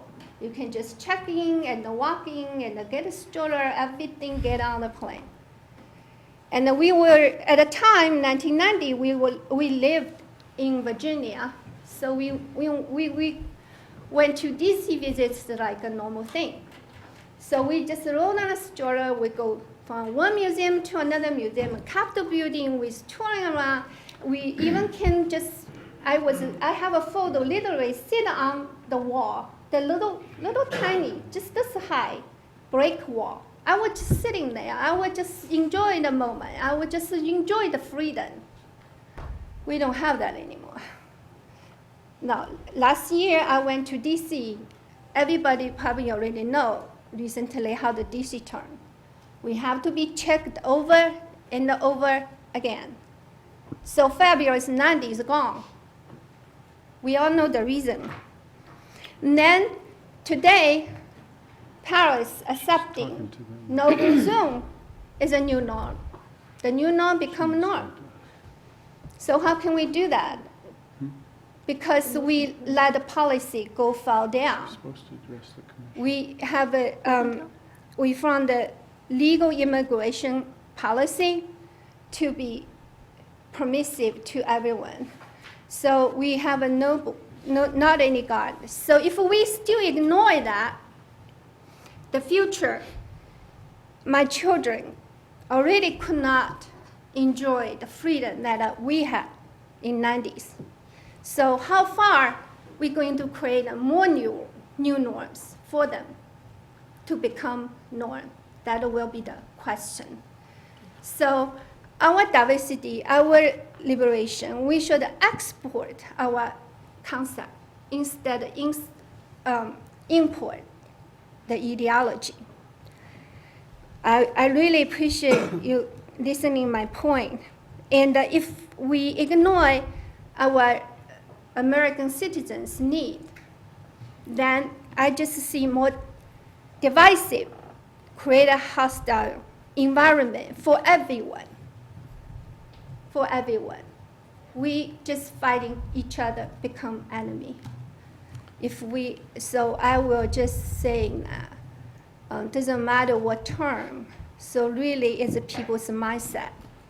Thank you very much. Thank you for sharing your story. Yeah. Will you get her some candy bars? Please. We don't need people starving here, waiting.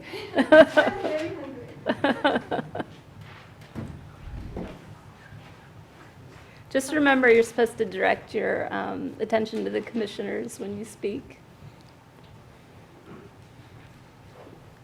Hi, my name is Marilyn Hinojosa. I live on 213 Hanover Place, apartment 5 in Lawrence, Kansas, 66044.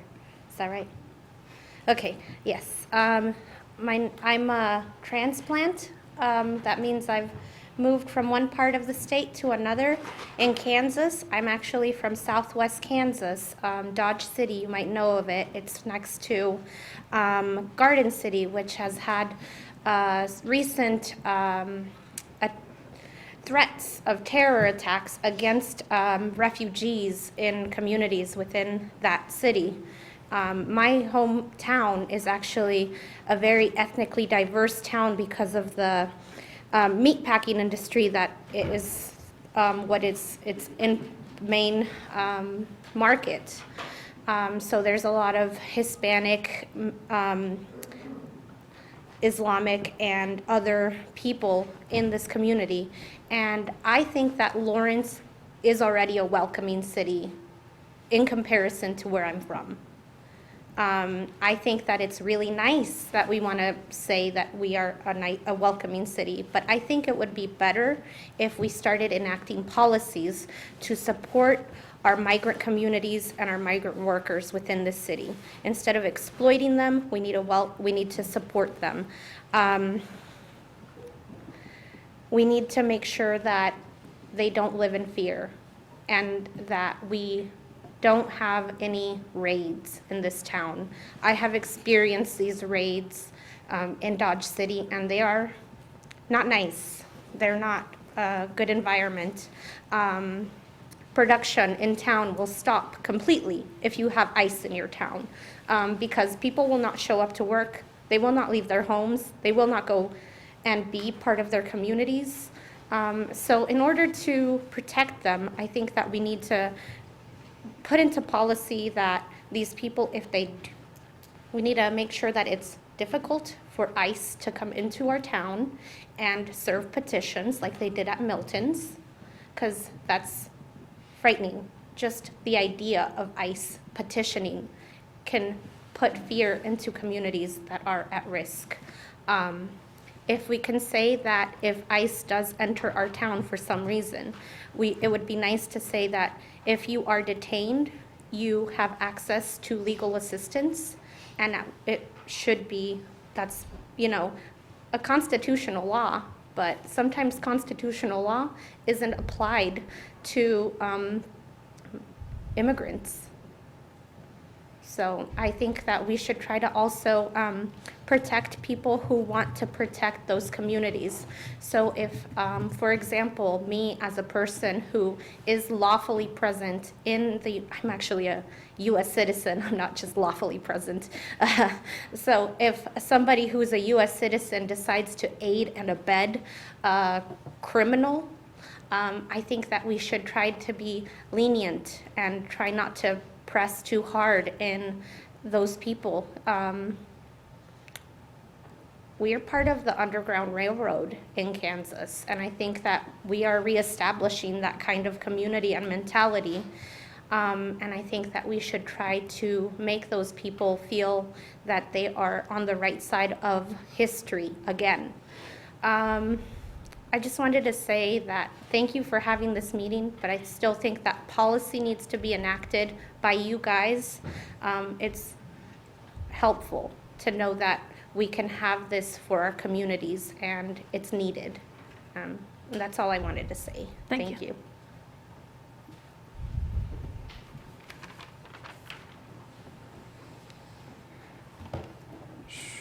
Hi, it's Dave Lowenstein, 740 Rhode Island.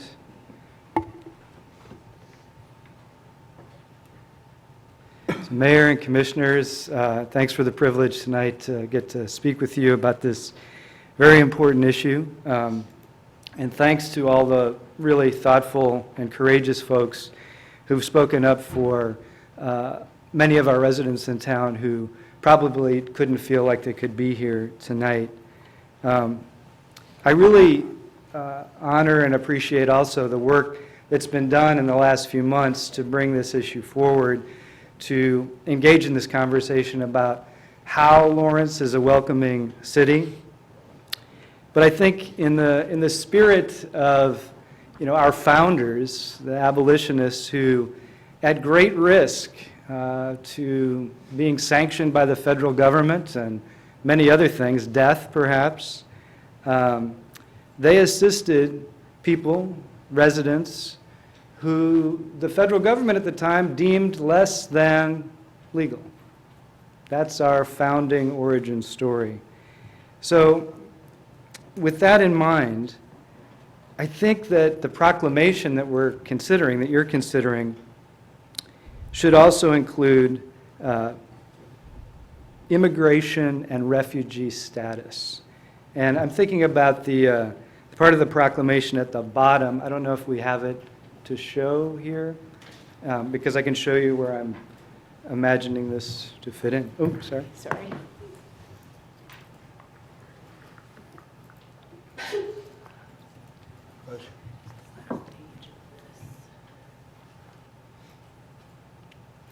There it is. Perfect.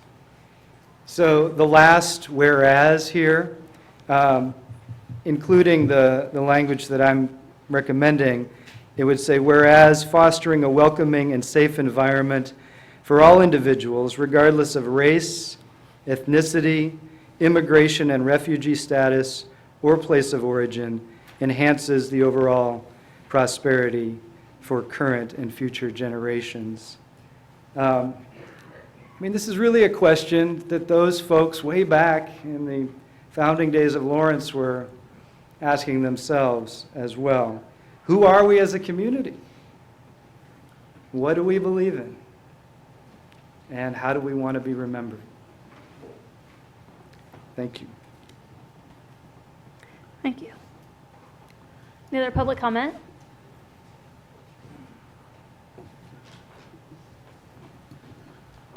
Good evening, Madam Mayor, Vice Mayor, Commissioners. I've listened to all this, and it looks like to me we got a $50 million word here. You know, that is saying a safe haven or whatever, and I think the welcoming part is the best way to go if we're going to go that route. But here's the problem I have.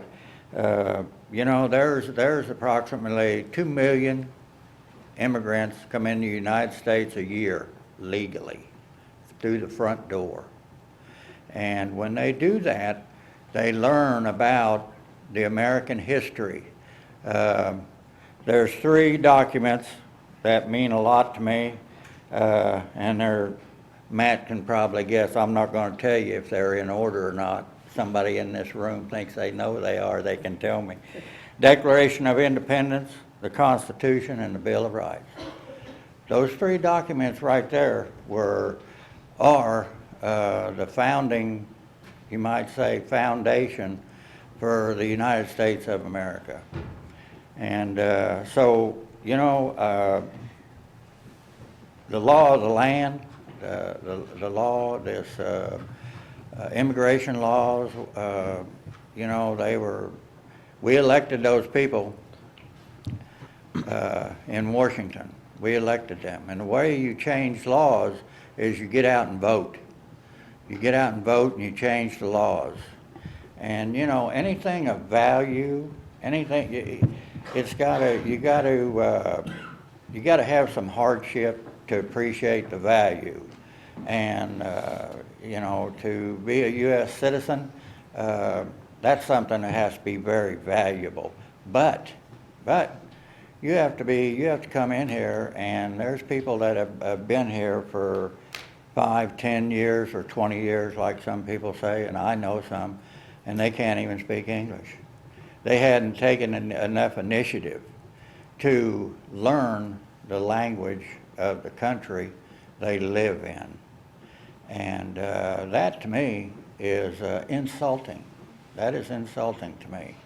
And I'm going to tell you why. I'm going to tell you why. You guys, you think you know me? Let me tell you what, I'm an immigrant. I'm a naturalized immigrant, 1962. I was born June 13th, 1944 in Bermuda. My biological father was in the United States Navy, and he patrolled the Atlantic. And my biological father I never met, but another man came along, another Navy man came along, and fell in love with my mother in Bermuda. And I had a brother by him, but when the war was over and we came, he was born and raised in North Lawrence. And when we came back over here, I was 2 years old. I carried a green card for 14 years. Got it right out at that post office right down the street down here. Every year. Went down, filled it out, and got that green card. Every year carried it. My mom said, carry this green card, when I was old enough to go outside. So, you tell me about the values of being a U.S. citizen? Shit, you don't know nothing. We were a dirt poor family, didn't have nothing. If it wasn't for neighbors and Salvation Army, we wouldn't have nothing.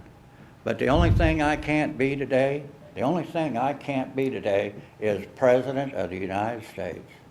That's the only thing I can't be. And you know what? I don't care, because I can be everything else. And what I am today is what I am. And so to allow this sanctuary city rhetoric thing come and added protection of legal or illegal immigrants, and I'm 100% backing the legal immigrants. Illegally, and you say it's all right for them to be here, that's a slap in the face to me and everybody that comes through the front door. So that's my story, and now you know. And so don't tell me I don't know anything about immigration. Thank you, Ted. Any other public comment?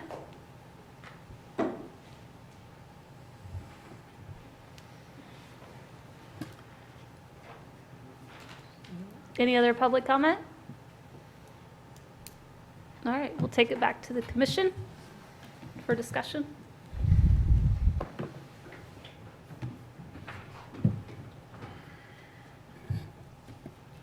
Well, I think, if I could, Mayor, go ahead and just jump in on the executive summary. I think one of the things that we've talked about over and over again goes on to the fiscal impact of, the recommendations of staff is what it says: under the current executive order and pending state legislation, the city would jeopardize almost $50 million in federal and state funds Casey, will you bring that by up? declaring itself a sanctuary city.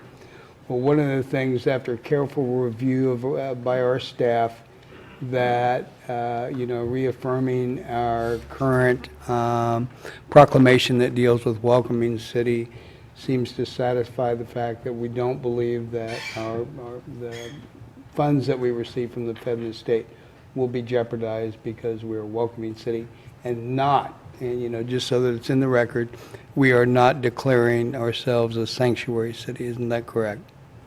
It's my understanding. And so I think that is the most important part of this. The other things, being able to, work with the university and Haskell Indian Nation University to help be with marginalized people, and all the things that go along with opposing legislation. I think those things are fine.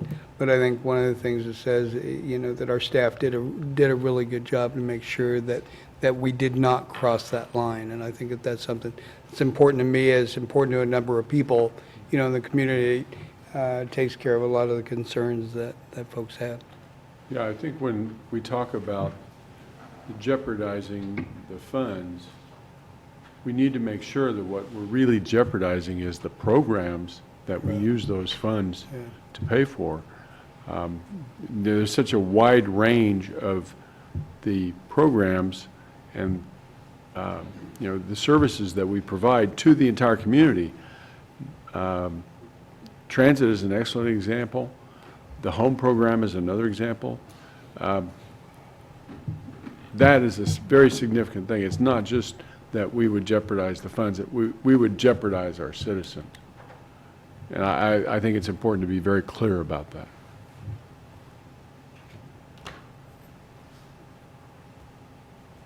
So we have, Casey, you might scroll up a little bit so we can see all of the items. So we've got several items here. We got proclaim the city of Lawrence a welcoming city, which is kind of just a repeat. So we got a letter that we're looking to sign. There's 2 letters here. And presentation on immigration law, send letters of opposition to state legislators, and proactively reaching out to interested agencies. How do you all feel about all of these items? I appreciate the recommendations from staff. I think they made it, I'm comfortable with their explanations about how this doesn't cross that line. And so I appreciate that. I think some of some of the community conversation that's going to come out of a community presentation is going to be really valuable, because I think there's a lot of misunderstanding on what exactly it is that we have power over. You know, I had a member of the House of Representatives in my classroom not too long ago, and the one question that I had a student ask was, what's your biggest frustration as an elected official? And without fail, I mean, it didn't take 2 seconds for this person to come up with the answer: jurisdiction. So we explain that. Well, I get emails all the time asking about this, that, or the other, of which I have absolutely no control. And when I try to explain that position, it comes across as I'm standing in the way of progress, when in reality, I have no control. And when we talk about jurisdiction on this issue, you know, I think a key piece of public education that needs to come out of these conversations is, you know, the county versus city in terms of jurisdiction over the jail. You know, that ultimately an individual that is housed in the Douglas County Jail, the city of Lawrence declaring sanctuary or welcoming or jumping up and down or doing whatever we do does not give us jurisdiction over that area. And I think that's got to be part of that. I've already lost it since we scrolled. Community presentation on immigration law. I think a component of that needs to be community presentation on the jurisdiction of the different bodies. You know, what can we actually control when we have the executive branch of the federal government making executive orders? What can we actually control when we have a state attorney general that can dictate whether or not our policies go along with the state of Kansas, and if they don't, draining us of money? You know, that jurisdiction piece is so vitally important. And I guess I tell you all that because I share that frustration of finding myself in a position where people are asking me to do something that I quite literally don't have jurisdiction to do. I do have one question to staff, if I could. Tom, one of the speakers just mentioned school board funds. Anything that we do in regard to, you know,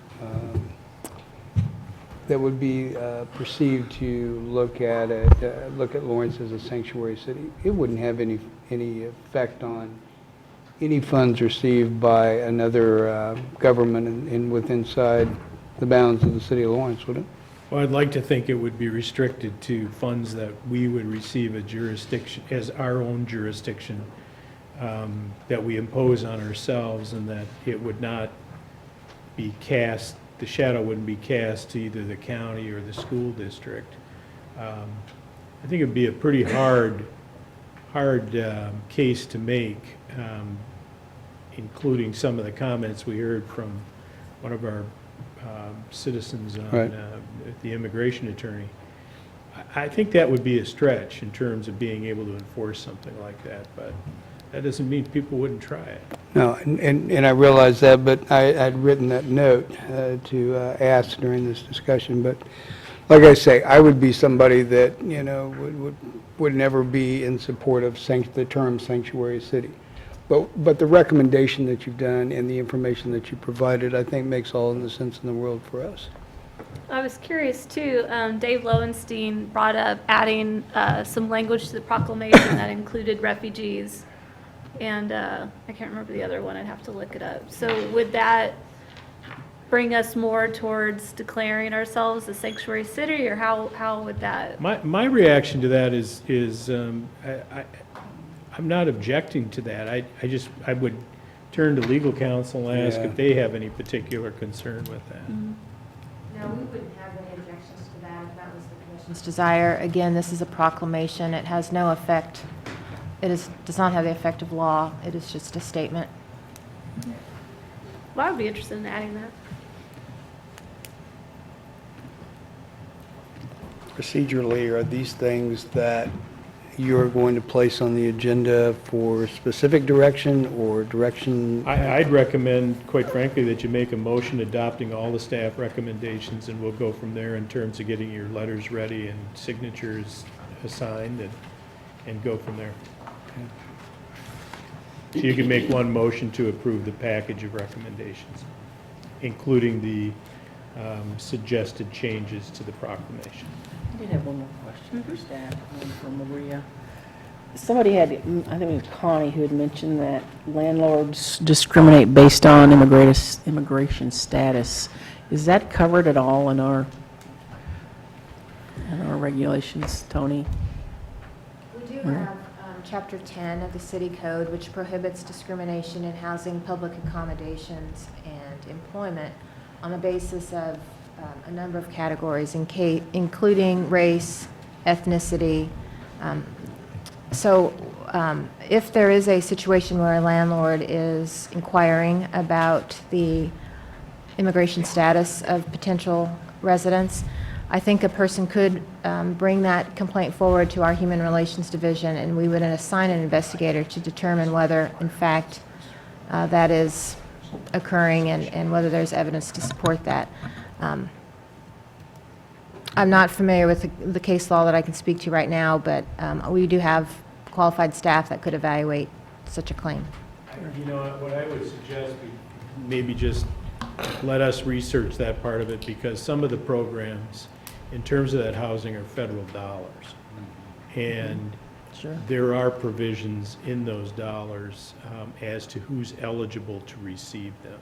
Section 8 and some of the other federal funds that apply. So I would ask that you allow us to come back with a staff report on those particular items. Okay, thank you. Any other questions or comments?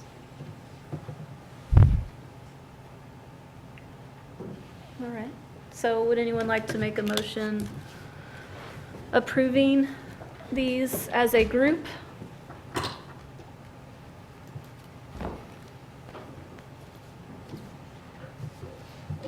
It just says direct staff as appropriate. Did you want a motion?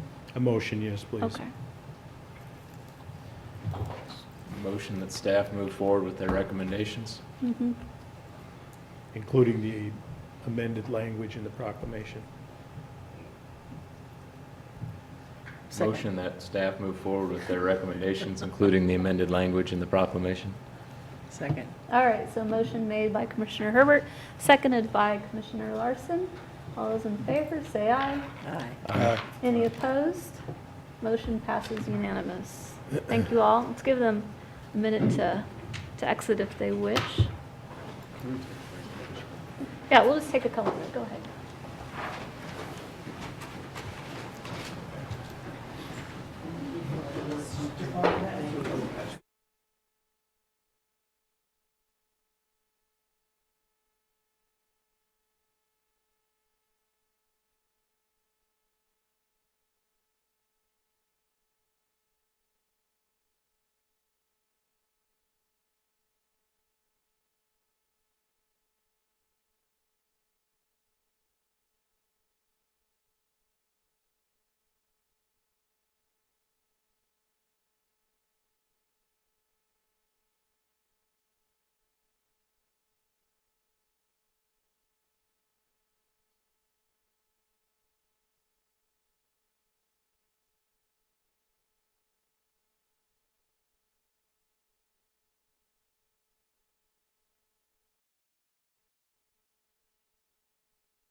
I do have a commission item that I emailed the city manager today asking about having Robert Benecki, who is the coordinator for the Criminal Justice Coordinating Council, and they've gotten quite a few initiatives off the ground, so I thought it might be really helpful for him to come to one of our meetings and just talk a little more in depth about what has been done, what we've been doing, just so you guys can ask questions if you wish. And because obviously I don't have the expertise to answer those kinds of questions, so that will be coming soon. Maybe a work session, it sounds like. That's what you're looking for. We'll find out how much time he needs. Yeah. Yeah. So that'll be good. So we're on commissioner items. I just had the one about that one. Are there any other commission items? Okay. So we're on to the city manager's report. We have Tammy Bennett and Kathy Richardson here, and they're going to go through a report on solid waste in blazing speed. I promise. So don't move the podium.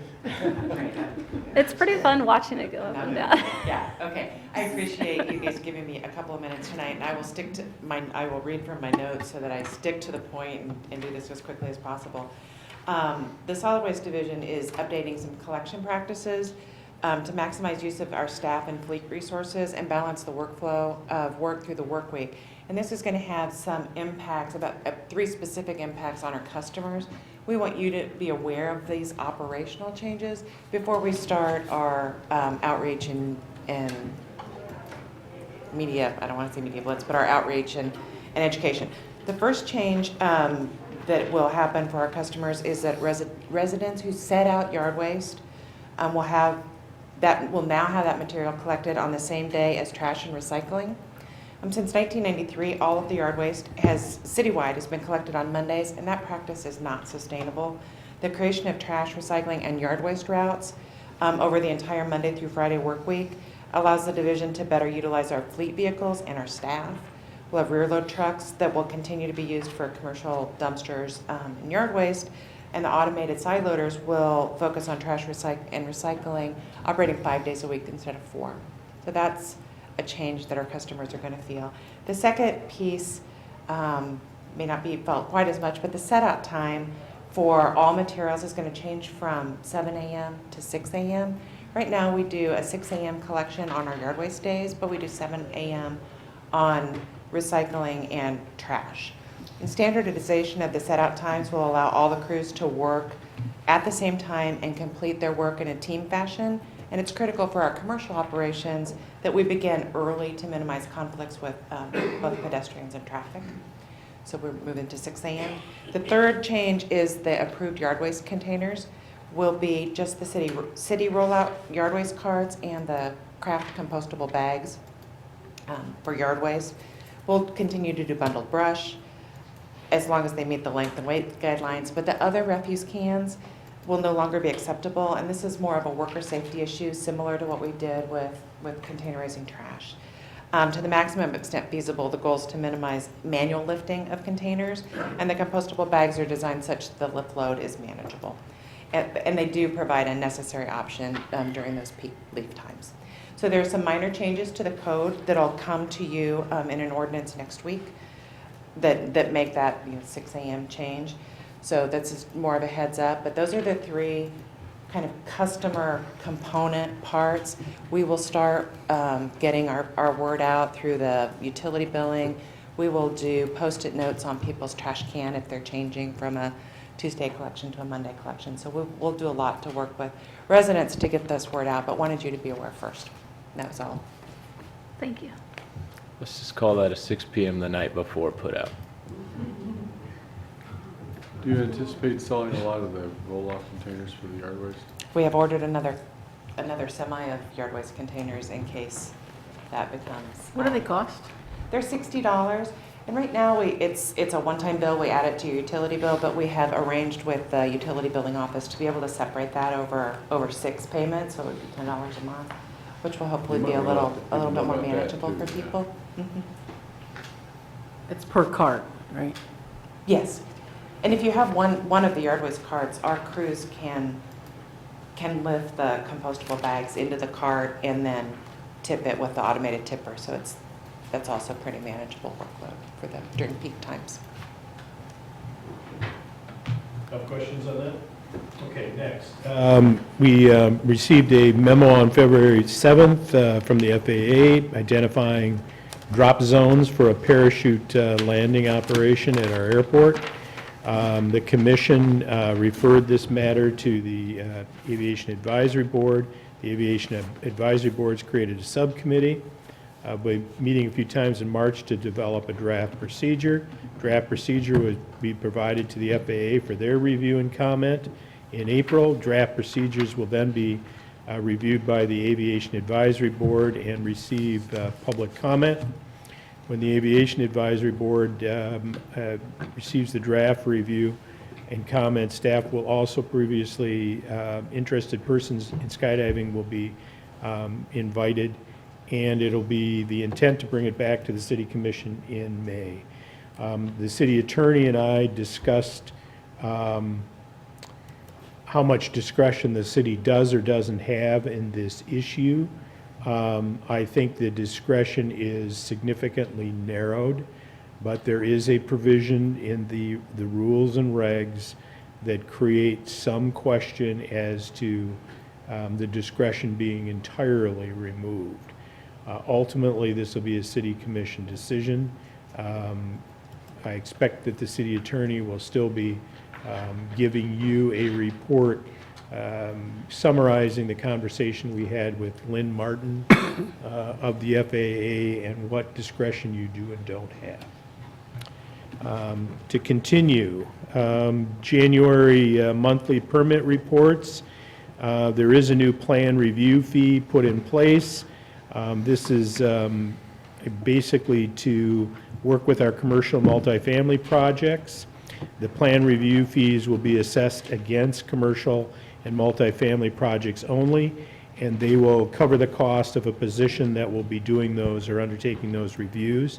The largest project for the month was the new wellness building at the Alvamar Country Club on Birdie Way, valued at $2,233,000.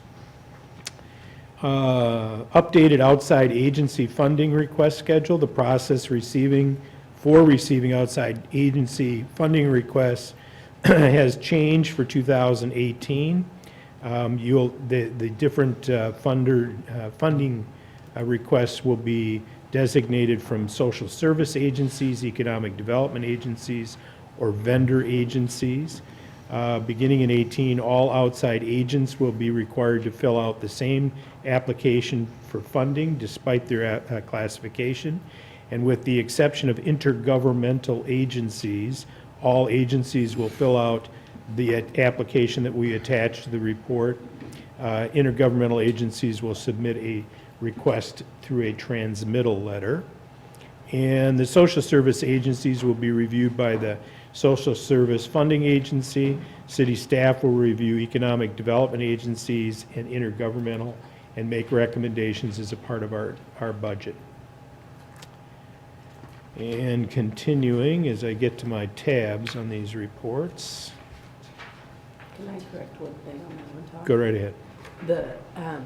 The vendor was a past classification, so now those previously labeled vendor agencies, that application has been rolled into the social service or economic development agency or it's all the same application. It gives I think the distinction of the type is better aligned with those names.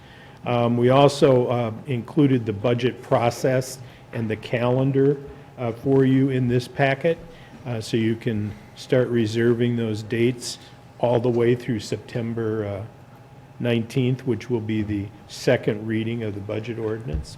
So lots to look forward to. You received a report from the Junior Olympic organizers, and the thing of note there is they collaborated with the Kansas Athletic Facilities and the U.S. Track and Field to finalize the policies at Rock Chalk Park. The rather extensive list of policies that they're putting in place for the Junior Olympics will be quite a significant event coming to our community this year. Future agenda items. On March 21st, we have the Sidewalk Hazard Program policy coming up, the Park and Rec Master Plan, the Transit Transfer Center site issue update, and possible RFP issuance. And we have a pretty significant anniversary in the community this year, the 100th anniversary of Reuter, Oregon. And we hope to do a proclamation recognizing them. In terms of future work sessions, on 3/14, you have the CHAMPS Food Program update, the Douglas County Food System Plan, and the East 9th Street project will return with a couple alternatives for you to consider. On April 11th, the Police Public Works, the Utilities, the Transit Center, or Transit Transfer Site will be discussed, along with the CIP update and presentation. This is kind of consistent with one of the items that the commission talked about in terms of facilities. We have taken all of those capital improvement, not capital improvement, but those strategic plan items and assigned different staff leadership to each one of those, and then we will assign staff to each one of those, so that over that 2-year period, we have a very good chance of getting those things completed. I did want to make sure that everyone knows Casey and I will be gone next Tuesday because we'll be in DC. We didn't think you'd miss it. I didn't say us. All right. And then I just wanted to give you a note on the need for public input on the capital improvement program requests. City staff is finishing up their CIP inputs and will begin scoring and prioritizing CIP projects, which are projects over $100,000. We did ask the public for any recommendations they've had.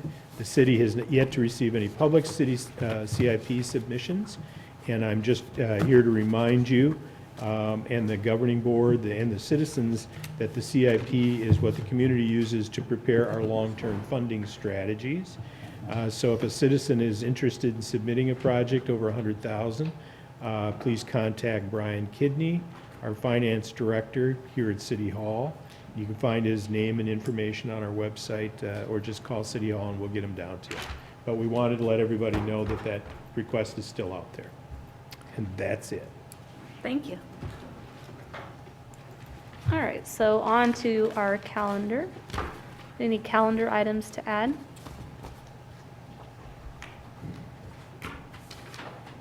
Okay. All right. Well, I think that covers it. Anyone want to move to adjourn? Move to adjourn. Second. All right, motion made by Commissioner Herbert, seconded by Commissioner Larson. All those in favor say aye. Aye. Motion passes unanimous. Hey, Paul.